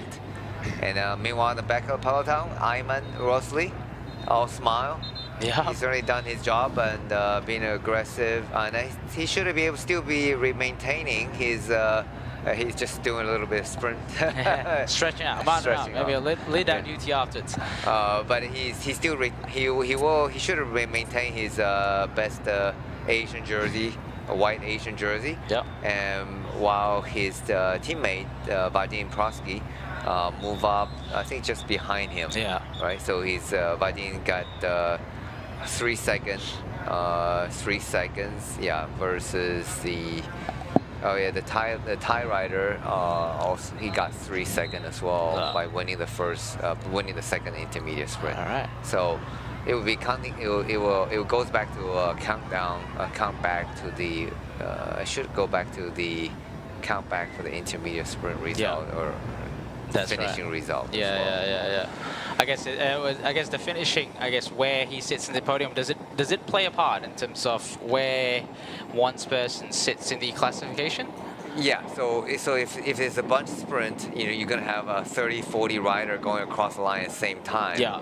And then the finish. So if you're assuming all your other results are the same, you're sitting on the same time, and then the stage finishing result dictate where do you rank on the general classification. So yeah, so even though the top sprinter on the front are sprinting out for stage honors, but meanwhile the lower ranked riders are actually sprinting out for their individual general classification rankings. So yeah, I mean all these rankings does play a point. So yeah, it's by no means it's not easy. Even just sitting in, it's not like cruising into the finish line. Well, just looking at the back of the peloton here, no sprinters are to be seen at the back of the peloton. I assume, everyone have moved up the peloton just to secure a better position coming into the sprint with 13.5 kilometer, which is less than 20 minutes away. So 20 minutes away before they reach the finishing line, judging from the speed that they're going. I think easily they're going at the 46, 47, even 48 kilometer per hour is not that far to stretch in terms of how fast these are going. This rider, Matej Drenovic, is still in front here with only 6 seconds gap between him and the main peloton. So at the moment, it's about 13.2 kilometer. So for those of you that are still watching, make your way to the finishing line and spectate what would be a very fast sprint finish and experience the thrill and the exhilaration of how fast these professional cyclists will go beneath the banner of the finishing line at at Kepala Batas. I'm wondering how long the peloton is gonna, how long it's gonna take for the peloton to bring them back in. And probably they want to, they're working on the front. You can see Poti, Vizik, Malta. I see Tudor on the front. Definitely Alvin Decline want to get his second chance. For winning, second chance to win the sprint. Yesterday he was very close, third. But we talk about he hasn't raced much. This year he had a crash, I think very early in the year, and then his first race was in August. So he obviously got fresh legs. So today maybe looking at longer stages, so fresher legs, maybe that will suit him better. And also the weather become extremely hot, and some riders tend to do well, prefer the hotter weather. Some riders prefer the cooler weather. So today with the hotter weather, so whether or not he can do well, he can finally win a stage again. So we shall see. It will be exciting, and it's getting. Here's a policeman getting a little bit stretching, so he's riding on the front for multiple hours. That's right. Here it is, the Merdeka Bridge. Merdeka Bridge, as we can see on the live feed at the moment, with 11.4 kilometers to go in front here. Driving the pace in the peloton is Tudor Pro Cycling, followed by XDS Astana. And we don't see Uno X in the mix. They're not. They probably just. We're going to try to see this, trying to see if we can spot the orange jersey. Still just a little bit further back. A little bit further back. I'm not sure what they have planned with 11 kilometers to go. Matej Drenovic is still in front here, riding solo. Looks like a bit of a tailwind, looking at the way the flag is going. It's a fast one for this 10.8 kilometer. It's just going to happen in a split second. We will see who's going to get the win for this stage 2 from Padang Besar to Kepala Batas. Drenovic looks pretty good on the bike. Staying aero and putting good steady speed. I mean, definitely he's turning 90 RPM, and you don't see so much shoulder rocking. He's trying to stay as aero as possible. You don't need to look back. This is if you want to keep going, you're just gonna have to put your maximum effort and trying to stay there, stay out as long as you can. But the straight road certainly doesn't help. He's so exposed to both the wind, so we're just going across the 10-kilometer marker, last 10 kilometer to the finish. So the road surface is good. One thing about riding the Malaysia roads, they are great. If you have a good, get a chance. Like I personally, I think these are hopefully it's not newly resurfaced road, because newly resurfaced road can feel like a bit of a slog to ride into because you feel like it's empty. Because I remember some of the teams in the World Tour, what they do is that they point out, they teach their riders on which part of the road surface they should ride in. Because like newly surfaced road, they haven't compacted it yet, so it actually feels that there's a bit of a resistance riding through it. Whereas a little bit more compacted road, like the ones they're riding now, a little bit like a less darker color, so there's a lot more compacted road. So yeah, that gives you a little bit more speed. Yeah. With 9.5 kilometer, looks like Matej Drinovec has been brought back into the peloton. In front of the main peloton now is the XDS Astana driving the pace. We've got 9.3 kilometers to go, Danny. Yeah, it's going to be a fast one. Yeah, XDS is driving the pace now, and followed by Tudor. But Uno X, I think they are being very smart. They're saving their powder, and I think the last 5 kilometers, you probably see them, bringing their like Alexander Kristoff to the front.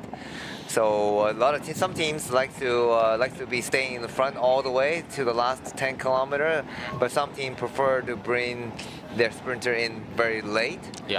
So that way, instead of staying in the front and fighting and shoulder bumping, some prefer to wait to the end and then bring their rider. So it's really depending on individual sprinter, what their preference is. Different sprinter has different preferences. And in this case, I think Uno X is definitely waiting out, but it seems to be fairly far away. But they have a very strong team, and I think they have no problem just bringing them over up in the last 5 kilometers to the front. So.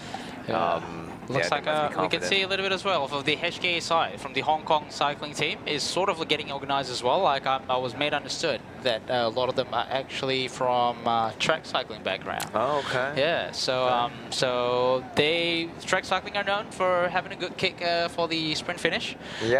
So yeah, they did the same as well in first stage. We saw them a little bit getting in the mix, but obviously those listening, watching from the live commentary, who's your pick for the sprint finish? Is it Malucelli, Ava Decline, Harif Saleh, Manuel Peñalve? Who is your pick? So let us know in the comments section. We've got 7.8 kilometers to go. We've got few sprint trains line up. We've got Polti visit Malta there, setting it up for Manuel Peñalve. Tudor Cycling setting it up for Ava Decline. We also see Picnic Personnel get in the mix as well.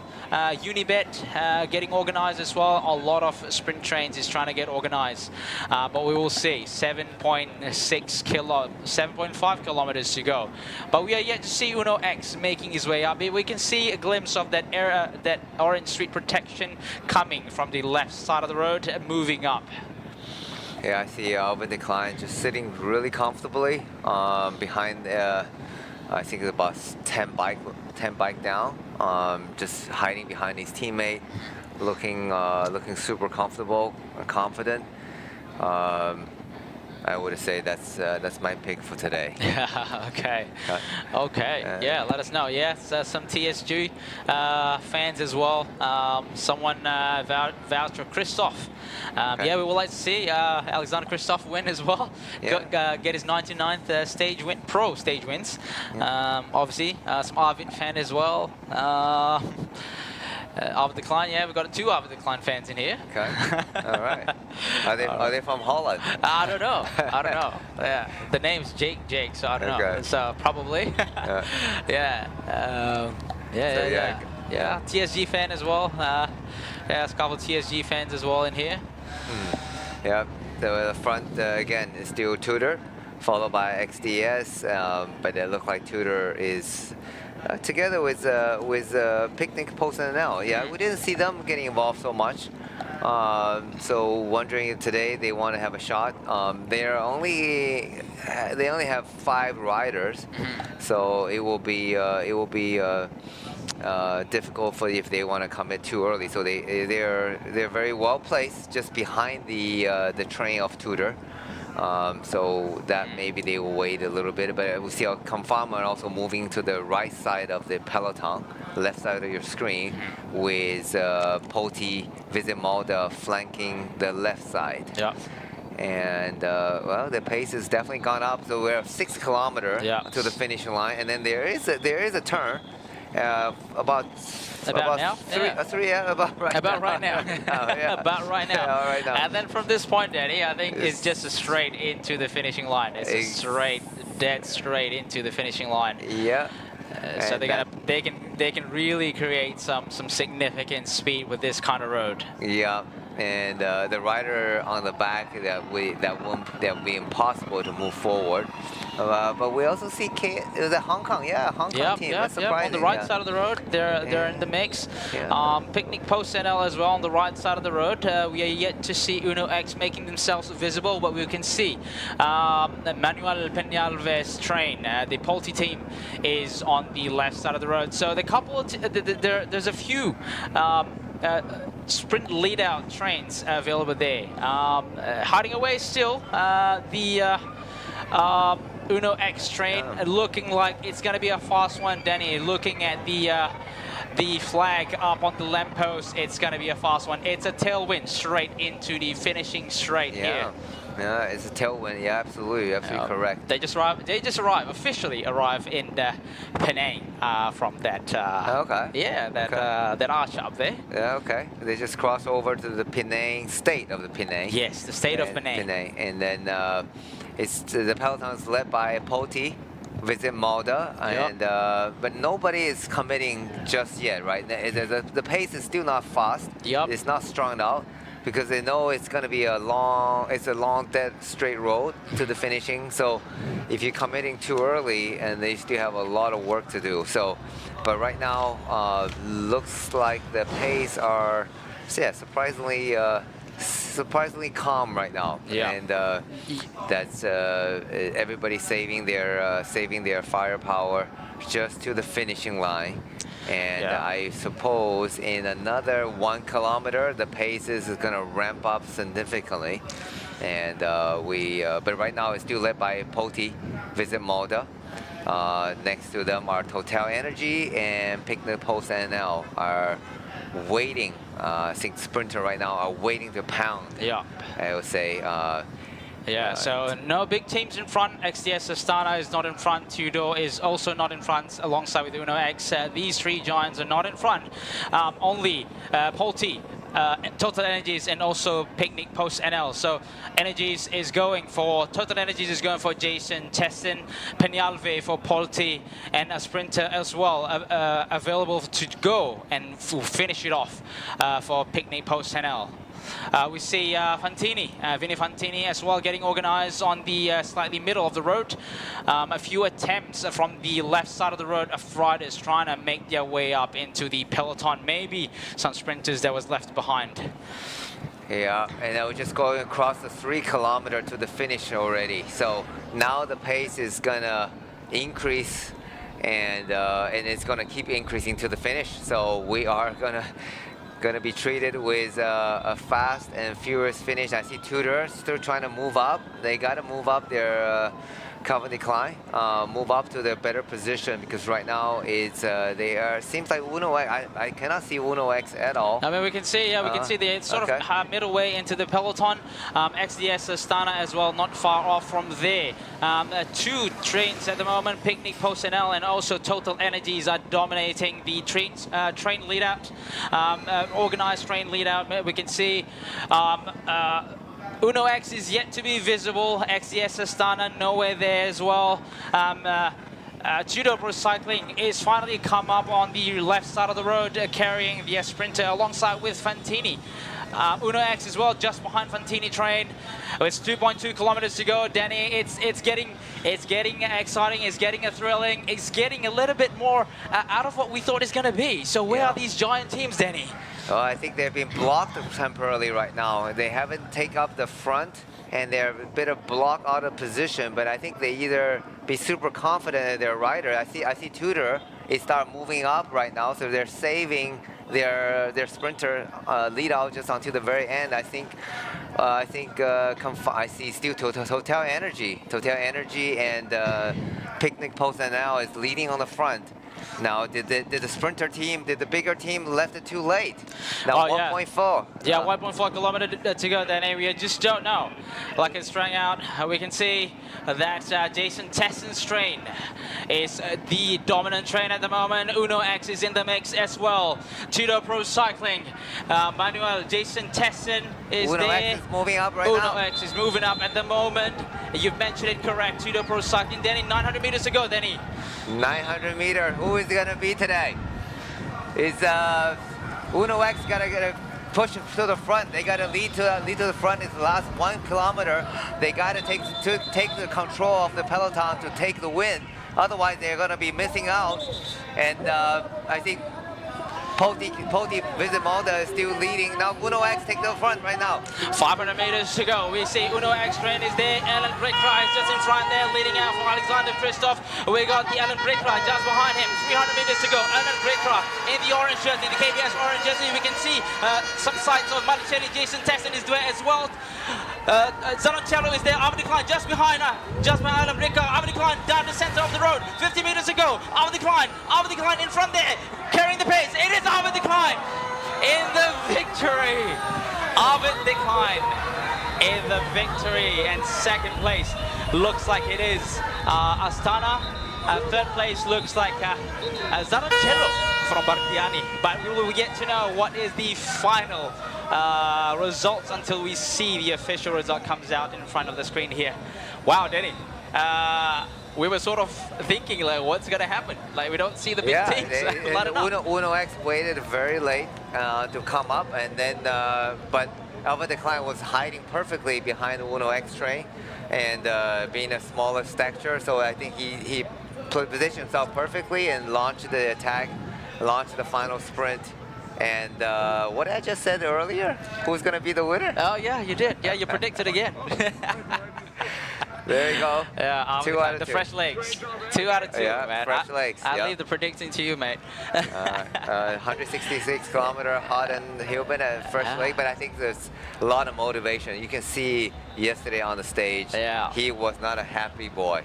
Nah, it was not. And I think, well, they really left it very late. I think I didn't see, you know, as predicted, XDS did a lot of work controlling, but then so that's why we saw Picnic Post NL and then Poti Visit Malta, and also did most of the work into the last, and the Total Energy, the three team there, did actually the bulk of the work into the last 5 kilometer.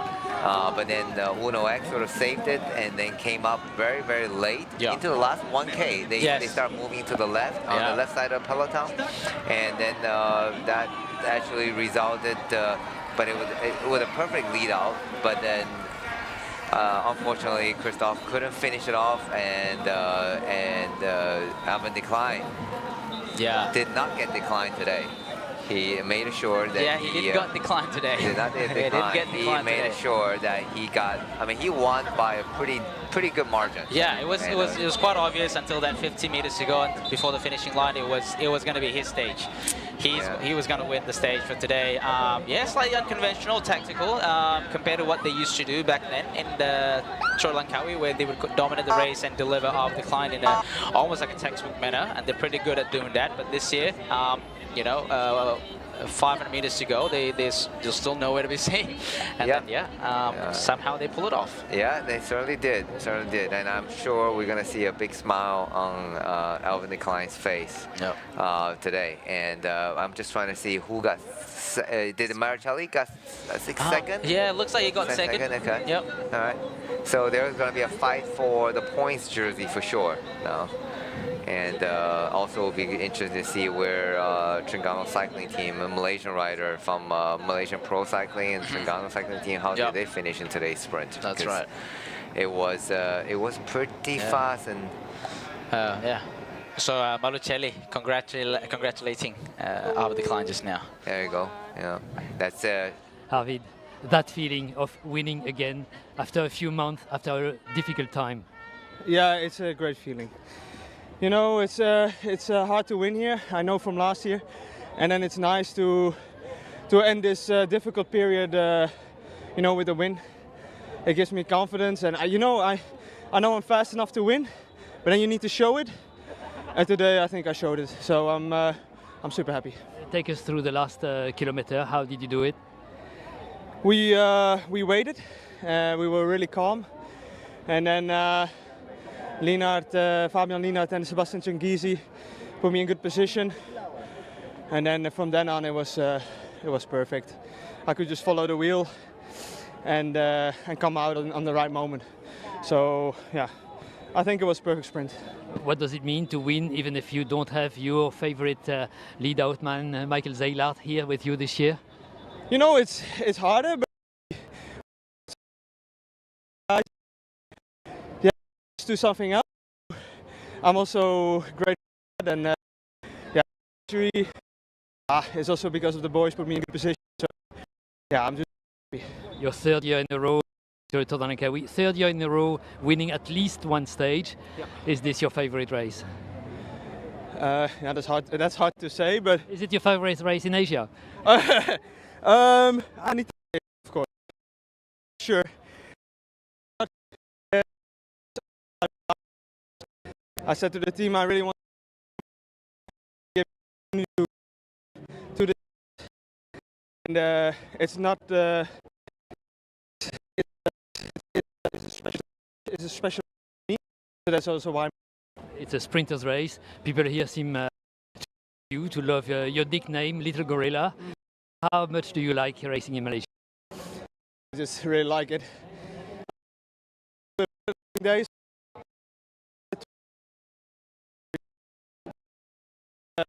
And I go to all see this.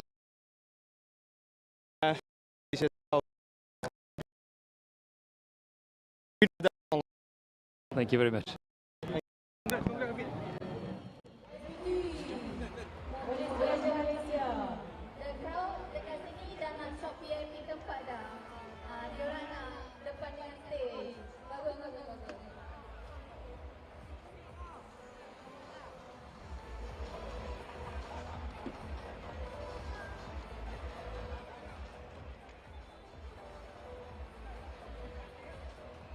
Not far off as well. We see Rajovic as well just there. Yeah, and that's Confama. Yeah. And Confama actually launches the Confama tag. launches the sprint, but obviously from far back we see Jason Tesson. Izzat Hilmi is actually in the mix. Malucelli had to bump shoulder with Confama. Oh, that was a pretty hectic sprint, but yes, Albert Decline had the best of everyone. There you go. He won by a half a bike length. But so it was Brickler who was actually doing the final sprint. Yeah, Brickler, yeah. Yeah, Brickler. It was not Christoph. And I think Christoph did the lead out. And that's right, yeah. Christoph did the lead out because we saw the orange jersey. Yeah. So that has to be Brickler. Yeah, 100 meters to go. He's at Hilmi is there. Yep, in the mix with the big guys from Malaysia Pro Cycling. What would it be? Yeah, I know. Top 10 probably. Oh, right. Well done. Yeah. Good job. There you go, but no question who is the winner. Okey, baiklah. Barulah kita dapat melihat senyum di wajah Albert Decline. Akhirnya dia berjaya untuk memenangi peringkat seawal di peringkat yang kedua selepas kecewa semalam di tangan Matteo Malucelli yang berada betul-betul bersebelahan dengan beliau tadi menuju ke garis penamat, dan satu kejutan yang sangat gemilang daripada Albert Decline untuk dia berada di kedudukan tempat yang pertama, menangkan peringkat yang kedua sejauh 166.1 km, meninggalkan Malucelli. Saya kira mungkin Malucelli tempat yang kedua ataupun tempat yang ketiga, dan belum dapat dipastikan siapakah yang akan dapat mengekal, apakah Malucelli akan dapat mengekalkan jersey hijau Petronas itu ataupun bagaimana, nanti kita akan dapatkan pengesahannya. Tetapi dalam kelompok yang menamatkan pelumba itu tadi, kita dapat lihat ada kelibat pengayuh ataupun pelumba daripada negara kita. Nampak seolah ada Cik, pelumba daripada TSG yang berada di kedudukan dalam kelompok 5 dan mungkin 6 ataupun 7. Adik saya ni 4 jam awak ada 4 jam mengulas. Lebih kurang bang, lebih kurang 4 jam. Okey. Flat race, hujan, panas. Lepas tu tak ada bukit. 3 zon pecutan. Okey, macam mana tadi race peringkat 2? Kalau kita lihat hari ini perlombaan memang begitu orang cakap macam-macam lah boleh dikatakan Nizam.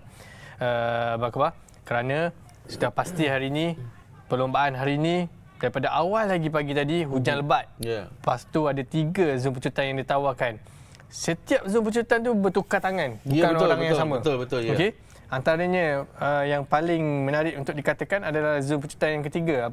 Apabila kita lihat Vadim cuba untuk membuat pemecahan meninggalkan style pelumba daripada Thailand iaitu Cahaya Sombat Tanakan Cahaya Sombat. Ya, betul. Untuk mengurangkan defisit timing antara rakan sepasukan beliau iaitu Aiman Rosli dan juga Sambayat kepada 1. Betul. Jadi Vadim pandai mengambil peluang dan terus meninggalkan pelumba daripada Thailand ini dan berjaya mengundi tempat kedua.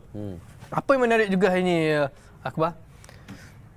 Acik Wan Abdul Rahman. Acik. Nombor 6 hari ini. Nombor 6 Secara unofficial. Okey, unofficial. Dan Wan Abdul Rahman. Ya, daripada pasukan CAG dan sudah pasti dia akan mengungguli terbaik ASEAN untuk peringkat yang kedua hari ini dan harus diberi tumpuan juga Akbar. Izzat Hilmi daripada pasukan NPC berjaya mengungguli tempat ke-7 hari ini, peringkat yang kedua. Jadi 2 pelumba tempatan kita sekarang ni secara unofficial berada di kedudukan 10 yang terbaik. Baik, fokus kita sekarang ini, talking point kita yang pertama ni nak cerita pasal zon pecutan. Kalau semalam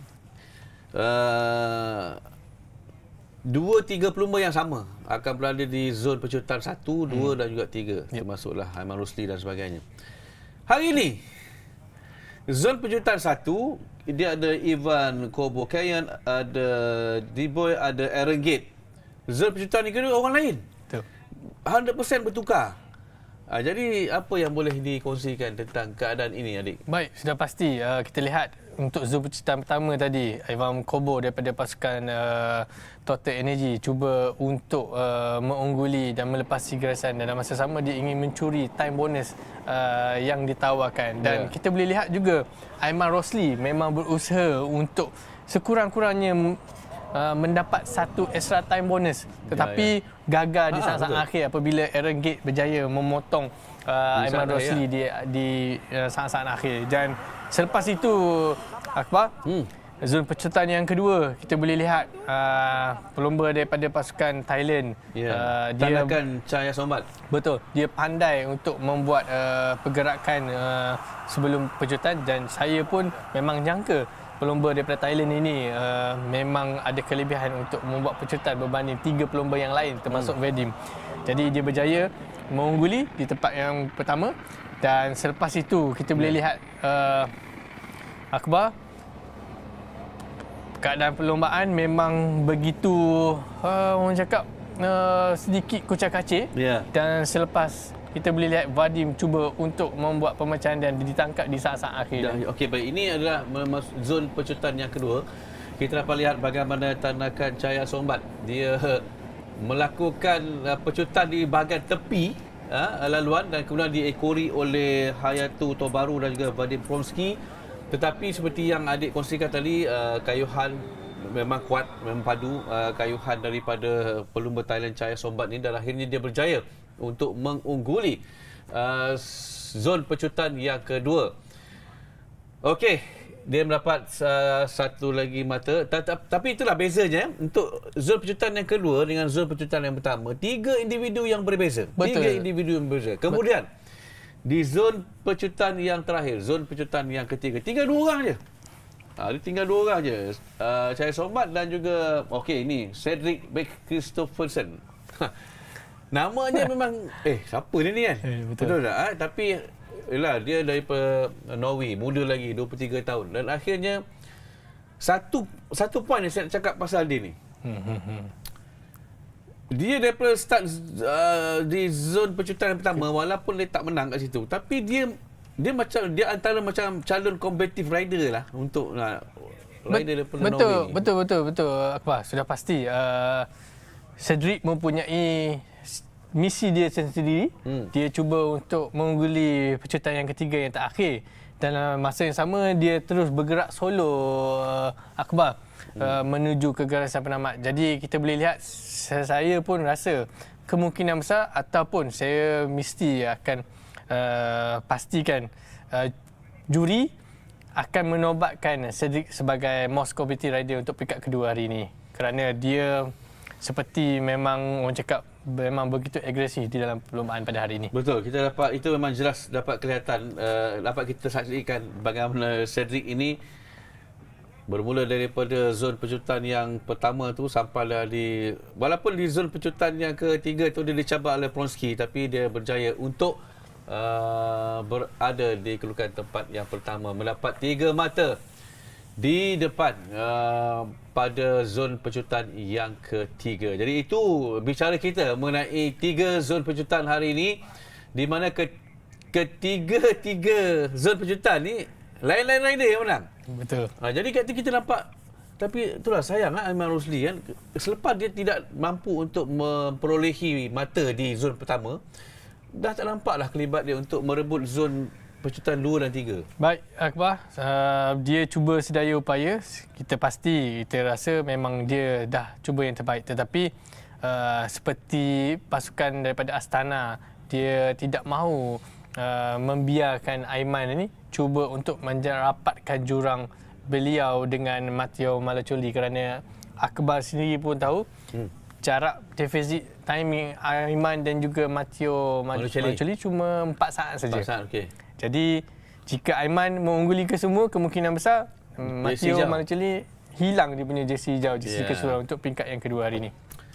Jadi secara unofficialnya mungkin ada senarainya kedudukan Aiman Rosli, iaitu pelumba negara kita yang menangi jersey putih rakan muda. Okey, bab itu yang mungkin kita tertanya-tanya, apakah Aiman Rosli dapat kekalkan jersey putih itu? Sebab kita tengok tadi macam Cahaya Sombat dan sebagainya, ada Tobaru juga agak pantas di depan. Alright, sudah pasti Aiman Rosli hari ini masih mengungguli jersey tajaan rakan muda, jersey putih terbaik Asia untuk peringkat kedua. Ben Carmen pun masih mengungguli, betul, ya. Kerana dia menghabiskan perlombaan di kelompok yang hadapan dan juga berjaya menghabiskan perlombaan. Dan sudah pasti Matteo Malaccioli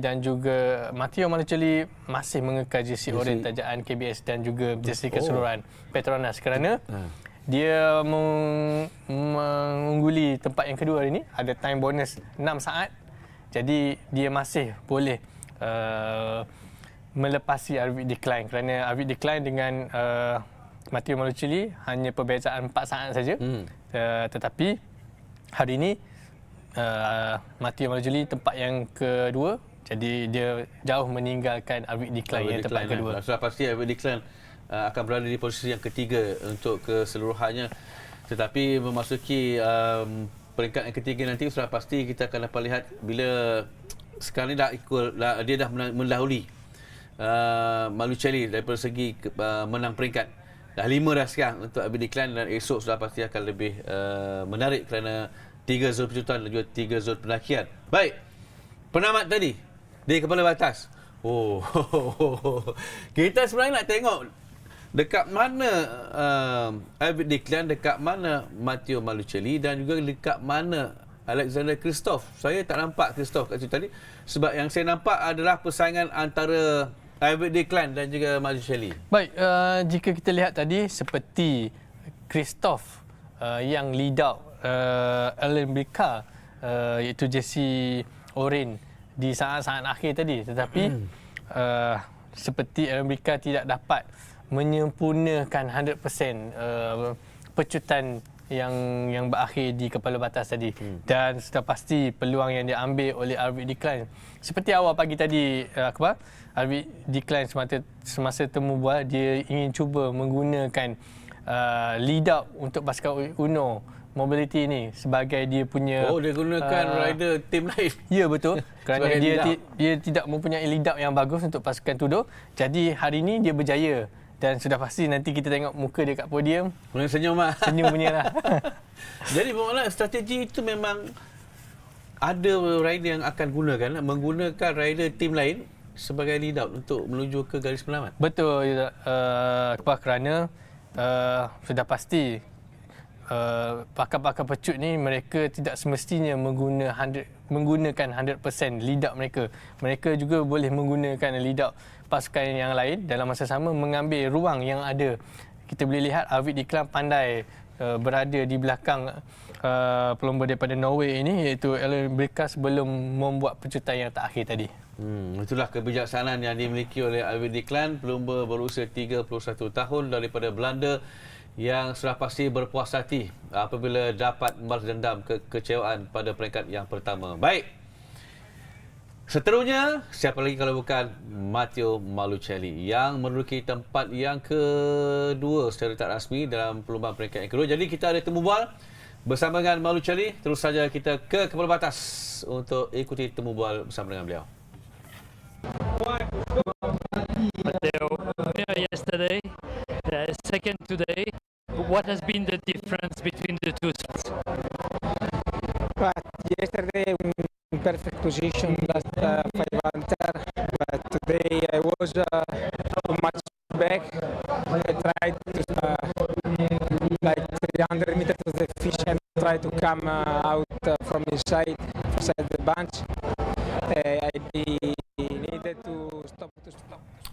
Okey, kami mohon maaf kepada anda dengan kualiti audio yang agak kurang baik. Jadi nanti kalau dah dapat yang lebih baik, kami akan sekali lagi bawakan kepada anda temu bual bersama dengan Malucelli. Tapi kita juga nak dengar temu bual bersama dengan Arvid Diklan. Saya perasan tadi, saya sempat melihat temu bual beliau. Memang tersenyum lebar dia dengan kejayaan ini dan dia juga berterima kasih kepada rakan-rakan yang menyokongnya untuk mengejar kedudukan kelompok hadapan pada perlumbaan peringkat yang kedua ini. Okey, secara keseluruhannya, kita belum dapat lagi official result. Tapi untuk rider-rider Malaysia, tadi kita dah tengok ada Acik, Aiman Rosli, Harif Saleh nampak macam sedikit terperangkap di kelompok pertengahan. Baik, sudah pasti hari ini seperti yang kita katakan sebelum ni, daripada awal lagi team presentation, pengenalan tim, Harif cakap antara Acik lead out dia ataupun dia lead out Acik. Jadi hari ini kemungkinan besar dia yang lead out Acik untuk berada di kedudukan 6 terbaik tadi secara unofficial. Tapi kita lihat Acik memang menggunakan kelebihan yang dia ada untuk membuat hanjutan dan sudah pasti Akbar, Acik akan dinobatkan sebagai Asia Tenggara Rider ya untuk stage yang kedua hari ini dan mampu menjejaki podium untuk kali kedua untuk pasukan CAG untuk hari ini, Akbar. Okey, baik. Adik, saya nak tanyalah untuk pengetahuan penonton-penonton, peranan lead out ni, masa bila lead out ni akan slow down, buka laluan, bagi kepada sprinter dia untuk ke depan? Kebiasaannya lead out ni akan mengambil peranan di last 500 meter yang terakhir. Jadi kita lihat tadi last 500 meter yang terakhir, Alexander Kristoff cuba untuk memastikan Ellen Bilka berada di belakang beliau sebelum Alexander Kristoff pergi ke belah kiri memberi laluan kepada Ellen Bilka untuk membuat pecutan. Tetapi kemungkinan besar di situ Kristoff membuka terlalu awal dan mengambil masa yang lama untuk Elbrika untuk menghenjut pecutan. Kerana biasanya mereka mempunyai pecutan di anggaran 150 meter hingga 200 meter saja menuju ke penamat. Okey, baik. Hari ini tidak ada zon pendakian. Hanya ada 3 zon pecutan. Apa disadvantage bila tak ada zon pendakian ni? Of course advantage-nya kepada pemenang JC berkandut semalam. Tapi disadvantage untuk rider-rider bila tak ada zon pendakian ni. Okey, hari ini boleh dikatakan apa? Hari rest day untuk semua pendaki-pendaki. Betul. Okey. Kerana rest day lah. Rest day. Kerana Akbar tahu esok memang laluan yang betul-betul epic lah. Ya, betul. Elevation tinggi. Betul, bukan saja dia ada climb yang jauh di Gerik nanti, tetapi ada Com 1, Com 2 dan juga Com 3 yang ditawarkan esok untuk peringkat ketiga. Manakala ada laluan esok memang betul-betul jauh sepanjang 198 km. Okey. Dan nampaknya Kepala Batas dah pun bersedia untuk upacara penyampaian hadiah. Terus saja bersama dengan Izzuan Makno untuk upacara penyampaian hadiah peringkat yang kedua Petronas Seleturis Langkawi.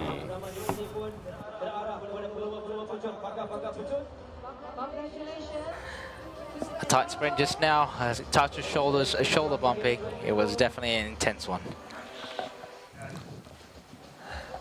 He's a pretty small rider, small stature. Yeah, for a sprinter. So he probably get over the climb pretty well Oh tomorrow. yeah. Well, we shouldn't rule him out. Yeah. He looks he's fit for the climb. Yeah. Enrico Donatello. Yeah, he was here last year as well. Tour Langkawi. No stage wins for him, and not even on the podium. It's amazing. Yeah, he's like a mini rocket. A pocket rocket from Italy. Yeah. I think he is Italian. I'm just assuming he's Italian. He's Italian. Okay, thank you. So yeah, he would be potentially a rider do well tomorrow. Should get over the climb fairly easily based on the stature. I mean, obviously the bigger rider, some of the bigger rider, Christoph can still climb very well. Yeah. Big rider, big engine. Certainly there's opportunity. I can next to his compatriot. Another Italian.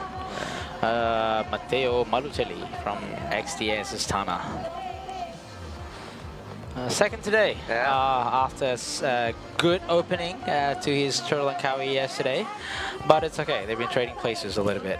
but I mean, on the high side, he's still retained his position in general classification as well as the KBS points jersey classification. Yep, absolutely. So yeah, now we are waiting for the winner of today's stage. There's no one else other than Albert Klein. That's right. And the little gorilla got his win back. I think that's really important, right? He's confident. He hasn't been racing much. He hasn't won all year. He did, when they asked whether or not his favorite race, he did hesitate to say yes. I'm sure he has other targets, but it certainly is one of his favorite races, and he liked Malaysia very much. Yeah. And it's come in a very beautiful country. Keep on saying that. Yeah. We appreciate that, I appreciate for these riders, and it's good that even the locals are giving great hospitalities to these professional riders that are coming. Good treatment. Yeah. And I don't know why they keep asking riders to move. No, I think they want him to take it center, so when the photo comes out, so he'll be centered. Yeah. There you go. Yeah. There you go. Albert Klein, the winner of stage 2. The 29th edition of Petronas Tour Langkawi. Top 3 finisher of today. Yep. Of Tour Langkawi for today, stage 2. I see a smile. That's I see Albert Klein smiling right now. Yeah, finally he smiles. Yeah. He wasn't so happy. He's definitely happy. Yeah, he's happy man today. Yeah. That's great. Not a grumpy man. Yesterday he wasn't so happy to get on the podium. Yeah, he was there. I think if he got second, he'd be more unhappy because he's the first loser. He's the first loser of the day. At least it wasn't yesterday. Yeah. It's he's the winner today. There's no doubt about that today. Yeah. And he won't be denied of a victory. So we're happy that three consecutive time coming to Tour Langkawi and 3 consecutive stage victory already. He keeps I think he comes 2 years ago, 2023, obviously with his other teammates. Simon Pilot, who actually got the King of the Mountain jersey. He got the points classification jersey. Last year was no luck. It was a battle towards the end. We lost interest in the general classification last year. Because it's pretty much max pulls. But it was the points classification that was a battle towards the end. Very tight finish. 2 points away. Yeah, in the interview he mentioned he didn't have his favorite lead-out man. Michael Zaylat. So he's still able to finish the job to get a win. That's a competitive rider. Here we go. Again, rockets. And rockets sending their rocket out.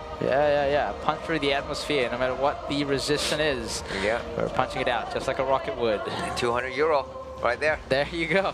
200 euro. They got it yesterday and today. Yeah, it was yeah. So 400 euros now. Yeah, so I'm wondering if they're going to try to get that every day. That would be funny if they try to get that every day. Most competitive rider. I don't know. We got to watch their YouTube channel. Maybe that's what they've been talking about from the start. Most combative rider every day. They've sent one different rider every day to get that prize. So that would be really cool. I'm sure on social media will be popular. The most combative team. And but they're here fighting for they're going to fight for the GC. So tomorrow will be a first test really to get over the mountain test, climbing test.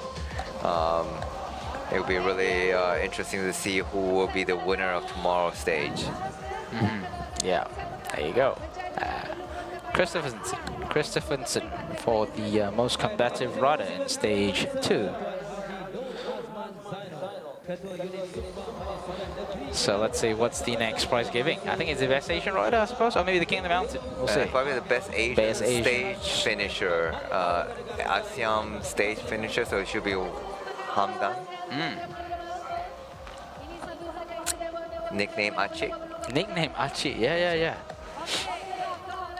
So really good to see 2 different Malaysian rider on the stage. Yeah. There you go. There he is. Wan Abdul Rahman Hamdan, or locally he's more famously known as Achi. And it's his first participation in Tour Langkawi. Not bad at all. Not bad at all. Not bad at all. Yeah. Well done. Yep. Well done by the rider from Terengganu cycling team. Yes. Best ASEAN rider. So they have this thing going on in this year's Tour Langkawi that we forgot to mention. They do award every single stage Best Southeast Asian rider, or ASEAN they call it, right? So yeah, every day they will have this award, and it's not a cumulative award like your jersey classification. Right. They will be, I guess, awarded for every stage. Yeah. Very nice. I guess to help support and raise the level of Southeast Asian cycling. I guess that's what the Tour of Langkawi has been for the past 29th edition. Yep. Well done.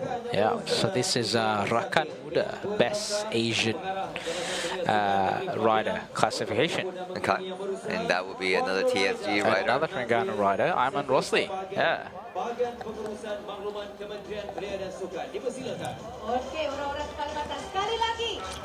He did get involved in the early breakaway. Oh, and, almost succeeded in getting another 1 second bonus. I think you can see from his body gestures, he's just not having it today. Yeah, he definitely seemed a little bit tired from the way he's pedaling. Yeah. Oh, here we go. There he is. Yeah. Still in the white jersey. Yep. Yep. That's it. Got it right away around.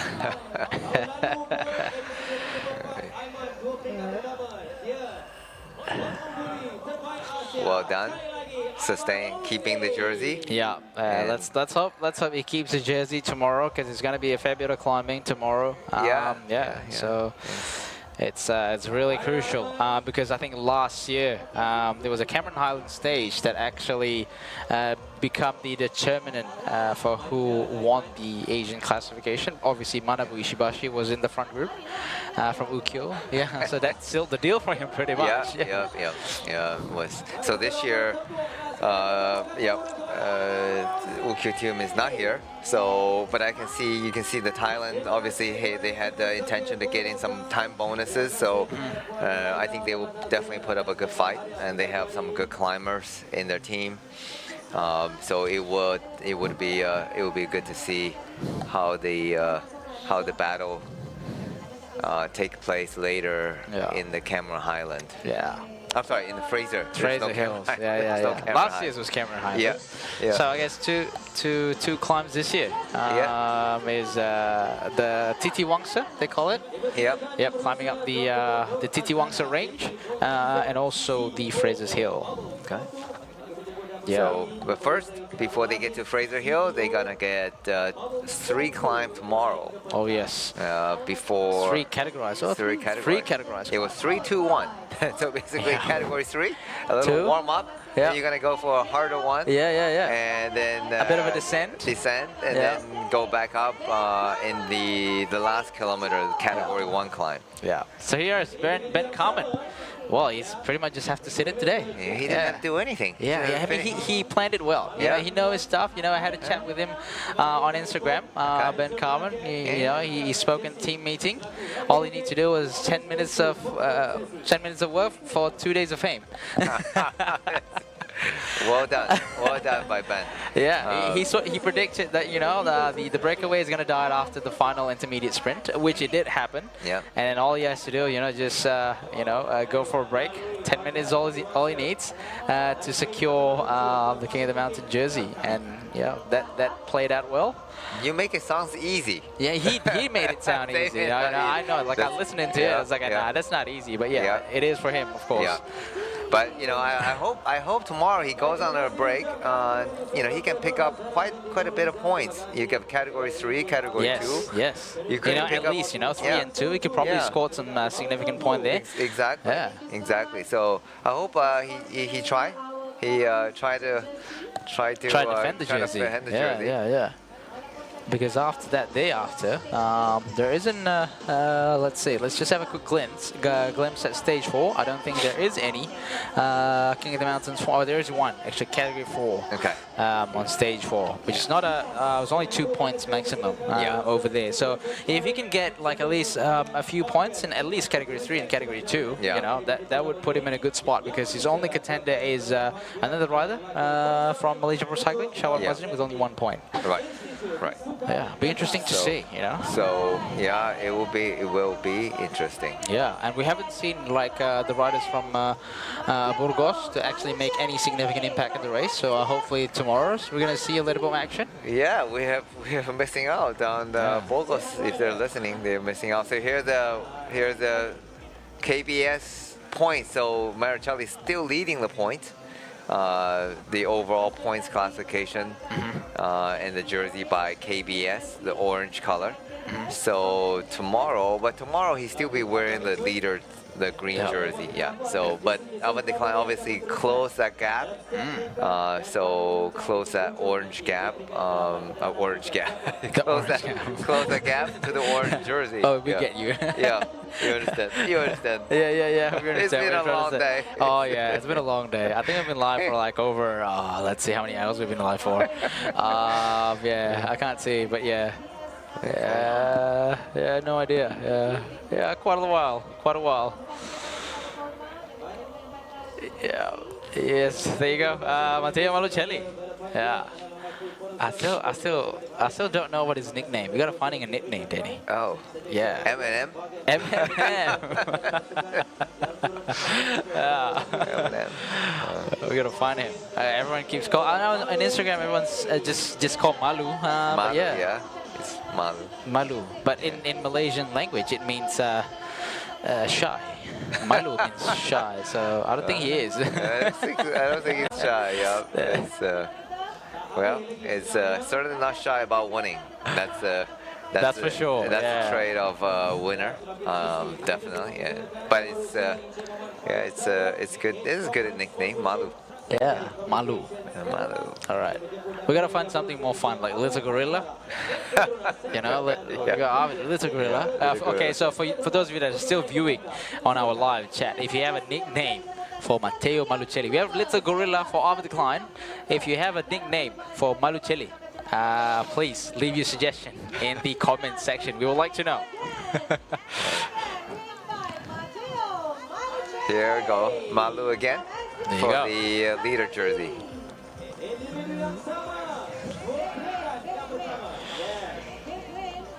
The green Petronas jersey. Yep.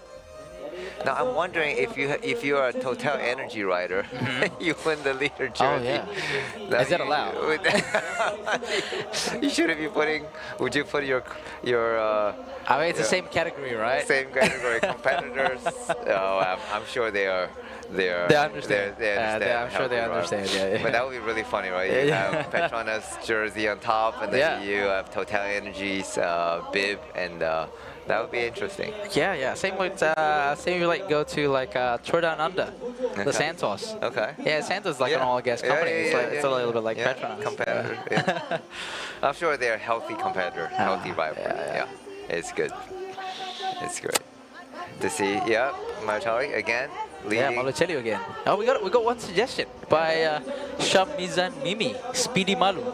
Speedy Malu. That's a good one. I like that. That's a good one. Speedy Malu. Keep them coming. Yeah, we'll put that into consideration. Thank you. Shamizan Mimi. Yeah. Thank you. Speedy Malu. That's a good one. That's a good one. Okay. Definitely better than M&M. Velolu. Okay. All right. Here's the overall leader jersey as now.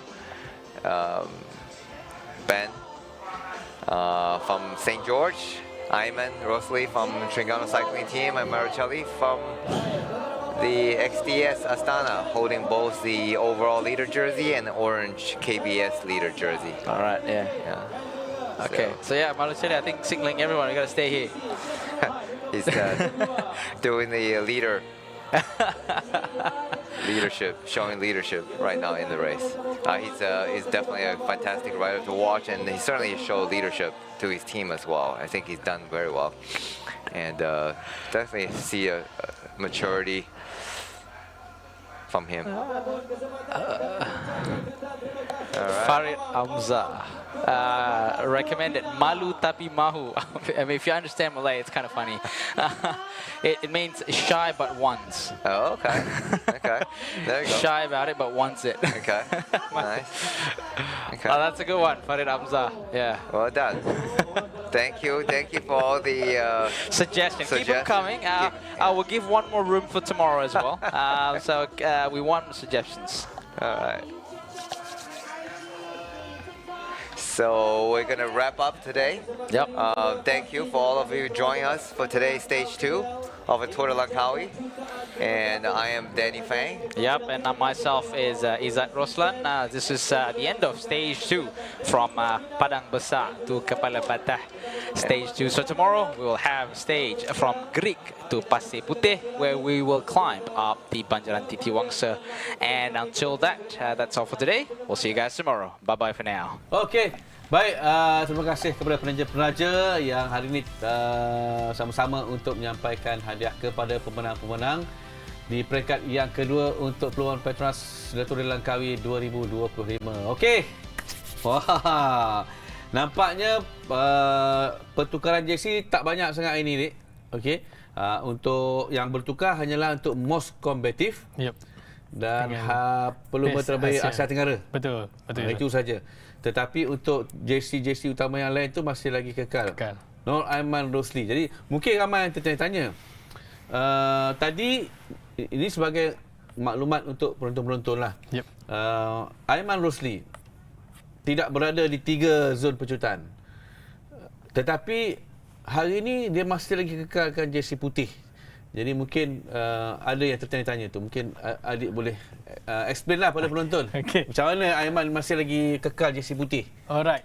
Aiman hari ni dia kelebihan 7 saat berbanding pelumba Asia yang lain di kedudukan kedua dan ketiga untuk permulaan peringkat yang kedua hari ni, Akbar.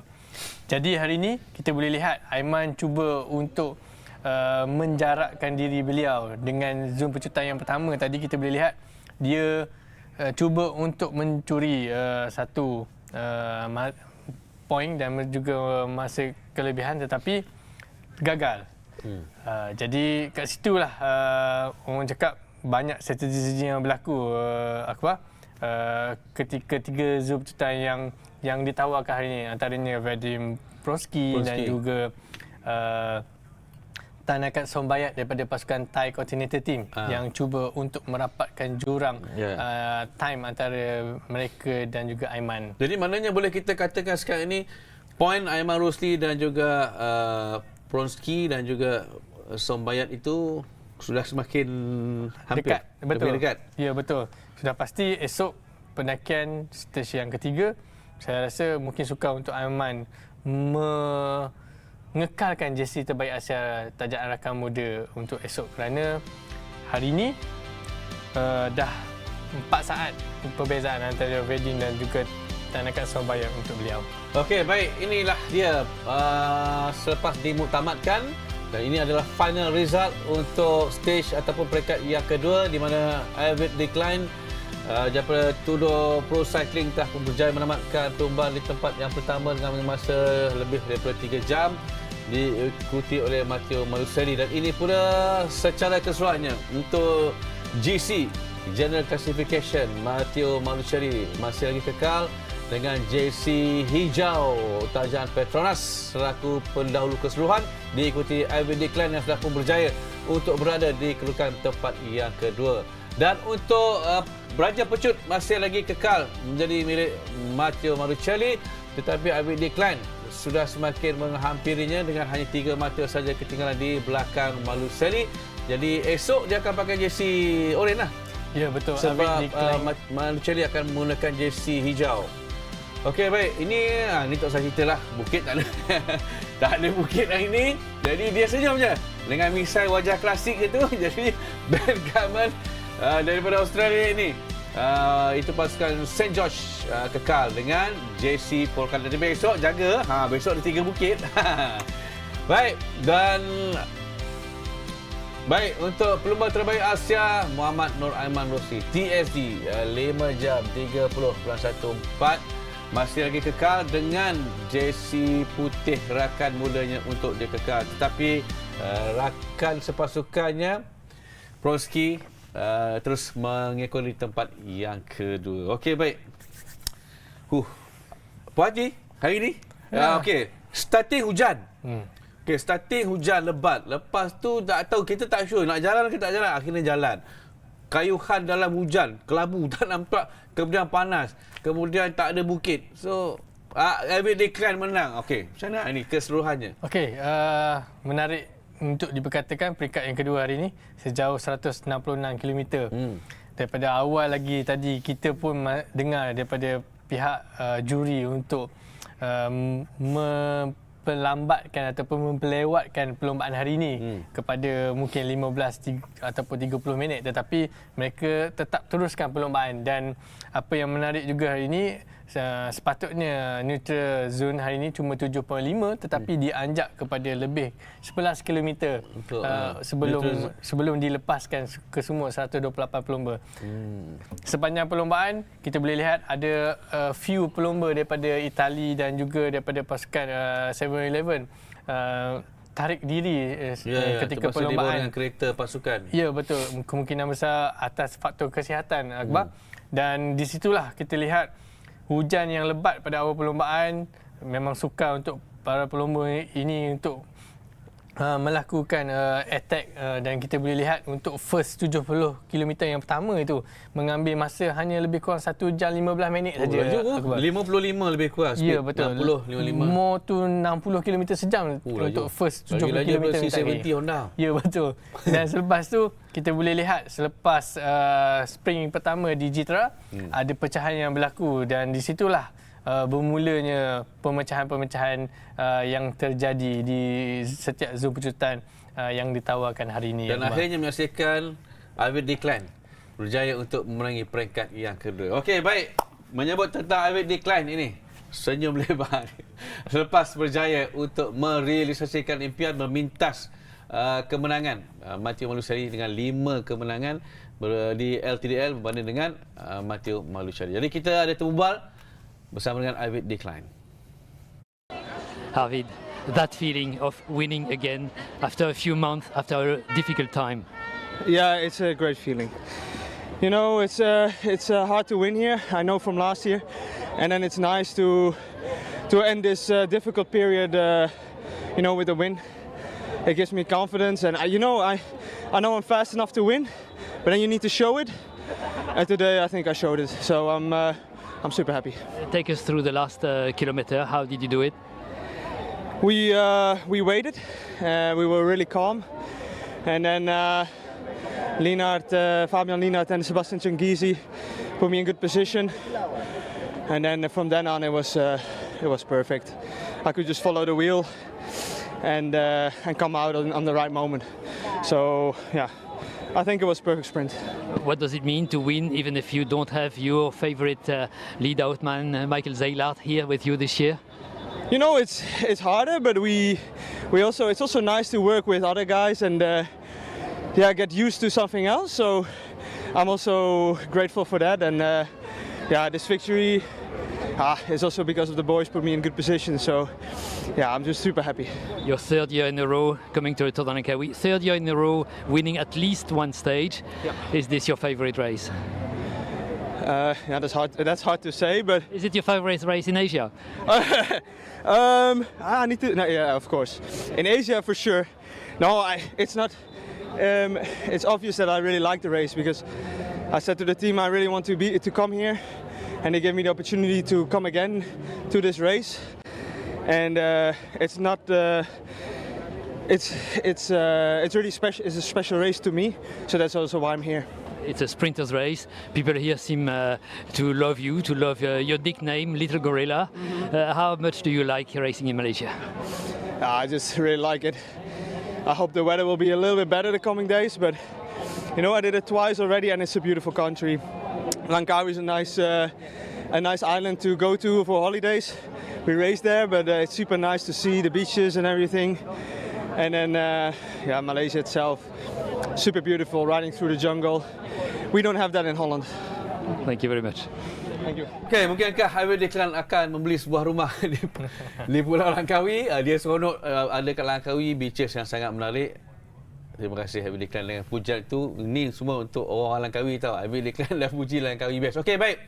Banyak lagi kita nak ceritakan tentang Highway Declan, tapi kita nak sekali lagi ke Kepala Batas bersama dengan Lila Hamzah yang akan menemu bual wakil daripada Bubbles O2 antara tulang belakang penganjuran dan juga penajaan untuk perlombaan PETRONAS LTDL 2025. Ke Kepala Batas, Lila Hamzah. Alright, ketika ini Lily bersama dengan Encik Abdul Aziz Harifin yang merupakan CEO Bubbles O2. Hi, how are you? Bagus, very good today. Alright, kita nak tanyalah untuk Bubbles O2 punya part kan. Apa yang mendorong Bubbles O2 ni untuk sekali lagi menjadi penaja kepada saingan PETRONAS Tour de Langkawi 2025 ni? Right, so Bubbles O2 kami dah menaja LTDL for the past 2 years, and we've gotten very good returns for the past 2 years, and in terms of branding and our international presence kan. So we think that this year is finally the time that Bubbles O2 kita upgradekan kita punya sponsorship to King of the Mountain, because we think that the King of the Mountain jersey is selari dengan apa yang kita berjaya dengan Bubbles O2, which is our product is ready to compete, the energy of the competitiveness of the King of the Mountain, because it's not easy to be the King of the Mountain, the hardest part of the race, and I think it aligns well with our company punya projection and our future. Alright, itu keunikan ataupun perbezaan yang dibawakan kali ini. Bubbles O2 ada kelainan lah, maksudnya polka dot jersey kan. Alright, next one, message utama yang ingin disampaikan Bubbles O2 melalui kerjasama dengan acara berprestige seperti ini.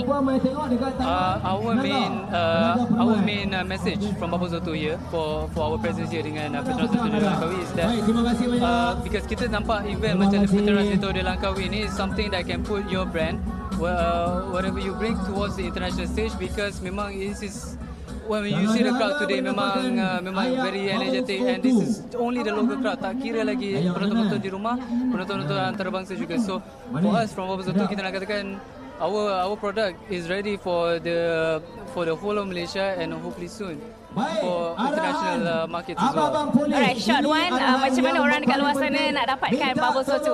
Bubbles O2 we are at 5,000 outlets all throughout Malaysia. Kamu boleh dapatkan kami di Petrus Mesra, di 7-Eleven, Aeon Big, Siumai, EMA24, kami dah di merata-rata tempat. Kalau tak ada, boleh je minta dengan saya sendiri. Alright, thank you so much. Okey, saya memang hari-hari minum Bubble O2. Sebab tu saya nampak sihat. Okey, adik usai ni. Tadi kan, Highway Declan, kita nak tengok balik apa yang dikatakan tadi. Dia tak kisah pun, walaupun tim dia tak ada yang lead out dia, tapi dia akan menggunakan rider-rider yang lain. Jadi, okey, saya nak tanya, bila kita tak ada lead out maknanya the whole week tu, event tu, dia tak ada yang lead out. Jadi dia macam mana? Dia akan curi rider tim-tim lain tu secara senyap-senyap ataupun ada perbincangan sebenarnya ni? Okey, alright. Kepala, sudah pasti kita pun tahu sendiri Harvick decline datang di Tour Langkawi ni atas faktor last minute punya pertukaran. Okey. Sebenarnya nama dia tak ada untuk datang sini. That's why dia tak boleh bawa dia punya lead up dia tu, Michael Zilak adalah lead up kepada Harvick decline tahun lepas kalau kita ingat. Dan tinggi tu. Ya betul, yang Michael Zilak tu selalu jika Harvick menang nombor 1 dia nombor 3 ataupun dia nombor 1 sama lah sprinter yang hebat juga lah. Ya betul. That's why tahun ni dia menggunakan kelebihan yang dia ada Harvick untuk menumpang mana-mana lead up boleh tim tumpang-tumpang lain. Tetapi harus diingat juga kredit harus diberi kepada 5 pelomba yang lain iaitu kawan-kawan kepada Harvick decline. Ya betul. Kerana mereka juga daripada awal perlombaan cuba untuk protect Harvick decline daripada mengalami sebarang mechanical problem ataupun yalah of course kalau kita lihat tadi Tudor menghantar 2 rider mereka berada di depan untuk memastikan jarak antara leader dan juga peloton itu tidak berada dalam keadaan yang jauh. Okey. Jadi maknanya Harvick decline dia kena bijak lah sebab kalau tim sendiri itu ada lead out, malam tu boleh bincang. Sembang-sembang kat kafe ke apa esok buat macam ni. Tapi dia nak sembang macam ni pasal rider tu tim lain kan. Mana dia bijak lah, dia cari mana yang boleh lead out dia untuk sampai ke penyelamat. Betul. Dan satu lagi Akbar, harus diingat esok perlombaan pendakian. Jadi kawan-kawan kepada Harvick decline ni 5 orang ni akan pastikan Harvick decline menghabiskan perlombaan esok. Kerana jika dia habis di dalam kelompok yang belakang, kemungkinan besar Akbar akan berlakunya overtime limit ataupun kesukaran untuk Harvick decline menghabiskan perlombaan di Pasir Putih esok. Besok Astana lah, tak tahu kalau dia tak jaga-jaga. Okey, menyebut tentang Astana ini, tadi kita dah cuba dapatkan temu bual yang bersama dengan Matteo Malucelli, tapi kita ada masalah audio. Jadi sekarang ni masalah tu semua dah 100% okey dah. Jadi kita boleh dengar komen daripada Matteo Malucelli. Matteo, winner yesterday, second today. What has been the difference between the two sprints? But yesterday I was in perfect position last 500 meter, but today I was too much back. I tried to start like 300 meters to the finish and try to come out from inside the bunch. I needed to stop to spin one moment 150 meters to finish, and I lost a little speed, but I think that Harvick today was really strong, and maybe it was difficult win, but okay, it's only second stage. I have 1 first and 1 second place. We have for sure another 4 sprint, so we will continue to fight for the victory. What about the road conditions? It was very wet at the start. You got a lot of rain, but then it was dry for the finish. Was it a surprise for you guys to sprint on a dry road? Yes, we knew that K by K the weather condition was better. Here in Malaysia it's normal, the rain also in this season. So I like dry, I like hot, but it's not always possible do the race, do competition in my favorite weather. But I am happy that the finish was dry because also it's more safety. Tomorrow, a more difficult stage, 3 climbs to start with. Are you a bit afraid of that? I did already this stage in 2018. I did already this climb, so I know it. I know it's long, it's not too steep, but okay, for sure it's like 50 minutes, 1 hour of effort. I will try to survive, because after the climb there are more of 100k to the finish. So okay, for me I think it will be another opportunity, not 100%, but 50-50. So we start with the head to do the sprint, and we will see what happens during the climb. Grazie. Okey, Matteo Malucelli nampaknya dia dah bersedia untuk mengharungi peringkat yang ketiga. Saya dah laluinya pada 2018 kata dia. Maknanya dia tak kisah walaupun ada berbukit-bukit. Starting adalah bukit, 2 bukit, tapi Malu Charlie akan cuba yang terbaik lah, kerana dia akan cuba untuk mengangkat nama tim Astana lah. Astana ni world team kan. Jadi kenalah buktikan world team ni sebagai satu pasukan yang mampu untuk berada pada kelas mereka yang tersendiri. Tapi sebelum kita nak bicara mengenai peringkat yang ketiga, piknik post NL ni, mana dia pergi? World team tu. Mungkin Akbar. Ya. Macam semalam kita boleh lihat 3 pelumba mereka berada di kedudukan top 20 yang terbaik. Kita pun ambil maklum bahawa pos piknik mereka tidak mempunyai pakar pecut yang betul-betul pure seperti Alric Decline dan juga Matthew Malucheli, tetapi mereka mempunyai climber-climber, pendaki-pendaki yang hebat untuk perlombaan edisi kali ini. Jadi sudah pasti mungkin semalam dengan hari ini mereka cuma just warm up dan kita tengok esok kemungkinan besar mungkin akan terjadi apa-apa seperti edisi yang lepas. Max Paul pada peringkat Cameron Highland memenangi peringkat di Cameron Highland pada edisi yang lepas dan terus mengungguli ke edisi keseluruhan daripada pasukan pos piknik ini. Baik, itulah sebenarnya kita harapkan, kerana pasukan ini hanya ada 2 saja pasukan bertaraf World Tour, World Team, iaitu pasukan Astana dan juga Piknik Post NL daripada Belanda. Tapi Piknik Post NL masih lagi sunyi dan juga sepi. Okey. Semalam Harif Saleh naik ke podium selaku pelumba terbaik Asia Tenggara, satu kategori baru diperkenalkan. Dan hari ini ia bertukar tangan juga kepada pasukan yang sama tetapi menjadi milik Acik, iaitu Wan Abdul Rahman Hamdan. Okey. Wan Abdul Rahman Hamdan. Ini junior awak ni? Betul. Super ke Super Junior? Super Junior. Super Junior kan. Okey, bagaimana anda melihat kemampuan pengganti kepada Harif Saleh nanti ni, Adik? Baik, first debut untuk Acik untuk LTDL. Dan juga first podium untuk beliau juga hari ini. Semalam berada di kedudukan ke-12. Hari ini berada di kedudukan ke-6 terbaik untuk peringkat. Saya rasa Akbar, lagi-lagi peringkat nanti habis dekat area-area Terengganu. Mungkin ada chance untuk Acik berada di kedudukan podium top 3 yang terbaik. Kerana daripada segi daripada segi tengok dia punya posisi tu memang tengok macam cantik je tersusun. Semalam 12, hari 6. Dia ada peningkatan tu kan? Betul, esok pendakian mungkin dia easy day macam pendaki hari ni. Hari ni pendakian, geng-geng pendaki semua easy day. Esok geng-geng sprinter pula. Hari ni dia rehat betul lah. Hari yang keempat nanti berakhir di Kemaman, kemungkinan besar Acik akan berada di kedudukan yang terbaik. Itu yang kita harapkan. Semalam 12, hari ni 6. Esok mungkin masih lagi berada dalam kelompok itu, kerana besok ada 3 bukit. Ya, betul. Bercerita tentang bukit ni, okey, kita nak cerita sikit lah pasal esok peringkat yang ketiga. Lagi jauh 198.2 km bermula dari Greek di Perak dan akan berakhir di Pasir Putih, Kelantan. Okey. Yang menariknya, ada 3 zon pejutan dan juga 3 zon pendakian.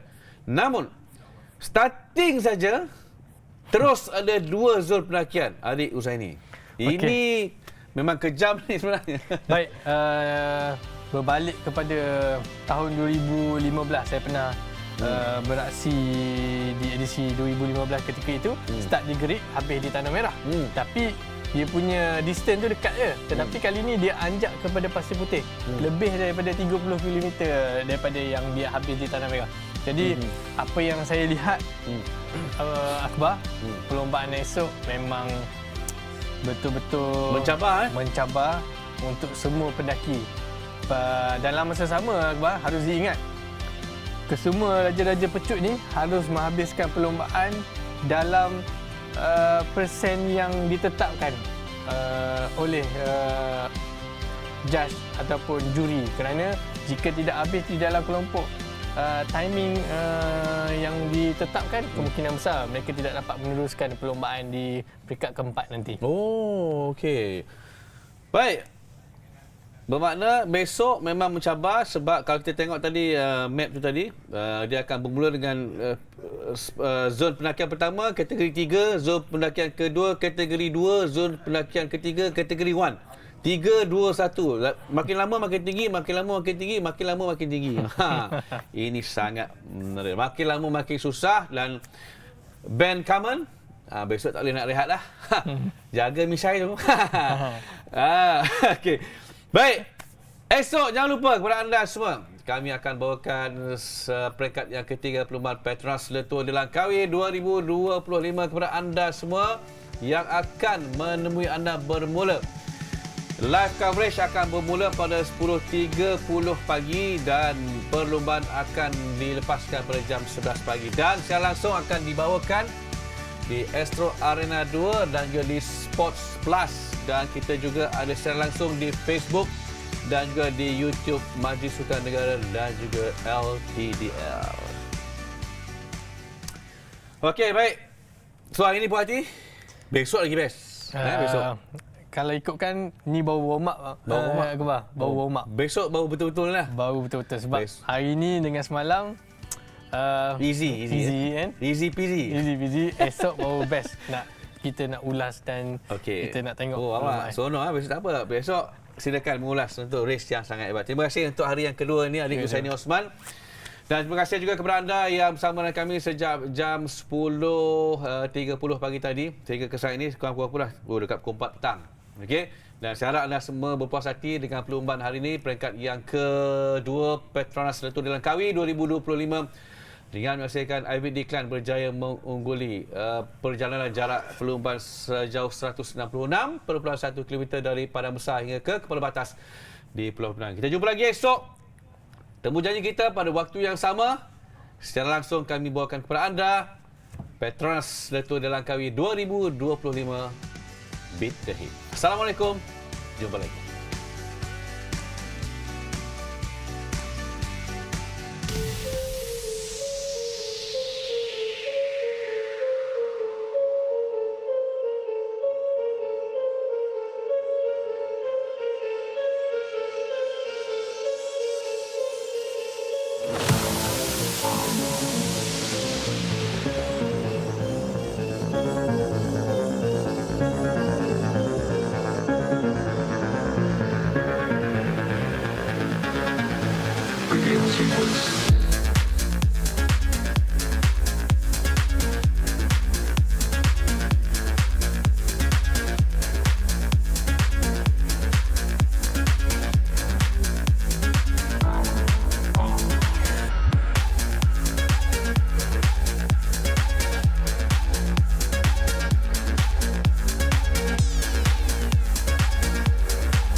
people.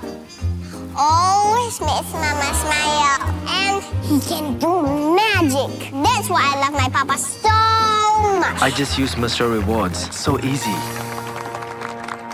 It's so easy to collect points. Redeem all kinds of rewards. And easy to win hearts too. Senangnya. Ini baru Mr. Rewards.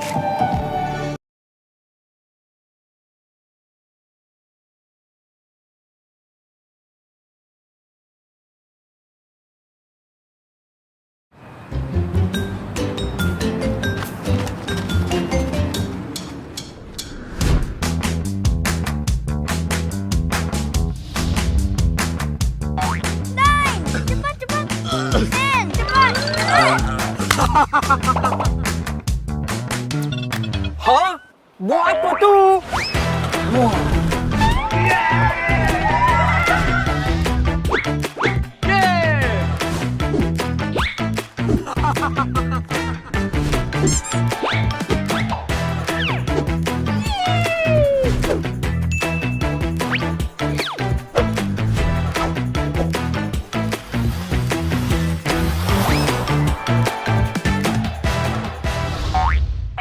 Hey, free barang kepala rumah lah. Thank you, Petronas. Petronas, let's go! Ganjaran lebih bermakna dengan Petronas Mesra Rewards. 40 ahli Mesra Rewards bertuah bakal menang voucher beli belah bernilai sehingga RM5,000 dan sebahagian daripada 35 juta mata ganjaran Mesra Rewards untuk direbut. Senang je, hanya isi minimum RM45 untuk kereta atau RM5 untuk motosikal dan masukkan nombor telefon anda di PAM atau gunakan aplikasi Settle. Itu je. Gunalah kad kredit Petronas Visa untuk menikmati 3 kali peluang menang. Jangan lepaskan peluang anda untuk menangi ganjaran lebih bermakna hanya dengan menjadi ahli Mesra Rewards dan isi di Petronas.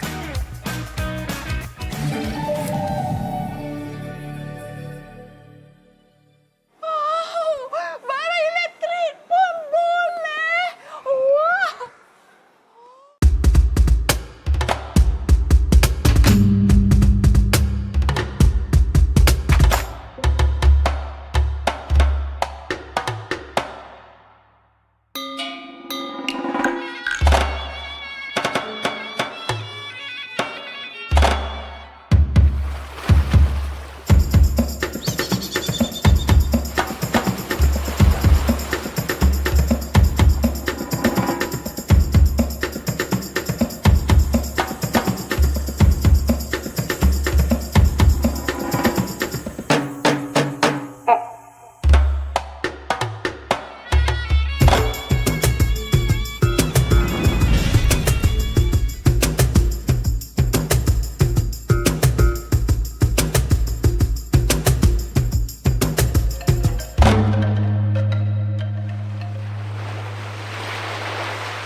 Isi minyak di Petronas guna Settle 3 kali mata ganjaran. Senangnya, ini baru Mesra Rewards.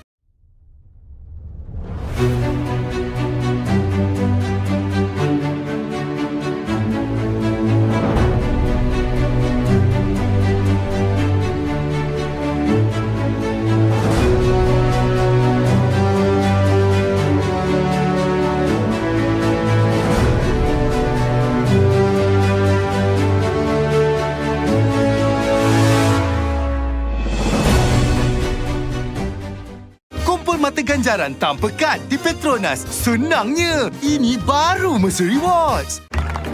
Do you know my papa? He loves helping people. Always makes mama smile. And he can do magic. That's why I love my papa so much. I just use Mesra Rewards. So easy. It's so easy to collect points. Redeem all kinds of rewards. And easy to win hearts too. Senangnya, ini baru Mesra Rewards.